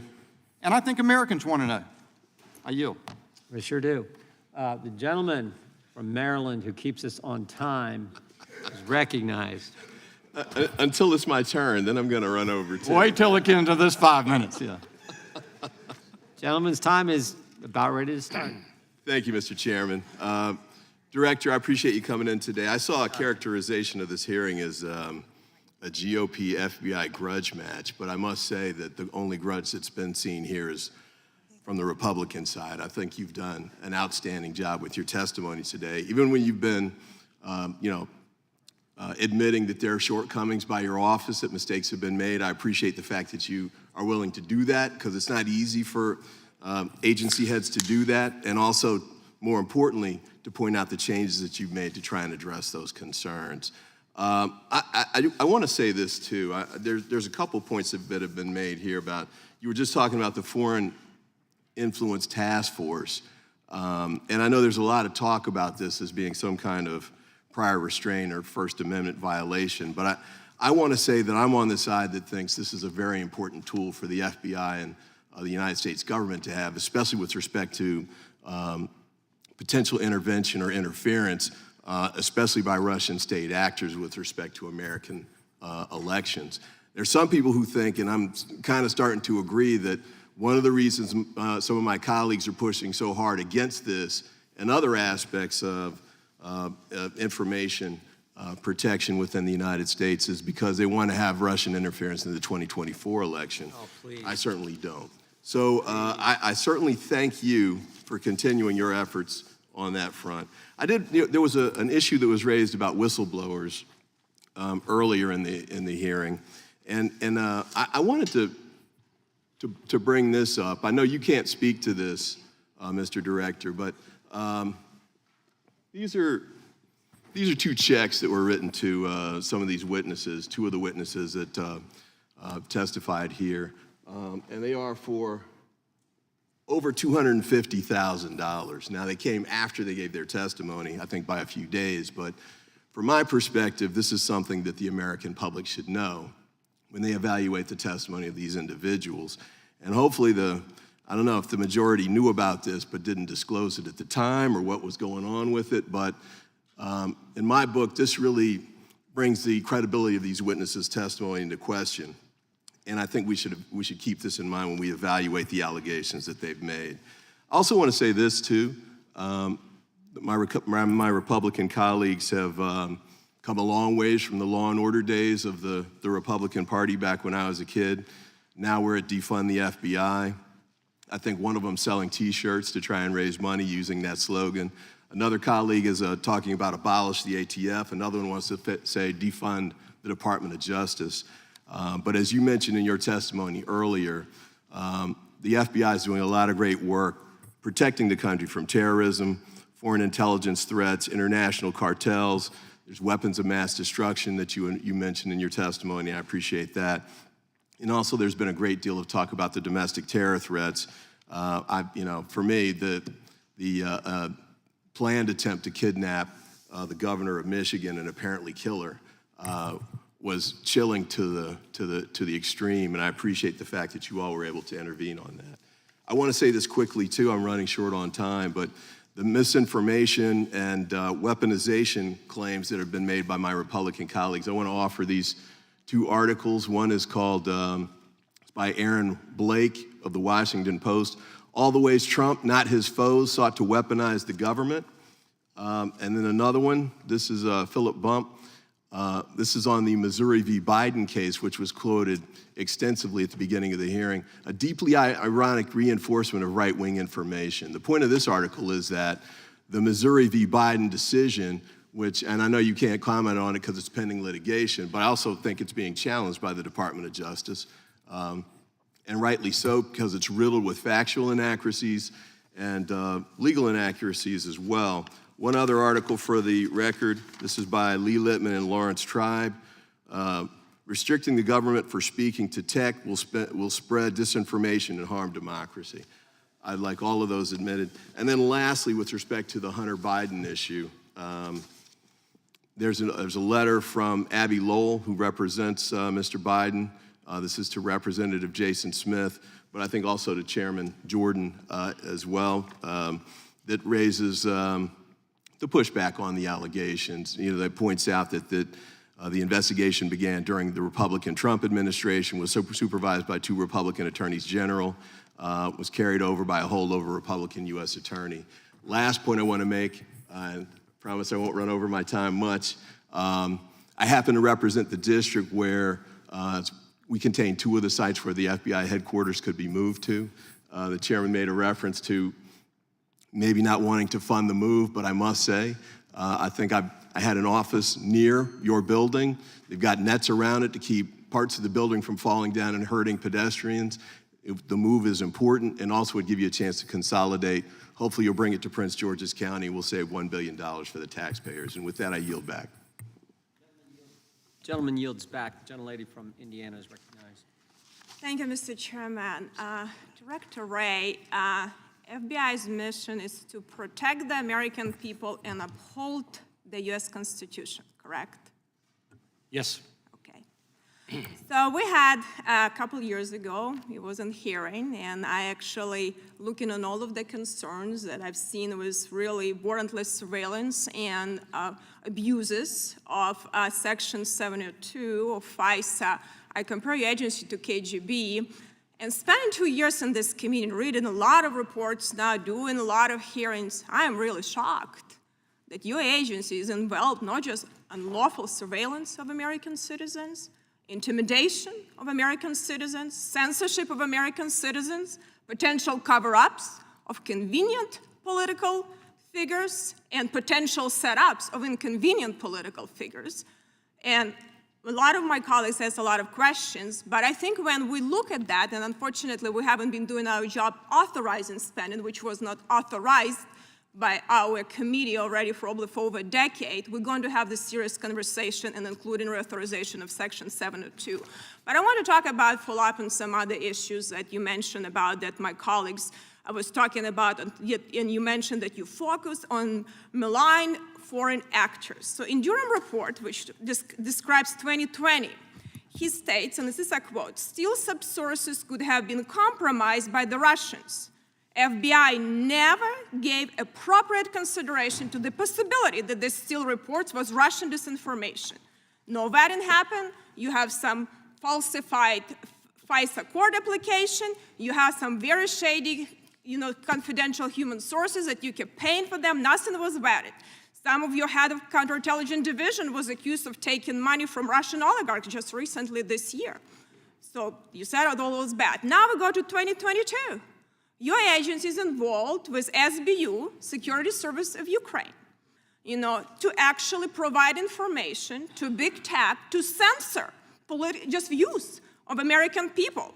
No vetting seems as happening. This is information, actually a lot of this information was pro-Russian against Ukraine and pro-Putin. Your agents just pass it along. It seems like nothing happened. And it's interesting for me that, when I raised some issue, actually beginning of July, and what's happening in Ukraine, I don't have any confidential human sources, just using common sense and intelligence that something is wrong happening in Ukraine. It seems like there is a lot of infiltration. I was attacked. Oh my gosh, how can you question? Well, strangely enough, after me raising this question in the middle of July, President Zelensky fired his SBU top guy, opens over 600 investigations, is potential, infiltration by Russians, and then fire a lot of other people for corruption. And anti-corruption prosecutor was suddenly installed. But what is really interesting for me, how could you have these processes, and are you doing actually any investigation to look? Because it seems to me, as I understand, you still have our agencies working with SBU, with, coming from KGB time and FSB time has a lot of potential to have this infiltration. Are you doing any investigations on these issues? Doing investigations on... Yeah, to look at that, why we're doing unvetted information we're taking from SBU, which actually was infiltrated and given to censor Americans to our big tech companies. Are you looking into that as an agency? I'm not sure there's an investigation that is directly on point to what you're saying. I mean, certainly the SBU is an agency that we So we're not doing worked with for a long time. So did we change the processes now, since we know your guys work with SBU? SBU was infiltrated by Russian, and big tech was censoring American citizens with this unvetted information that actually was provided by Russians. Do you change any processes? Or is it still happening? You have still the same processes that happen. Is it still happening now? Well, the engagement that we had with SBU was during the... But I'm talking right now. Yeah. Because recently, some of your agents had actually a joint meeting, and they were bragging how they're top corporations with SBU. Did you change processes? I'm not sure what processes you're talking To about. vet information. Yeah. What's happening? Again, during the period at the beginning of the invasion... No, I'm talking right now. Yeah. Do you vet information that you get from agencies like SBU? I mean, I don't know if are we being stupid? I understand. Are we being infiltrated by Russians or corrupt? I don't understand why we're not vet information with such a really challenging agency. So are you changing anything of that? I would like to have a briefing or something on this, because if you're not looking at that, I have a huge problem with that. I'm happy to try to see if we can arrange to get you a better briefing on the subject. Because this is a serious national security issue. I yield back. Gentlelady yields back. The gentleman from South Carolina. Oh, unanimous consent. I'm sorry. Gentlelady from Texas is recognized. Thank you so very much, Mr. Chairman. The lone ranger on this side. Thanks for sticking with us. We appreciate you for a moment, and all of my members. Let me just quickly indicate that I have a document that is a tweet that is wanting to submit into the record. Two of the Republican witnesses were gifted 255,000 checks. 255,000 in checks immediately after they testified before this committee. It seems to be quid pro quo, but the fact of the tweet that I'm submitting from Mr. Kyle Serapin says the fact that Mr. Allen has not yet cashed the check is not that he did not receive the check. So I submit in the record the tweet from Mr. Serapin, who indicated that two gentlemen, Garrett and Marcus, were receiving a check of Continuing your attack on whistleblowers without objection. Those are just a clarification, Mr. Chairman, and then finally, the Federal Bureau of Investigation, Department of Homeland Security, Strategic Intelligence Assessment and Data on Domestic Terrorism, dated October 2022, Appendix A. I mean, the document itself, Appendix A, Appendix B, and the categories of domestic violent extremism. Without objection. Your kindness is appreciated. Thank you very much. The gentleman from South Carolina is recognized. Thank you, Mr. Chairman. A few weeks ago, Special Counsel Durham confirmed the FBI had bias against President Trump and took unprecedented steps to go after him during the 2016 presidential election. The Durham report showed, 1, the FBI did not have an adequate basis to launch the investigation. 2, it didn't verify or examine all of the evidence. And 3, the FBI was politically charged against then-candidate Trump. This, of course, was before your time. But here we go again. In August of 22, the FBI raided the personal residence of President Trump. This unprecedented raid was a shocking escalation in what we talk about with the weaponization of the federal government against political opponents. You know, our country is almost 250 years old. We've had 46 presidents. This is unprecedented. When we say it's unprecedented, we mean it. This has never been seen before in our country's history. Just like we saw in the Durham report, the FBI did not follow traditional protocols, and this investigation was chock full of abnormalities. So I kind of want to go into those a little bit. Director Wray, as you know, the committee recently conducted a transcribed interview with Stephen D'Antuono, the former assistant director in charge of the FBI's Washington field office. He has over 20 years of FBI experience, and he expressed some strong concerns with your department's handling of the case, the DOJ's handling of the case. The first abnormality deals with the FBI office that they conducted the raid themselves. Director Wray, generally speaking, which FBI office oversees Palm Beach, Florida? The Miami office has an office in Palm Beach, but to the question you're asking, it's not unusual for a field office that is investigating the case to send the case team down to be involved in conducting a search. And President Trump's residence is in Palm Beach, Florida, is that correct? Yes. Director Wray, did the Miami field office conduct the investigation and search at Mar-a-Lago?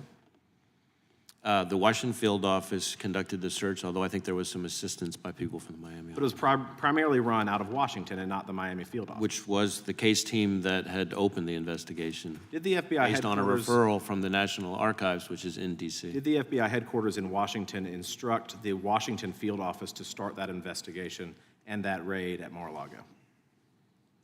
Well, the investigation was opened in the field by the Washington field office. Right. So it was not Miami, it was Washington. And the Washington field office opened the investigation based on a referral from the National Archives, which is also in D.C. So that makes sense. Who made the decision to have the Washington field office execute that search warrant rather than the Miami field office?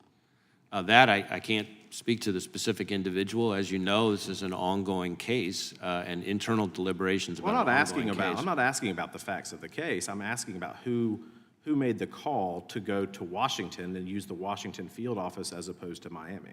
Would that have been you? Well, no, the Washington field office opened the investigation because they're the office where the National Archives is, which is what referred the investigation and kicked off the whole investigation. Director, on May 15th, 2023, the FBI, your special counsel, or excuse me, not your special counsel, your general counsel sent a letter to Special Counsel Durham in response to his report. In that letter, the FBI wrote, quote, FBI executive management has instructed investigations to be run out of the field and not from headquarters. So despite the location of the search occurring in the territory of the FBI's field office, the Washington field office instructed the raid. This is inconsistent with the FBI statement from 2 months ago. I want to move on to a second abnormality. I'm sorry, real it's quick. actually not. I've got 1 minute left. inconsistent. Well, I got 1 minute left, Director. Now, is it normal for a U.S. attorney to be assigned to an investigation, a high-profile investigation? Well, that's a decision that's made over at the Justice Department as to how they allocate But that's normal responsibility. protocol, is that correct? I mean, there are investigations, prosecutions and cases that are handled by Main Justice. There are trial attorneys there, but again, I only speak to the FBI's decision-making, not to the Justice Department. And a U.S. attorney was not initially assigned to this investigation, were they? I think that's correct, but again, I would refer you to the Justice Department for any questions about U.S. attorneys versus Main Justice. And the third abnormality that I find really troubling, probably the most troubling, quite frankly, is the FBI did not first seek consent to search the residence, did they? Well, there is a very detailed filing in court that goes through in fairly excruciating detail the process that was followed that led up to the execution of the search. And it goes through in great detail the efforts that were made to secure documents. Because this case is now pending and moving forward in federal court, I want to respect that and not engage in more discussion beyond. But Here's- other than refer here's you the to the frustration, filing, which Director, lays that I- out in great detail, I Here's think, the the answers frustration to your that I see, questions. Director. The Durham report laid out very clearly that in cases, just in general, that you cross every T and dot every I. That was not done here.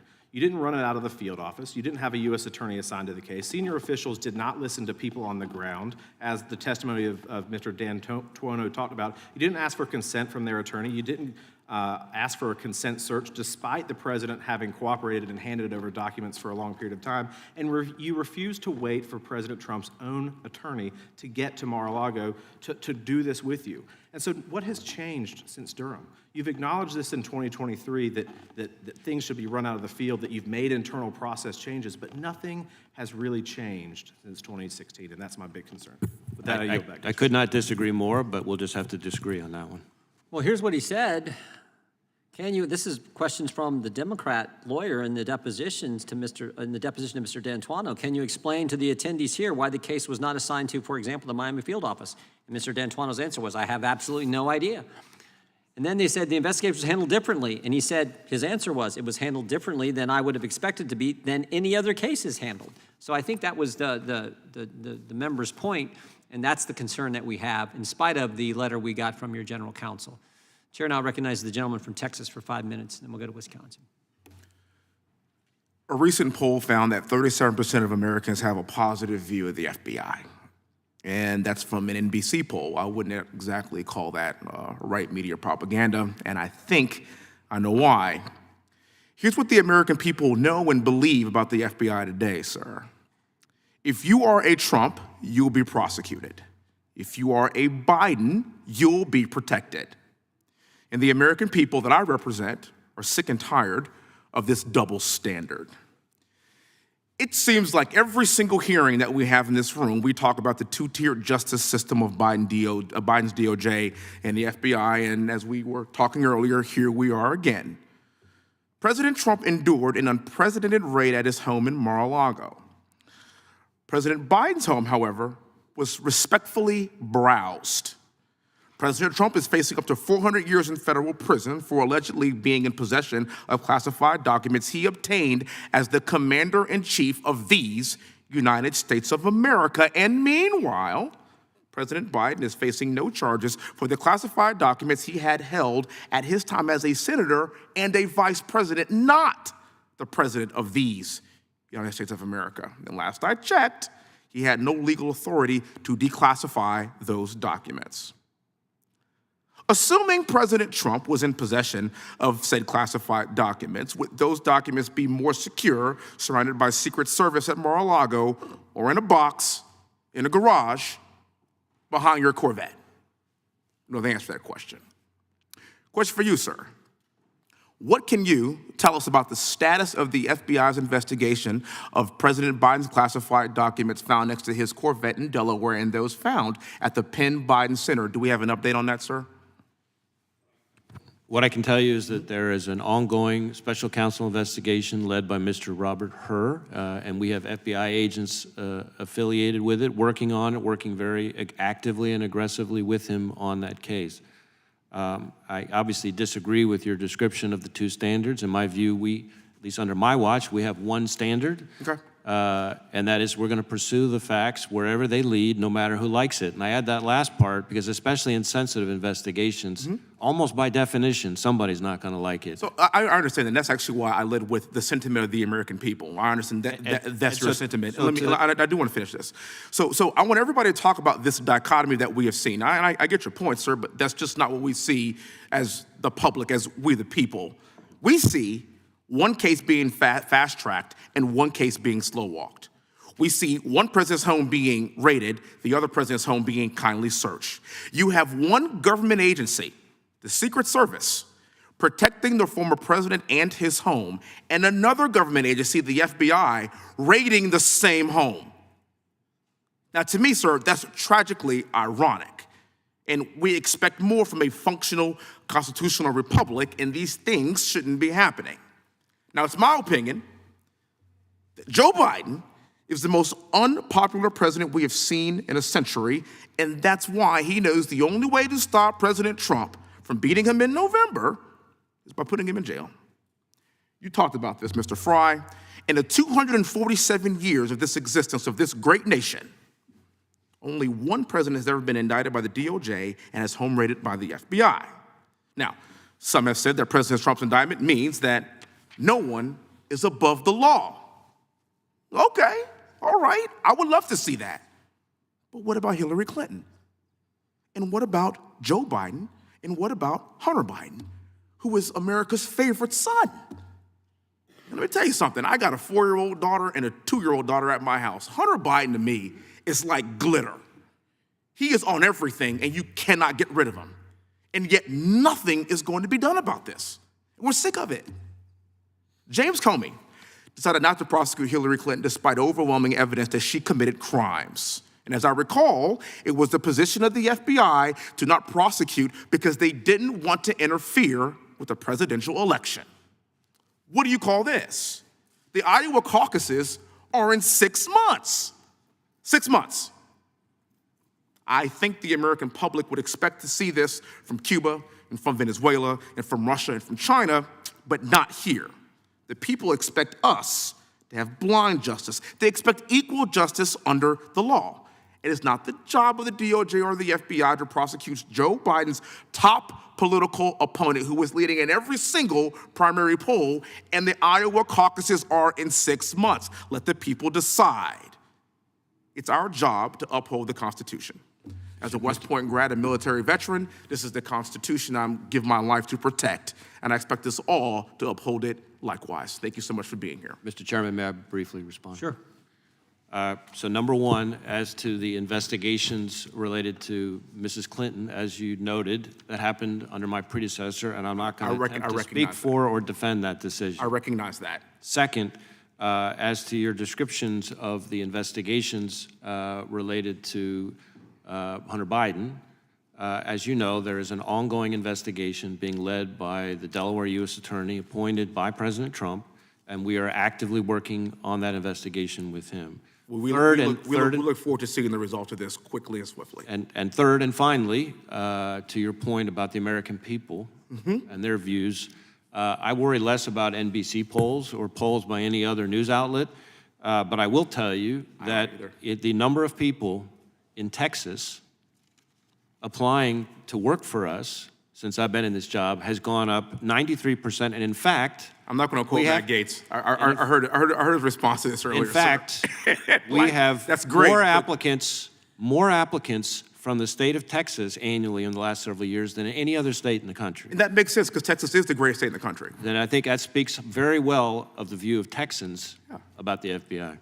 Director, any agents who served on the Crossfire Hurricane investigation or the Mueller investigation, are any of those agents on Mr. Hur or Mr. Smith's special counsel team? I don't believe so, but I can't, on the top of my head, go through the list of, there's a lot of agents involved in the 2 investigations, and so let me check into that and see if there's any way we can get back to you on that, because I don't want to get out over my skis. Thank you. Gentleman from Wisconsin is recognized for 5 minutes. Director Wray, thanks for being here today. On June 21st, the committee heard testimony from Special Counsel John Durham. Have you reviewed his findings, and did you dispute any of those? I have reviewed them. There's a big multi-100-page binder of it sitting right to my right on my desk, and I refer to it frequently. I can't say that I'm aware of anything specific that I would dispute in it. Certainly, as you may know, not only did we fully cooperate with him in the investigation, as he noted in his report, but I actually assigned a bunch of agents and FBI personnel to work on it with him to help him. And I'm very proud of the fact that the reforms that we've put in place in response to the Inspector General's investigation, also in the Crossfire Hurricane, as well as some other changes that we made working closely with Attorney General Barr, if those reforms had been in place back at the time that all of this stuff that Special Counsel Durham found, I don't think any of this would have happened. So the confirmation bias, which was brought up time and time again when Durham was here before the committee, you feel those have been addressed? I think Jason Jones says you put together a letter and that includes a lot of that information. Do you feel it's adequate, or? Well, I'm ambitious by nature for us as an organization, so we're constantly looking for more things we can do. But I'll give you an example on this issue of bias because I think it's so important. One of the things that I did as FBI director, and I did this a couple of years ago, was in order, and this frankly, it was in reaction in many ways more to both the Hillary Clinton investigation as well as the Crossfire Hurricane investigation, was that I put in place training for the entire workforce that focused specifically not just on the importance of avoiding bias, but the importance of avoiding even the appearance of bias. And one of the things that I did to make sure that I was sending that message was that rather than like the way it normally happens in a bureaucracy where all the training gets saddled on all the folks on the front lines right out of the gates, I started with the top 200, 300 or so people in the organization, brought them all to Quantico for an entire day, stand down. We heard from the federal judiciary, the inspector general, the Hatch Act Office of Special Counsel, and the whole point of it was the importance of not just objectivity, but making sure that we are faithful to the appearance of objectivity as well. And then we had a smaller version of that went out to the whole workforce. But the idea was to send the message that everybody at the top has to take the medicine first. So there's two other things that were in there. Serious lack of analytical rigor was one of the other things that Durham brought up numerous times. And then there was a noticeable departure from how the FBI approached matters involving possible attempted foreign election interference plans amid, as you just brought up, at the Clinton campaign. So the question would be, has the FBI protocol surrounding investigations, I want to know specifically in the presidential campaigns, what's the policy now? We're on the verge of another nationwide election, and I'm wondering, is there anything specific in writing that you could inform the committee of this afternoon? Well, we put in place a whole slew of reforms that help to try to mitigate against the kind of concerns you're raising. Whether there's a specific one that I would think is I don't think there's any one that's a single silver bullet. I know that Attorney General Barr and I put in place certain reforms that dealt with particularly sensitive investigations and approvals that would have to be required before anything like that could happen. I know that was very important to him, and we worked together on that. But we have a whole slew of additional approvals, sign-offs, triple checks, safeguards, et cetera, that go into a lot of these kinds of issues. When you raise the issue of analytical rigor, obviously I talk about rigor. I bet my folks would tell you they hear the word rigor coming out of my mouth probably every single day. And that is something that we're always aspiring to get better at. So if you had somebody within the FBI that you found out was involved in trying to manipulate or rig an election, especially at the national level, I mean, how would that be handled by the FBI? How would you handle it as a director? Well, obviously it would depend on the specific facts as to exactly what it is the person was doing, but accepting your premise, that's the kind of thing that would have the person referred to our disciplinary process.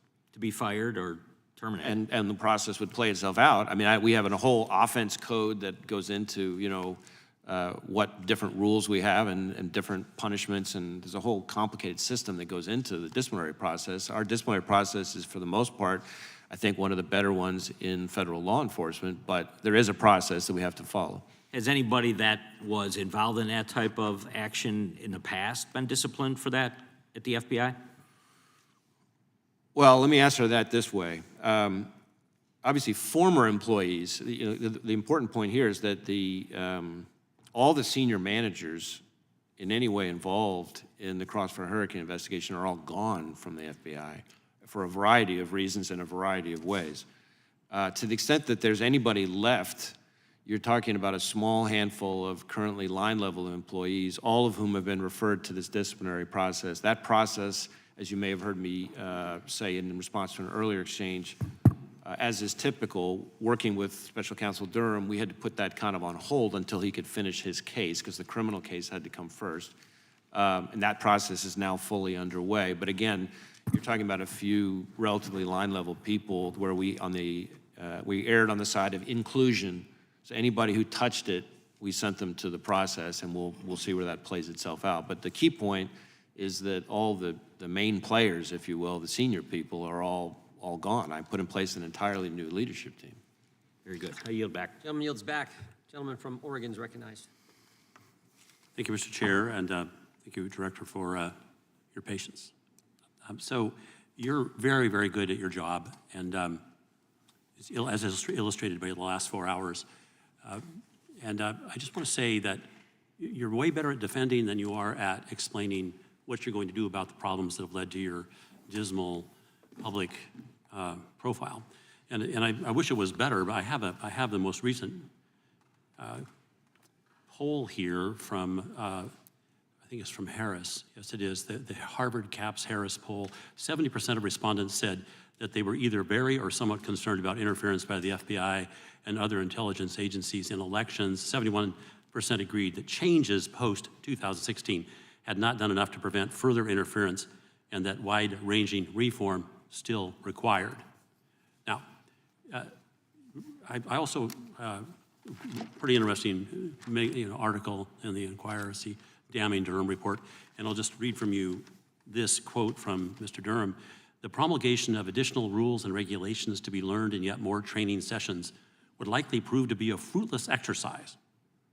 So you must have done something more than promulgating additional rules and regulations, because to me, that doesn't do much at all when we're going to an issue that probably is cultural.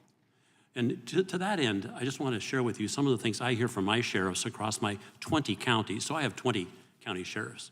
In fact, one of my brothers used to be one for 15 years. And so I called him, my brother, and I said, hey, what was your experience with the FBI? And he said, they're very qualified. But when they appear, you know you have to be aware that part of their job is to enforce Section 1983. And he pointed that out just because there's a constant tension between FBI and local law enforcement. Would you agree? And by the way, when you go out and you talk to sheriffs, nobody's going to say to the director of the FBI, we don't like you. Why would they do such a crazy thing? They want your help. And by the way, I asked for your help down in Southern Oregon against all the drug cartels.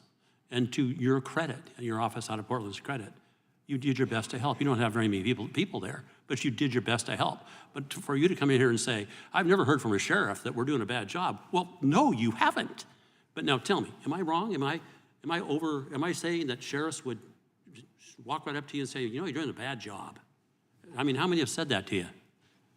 Well, my experience with sheriffs actually has been that they are often very colorful and very blunt in their communications. But you didn't mention. So I feel that they. But let me, forgive me for interrupting. But earlier today, you didn't say anything about them being negative. And what I'm trying to get at here is, you've done your job today to defend your agency, and good for you. But it's not what we're here today. I want to go to Durham's page 288 of his report. And this is going to the heart, I think, of what part of your problem may be. And he's making his observations. He's very careful to protect you. He says, in making observations, we're mindful of the benefit of hindsight. And then he says this, some FBI employees who were interviewed by our investigators advised they had significant reservations about aspects of Crossfire Hurricane and tried to convey their misgivings. Others had doubts about the investigation, did not voice their concerns. In some cases, nothing was said because of a sense there had to be more compelling information in possession of those closest to and still other and current former employees who maintained they did their best to take reasonable investigative steps and acted within your procedure and guideline. Here's what I'm getting at here is, I don't think people within your organization are comfortable calling out negative things. I don't think they are. And I wouldn't be either. I'd be worried, because I look at what happens to whistleblowers and others. I'd go, oh man, this is not a safe place to be. I'm going to keep my mouth shut.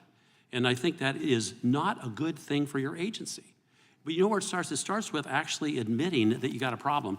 And I don't think you're very good at that either. I'm going to your testimony, page 13. You might want to look at it. I'm sure you wrote it, so you probably don't have to. But on page 13, last paragraph, you write, to be sure, nobody more deeply shares members' concerns regarding past FBI, and here's the words, compliance violations.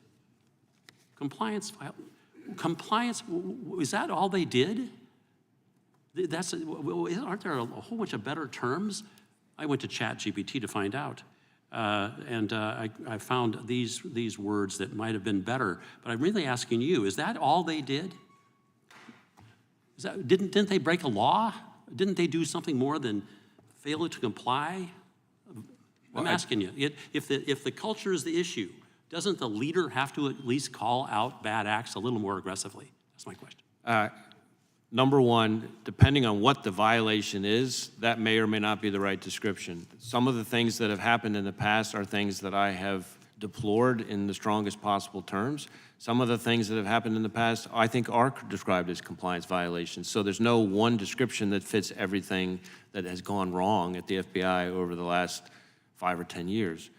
My language, in general, tends to be fairly measured. I think that's a fair statement about me.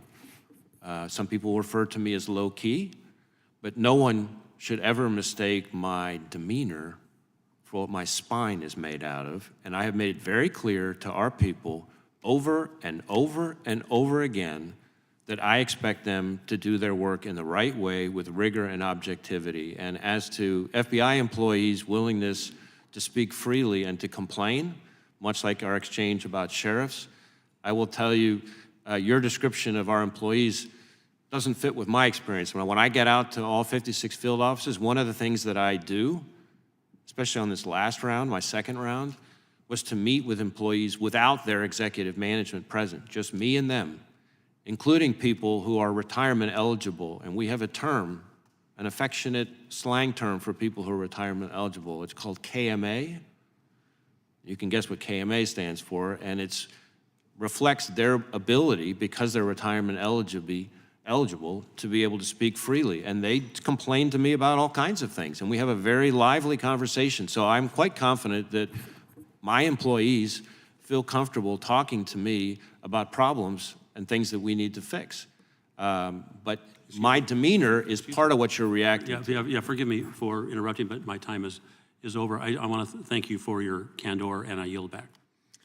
Gentleman yields back. The gentleman from New Jersey, Mr. Van Drew, is recognized. Thank you, Mr. Chairman. And Director Wray, thank you for being here. You know, believe it or not, I'm basically just a simple country dentist, but I do know my dentistry. And one thing I know about are abscesses. If you have an abscess, you can have a mild or moderate one, and you treat it with antibiotics and warm salt rinses, and in a week to 10 days, it'll be better. If you have a severe one, you've got to take a scalpel to that abscess. You've got to cut it open, and you've got to let the pus and the blood and the gas drain out. If you don't, that abscess will travel. It'll travel to the patient's brain possibly, or to their heart, and it definitely can kill them. That's the type of infection that I feel is within the FBI today. It has gotten so deep that we need to get in there with a metaphorical scalpel before it kills our nation. We need real structural change, and this committee is that metaphorical scalpel.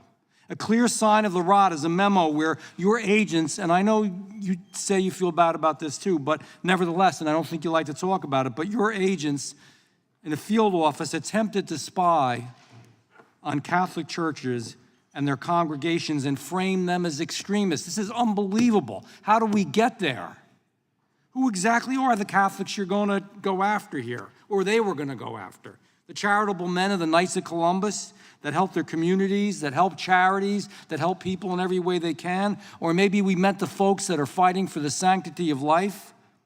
Or are you talking about those who hold true to their beliefs rooted in the traditional values and teachings of the Catholic faith? As a Roman Catholic myself, and I believe you are as well, I was deeply, deeply disturbed by this memo. And it's shameful. It was only rescinded after basically it got leaked to the public. That should scare each and every American, from parents at school board meetings to grandmas clutching their rosary beads. The misguided priorities of our intelligence community put every American at risk, and it is wrong.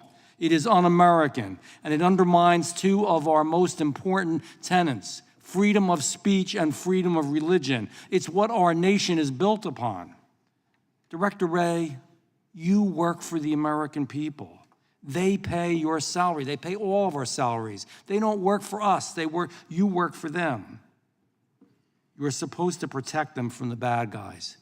And now many feel that they need protection from the FBI. I have a few questions here. Despite multiple requests, why hasn't the FBI produced an unredacted copy of this memo that really outlines this. It isn't public security, it isn't national security, it isn't public safety. This is an internal thing that you all did that was wrong, and we as a committee, this committee, have the right to look at it.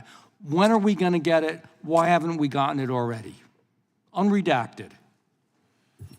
We redact information for a variety of reasons that cover various rules that apply to us. So I our want to know ability why to this one. transparent. So- I don't know about the rules. All I know, I told you, man, I'm not a lawyer, all right? But you know what I want to know? I want to know why we don't know what happened here. That people in their churches had to worry, and it isn't something that's going to affect national security. So whatever damn rule it is you have, we should change that rule. Because when something like this happens, and it isn't a matter of national security, then we should know. So I'd like to know when we're going to get it. I'd like a date certain. What I can tell you is that we are almost done with our internal review, and as I said to the chairman, we're going to be providing a briefing to the committee on what the internal review found. When? It should be later this summer. And why do we need your internal review? Good you're doing an internal review. You should do a lot internally. But why don't we get the information when we ask for it, when we subpoena for it? We clearly are not creating any risk to our nation or national security. You could give us that tomorrow. Why don't we get that part tomorrow, and then you can give us the briefing and the internal review? As I said, we're going to give you a briefing on the internal review, and then we can discuss additional information that may. Because you're going to try to shape it differently and make it out that it was kind of okay. On that, no. I will tell you that I am not going to defend or excuse that memo or that product. I understand you said that. I have simple yes or no. These are real easy questions. Has the FBI created or maintained any list of Roman Catholic churches? Yes or no? Any list of Roman Catholic churches? Correct. Well, we're certainly not targeting any Roman Catholic churches. Well, they were. They were. The field office was until we found out. But do you, as a yes or no, do you have a list? If you don't have a list, it's easy to say no. Well, we have 38,000 employees. We engage with churches of all kinds. So you may have a list of churches that you're looking at for possible No, not for possible investigation. How about Russian Orthodox churches? Same answer. Greek Orthodox churches? Tell me, yes or no? Evangelical churches? Tell me yes or no. We do not maintain yes or no. Excuse me? Please answer yes or no. It's not a yes or no question. It is a yes or no. If you've got a list of churches that you're targeting and looking at, the answer is yes. If you don't, the answer is no. If your question is, do we have a list of churches that we are targeting, then the answer is no, we do not have. How about Jewish synagogues? Yes or no? Same question. We do not maintain any kind of list of religious institutions that we're targeting because we are not targeting religious institutions. Let me tell you, it's a sorry state of affairs that these questions are questions I have to ask, and it's a damn shame to see what's become of our once universally respected FBI. We need structural change, and Mr. Chairman, I yield back. Gentleman yields back. Director, the 5 individuals who signed off on that memo, have any of them lost their security clearance during this internal investigation? I don't believe anybody has lost a security clearance, but again, we have an internal review pending, and that I'll let that come to its conclusion. How did you become aware of the Catholic memo that the gentleman just referenced? How did I become aware of it? Point of order, Mr. Chairman. Gentleman may state his point of order. Whose time is the chairman consuming with I thought for the committee, it's not a point of order. The chair now recognizes the gentleman for Texas for 5 minutes. Thank you, sir. I will say this, Mr. Ray, I'm one of those sheriffs that will be very blunt with you today. That's right here. I've had an opportunity to look at your testimony, lots of stuff, and hear about numerous task forces, crimes being committed against children, including even infants and toddlers, MS-13 gang members coming across the open southern border, the poisoning and killing of the American people with fentanyl, the sex trafficking, the human trafficking. It's quite clear, it is clear that you guys are dealing with some of the sickest bastards in our society. I have an article here from CNN in January 2022 calling the January 6th investigation the biggest investigation in FBI history. And what shocks me about this, quite honestly, is that you don't mention January 6th, again, the biggest investigation, not one time in your 14-page testimony. You don't mention it one time. And that makes me ask myself the question, what the hell are you hiding? Sir, you mentioned 38,000 agents and support personnel in your agency. How many FBI agents and support personnel had you assigned to the January 6th investigation? I don't know that I know the number. I know we have a lot of people working on it in multiple field Fair offices. enough, lots. Knowing that you are dealing with some of the sickest people in our society with investigations related to child sex trafficking, have you reassigned any of these agents or personnel to investigate January 6th? Yes or no?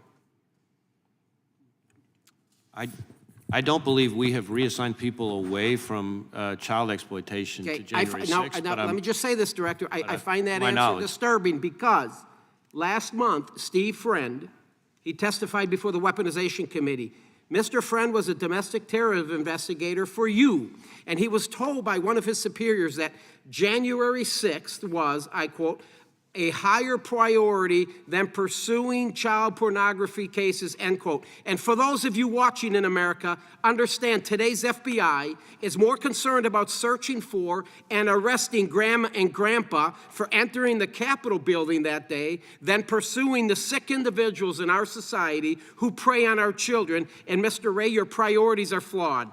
But let's rehash what we know so far, all right? It's the largest investigation in FBI history, and you don't mention it in your testimony.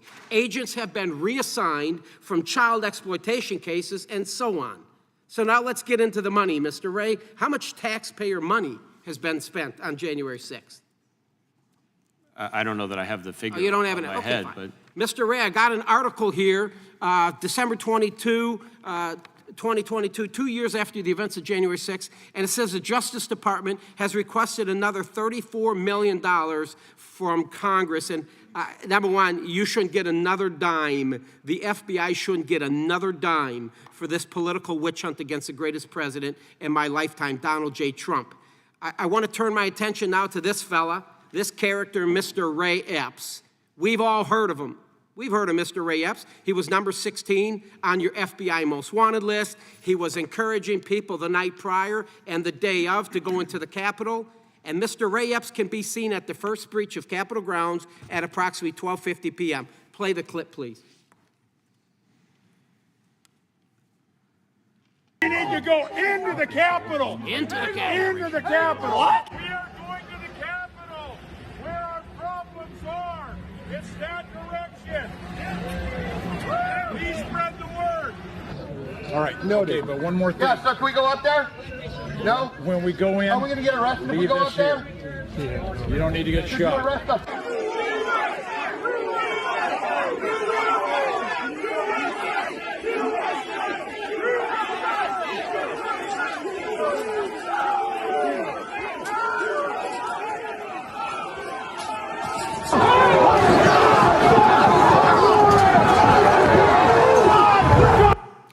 There he is, breaching the line, going in at the first breach into the Capitol grounds, the restricted area. Mr. Ray, you have arrested hundreds of people related to January 6th.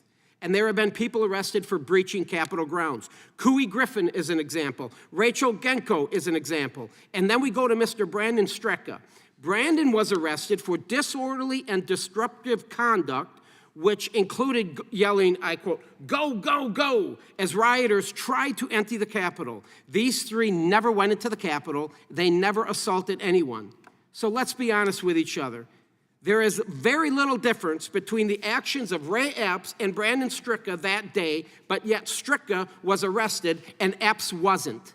Epps also testified to the January 6th committee. He was back at his hotel when video evidence showed that he wasn't. He lied. He was on the Capitol grounds just as Brandon Strecka was. Epps even texted his nephew at 2:12 p.m. and said, I quote, "I was in the front with a few others." It was on the video. "I also orchestrated it."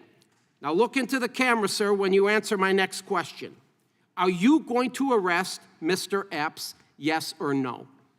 I'm not going to engage here in a discussion about individual people who are or are not Here we going to be go. Can I prosecuted. get a commitment? You just watched the video. I'm an old law dog. I understand a little bit about probable cause. He did very little. There was very little difference what he did and Mr. Strecka. You can see him. He's encouraging, I almost think he's inciting a riot. He's encouraging people the night prior to go into the Capitol, the day of, go into the Capitol, and he was at the first breach, and he breached the restricted area. Everybody, a lot of people getting arrested for not going into the Capitol, but they're in the restricted area, but yet, Ray Epps, who many people feel, fed, right? And there's a lot of clout over this. So my point is this. You arrested a lot of folks for unlawful activity. You just saw the video, and I will tell you, Mr. Ray, if you don't arrest Mr. Epps, there's a reason behind it. I believe you know what it is, and it appears to me you are protecting this guy. I strongly recommend you get your house back in order. With that, I yield back. Mr. Chairman, if I might briefly. Gentlemen, will respond, then we got a couple point of orders.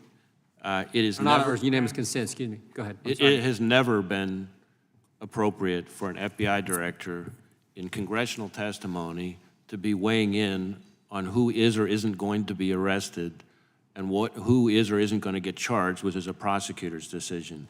If you are suggesting that the violence that at the Capitol on January 6th was part of some operation orchestrated by FBI sources or FBI agents, the answer is no, it was not. And to suggest otherwise is a disservice to our hardworking, dedicated law enforcement profession. Can I respond to that now that, the point is, he was number 16 on your list. Yeah, he was 16 on your list, you never arrested him. But hundreds of Americans were arrested. Shame on you. The chair recognizes the gentleman from Florida for unanimous consent. Mr. Chairman, I seek unanimous consent for all members have 5 legislative days to submit any additional materials as well as any questions for the record for the director, and I would hope that those questions for the record we would submit would receive more timely responses than some of our letters have. I would further seek unanimous consent that the WhatsApp message from Hunter Biden I used earlier in the hearing be submitted for the record.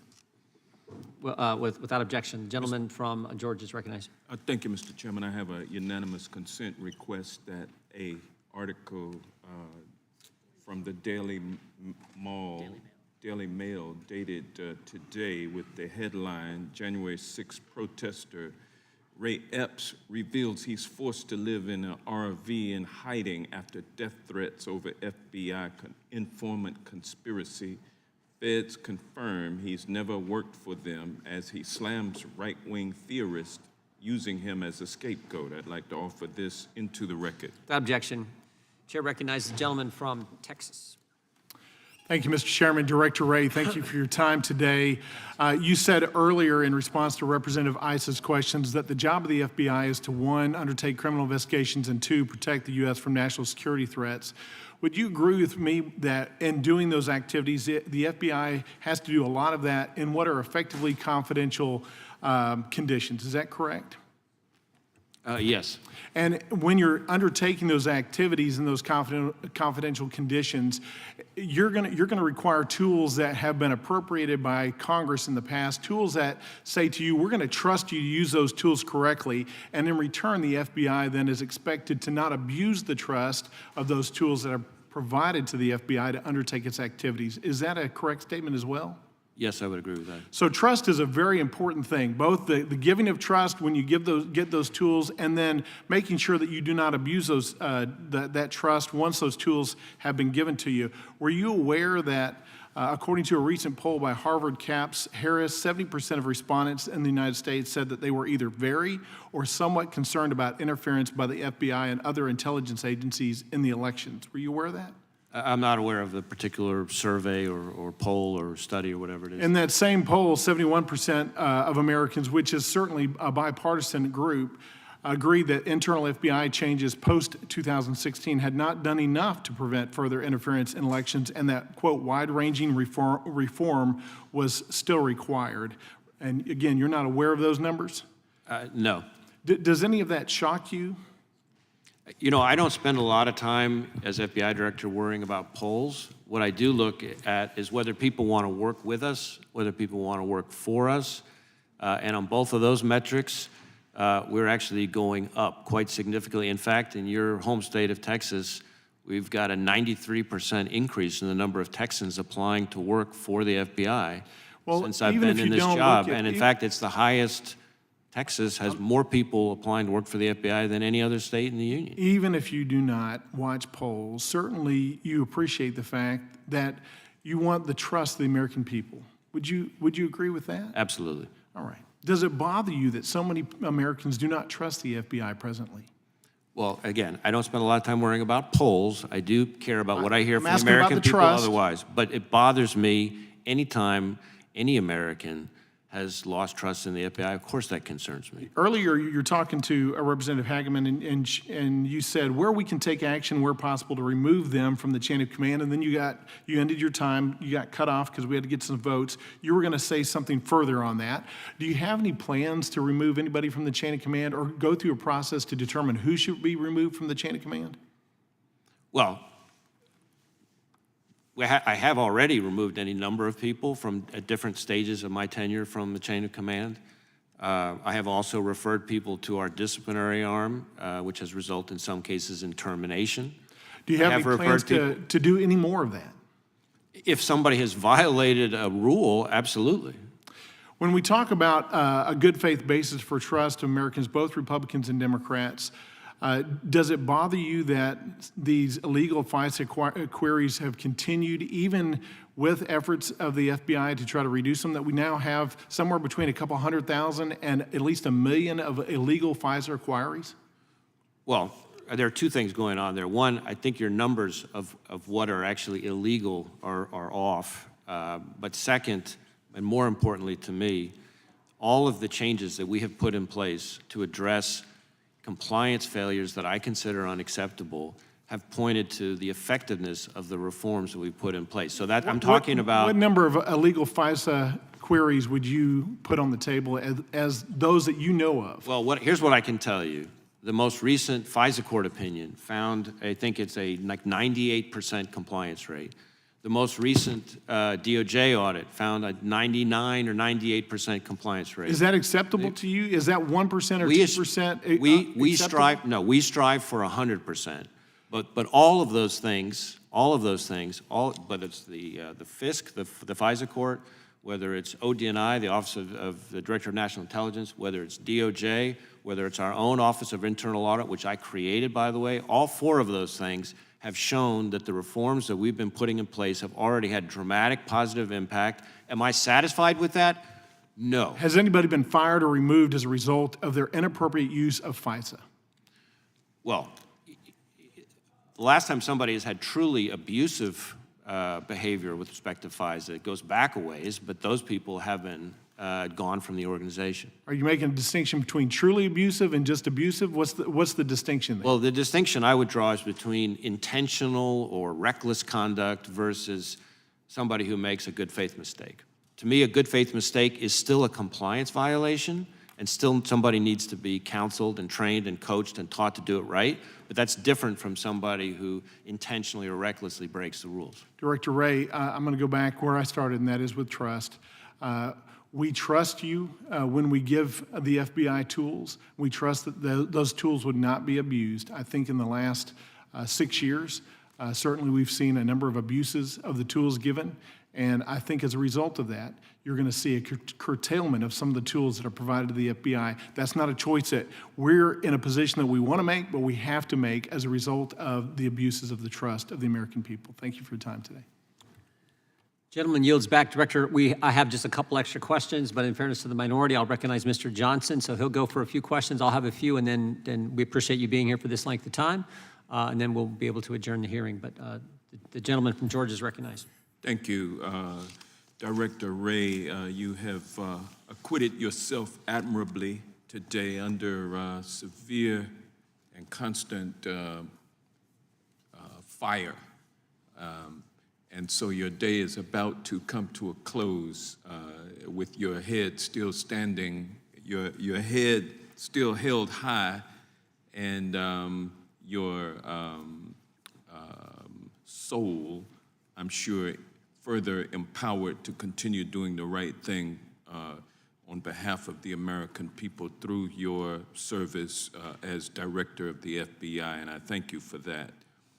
You were asked multiple times about the Missouri versus Biden injunction. This is a preliminary injunction issued on a holiday, July 4th, Independence Day. And it makes various allegations that thus far have been totally unproven, but relied upon as true here by members of this committee. What is your response to the allegations that the FBI has been engaged in censoring social media platforms or anyone else? Well, while I respect the court's decision, I think there are a number of factual findings that we don't agree with. And certainly the FBI is not engaged, in my view, in censorship or content suppression.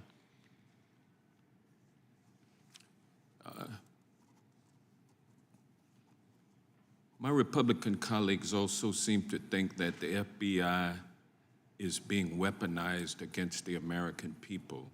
What is your response to that allegation? And that will be my final question for today to you. The FBI that I see every day, and again, when I see the FBI, nobody gets to see it the way I do. I've been to all 56 of our field offices at least twice. I've spoken with partners, law enforcement partners in all 50 states multiple times, with federal judges all over the country, with business leaders, community leaders, prosecutors, victims, more importantly, and their families. The FBI that I see every day is working their tails off to protect the American people from a really staggering array of threats. They are an inspiring, incredibly dedicated group of people. And the FBI I see is best captured by the Chicago agent who had his arm shot up by an AR-15 chasing a fugitive and retrained himself to shoot left-handed and then requalified for SWAT left-handed. By the Atlanta agent who unexpectedly came across a fugitive, a gang fugitive, chased the guy into a car, got caught in the car door. The guy drove off with the Atlanta agent stuck in the door. The guy headed out onto the freeway. Poor agent, broke his pelvis and Lord knows how many other things, and yet he still managed to apprehend the subject. The FBI that I see is captured by the Portland agent who, out for a run, comes across a mentally ill woman down in the train tracks and climbs down in the train tracks to try to wrestle her out of the way of the oncoming train while she's trying to bite him and everything else, and gets her to safety. Or the bomb tech who comes across a booby trap, blows up on him, and the next business day he's back at work. That's the FBI that I see. I could give you countless examples. That is the real FBI. Well, I thank you again for your service, and I appreciate the fact that you have allowed your somewhat loquaciousness to emerge during this hearing with that final response. Thank you. I think the gentleman yields back. Director, we appreciate those. The whole country does. In fact, I said this in an interview this morning, a TV interview this morning. Two of those agents who served for years in the FBI, did great work, now work for the committee on the Republican staff. And we appreciate the work they did then, the work they're doing now. But they share the same concerns raised by members of the committee. That's why they came to work for us. So I just got a couple other questions. Any of the FBI personnel who did improper queries of the 702 database, have any of those individuals lost their clearance? Well, we had, depends on how far back you want to go in time. We've had individuals, if you go back to, say, like 2018, I think was the last I remember, where you had somebody who engaged in intentional conduct and the person, for example, is gone. I think there were security clearances revoked for people back in that time period, but I don't know that we've had somebody who's engaged in, intentional or reckless conduct more recently than that. We have, as you may know, Mr. Chairman, and this actually didn't come up today, but it's important for people to know. We recently put in place a whole new set of accountability policies specifically focused on 702. They go through cascading consequences. Yep. And so that's an important It's been reported that donors of a congressional member of Congress were illegally searched. Has that individual lost their clearance?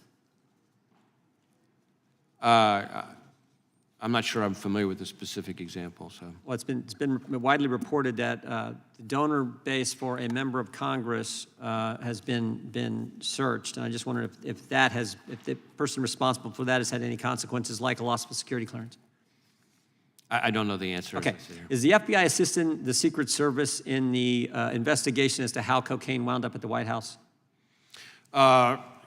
Yes, I want to be a little bit careful about what I can say here because the Secret Service is leading the investigation. But as is standard in an investigation where white powder is found, the FBI's lab personnel did an evaluation to determine whether or not there was a sort of biological. Is that the only assistance?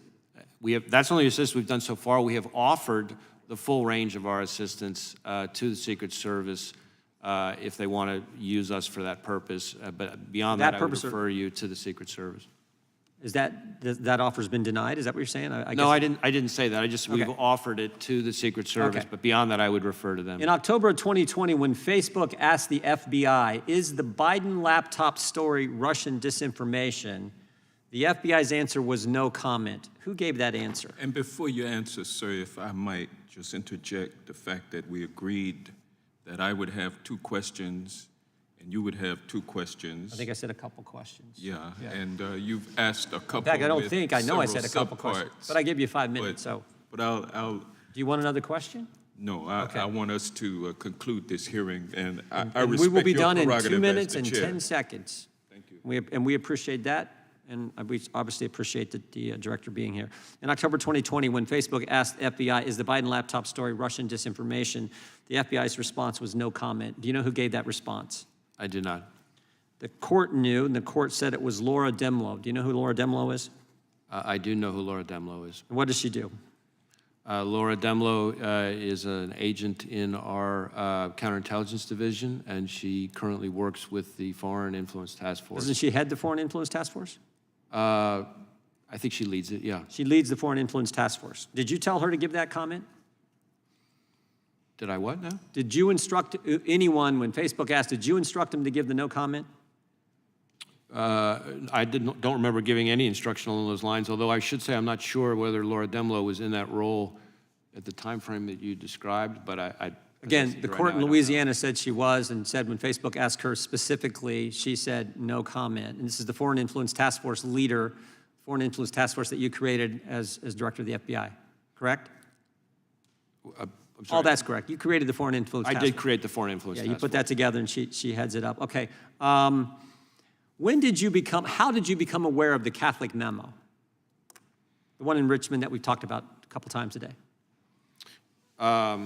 As I recall, in one of my regular morning meetings, I learned that there was this product, and that was the same day that I ordered that it be removed. Was that before or after it was already in the press? That I can't tell you. My guess is it was probably around the same time, but I don't know. Did you learn about it? Did the people who brought it up to you, did they learn about it from the press, or was it some internal communication? I can't speak to how they learned about it. I just know that I was told about it by them, and we had a conversation about immediately taking steps that we then did. We appreciate that. Yeah. Okay, Director, we appreciate your time today. I know it's been a long day. We already had the unanimous consent from Mr. Gates, so the committee is adjourned.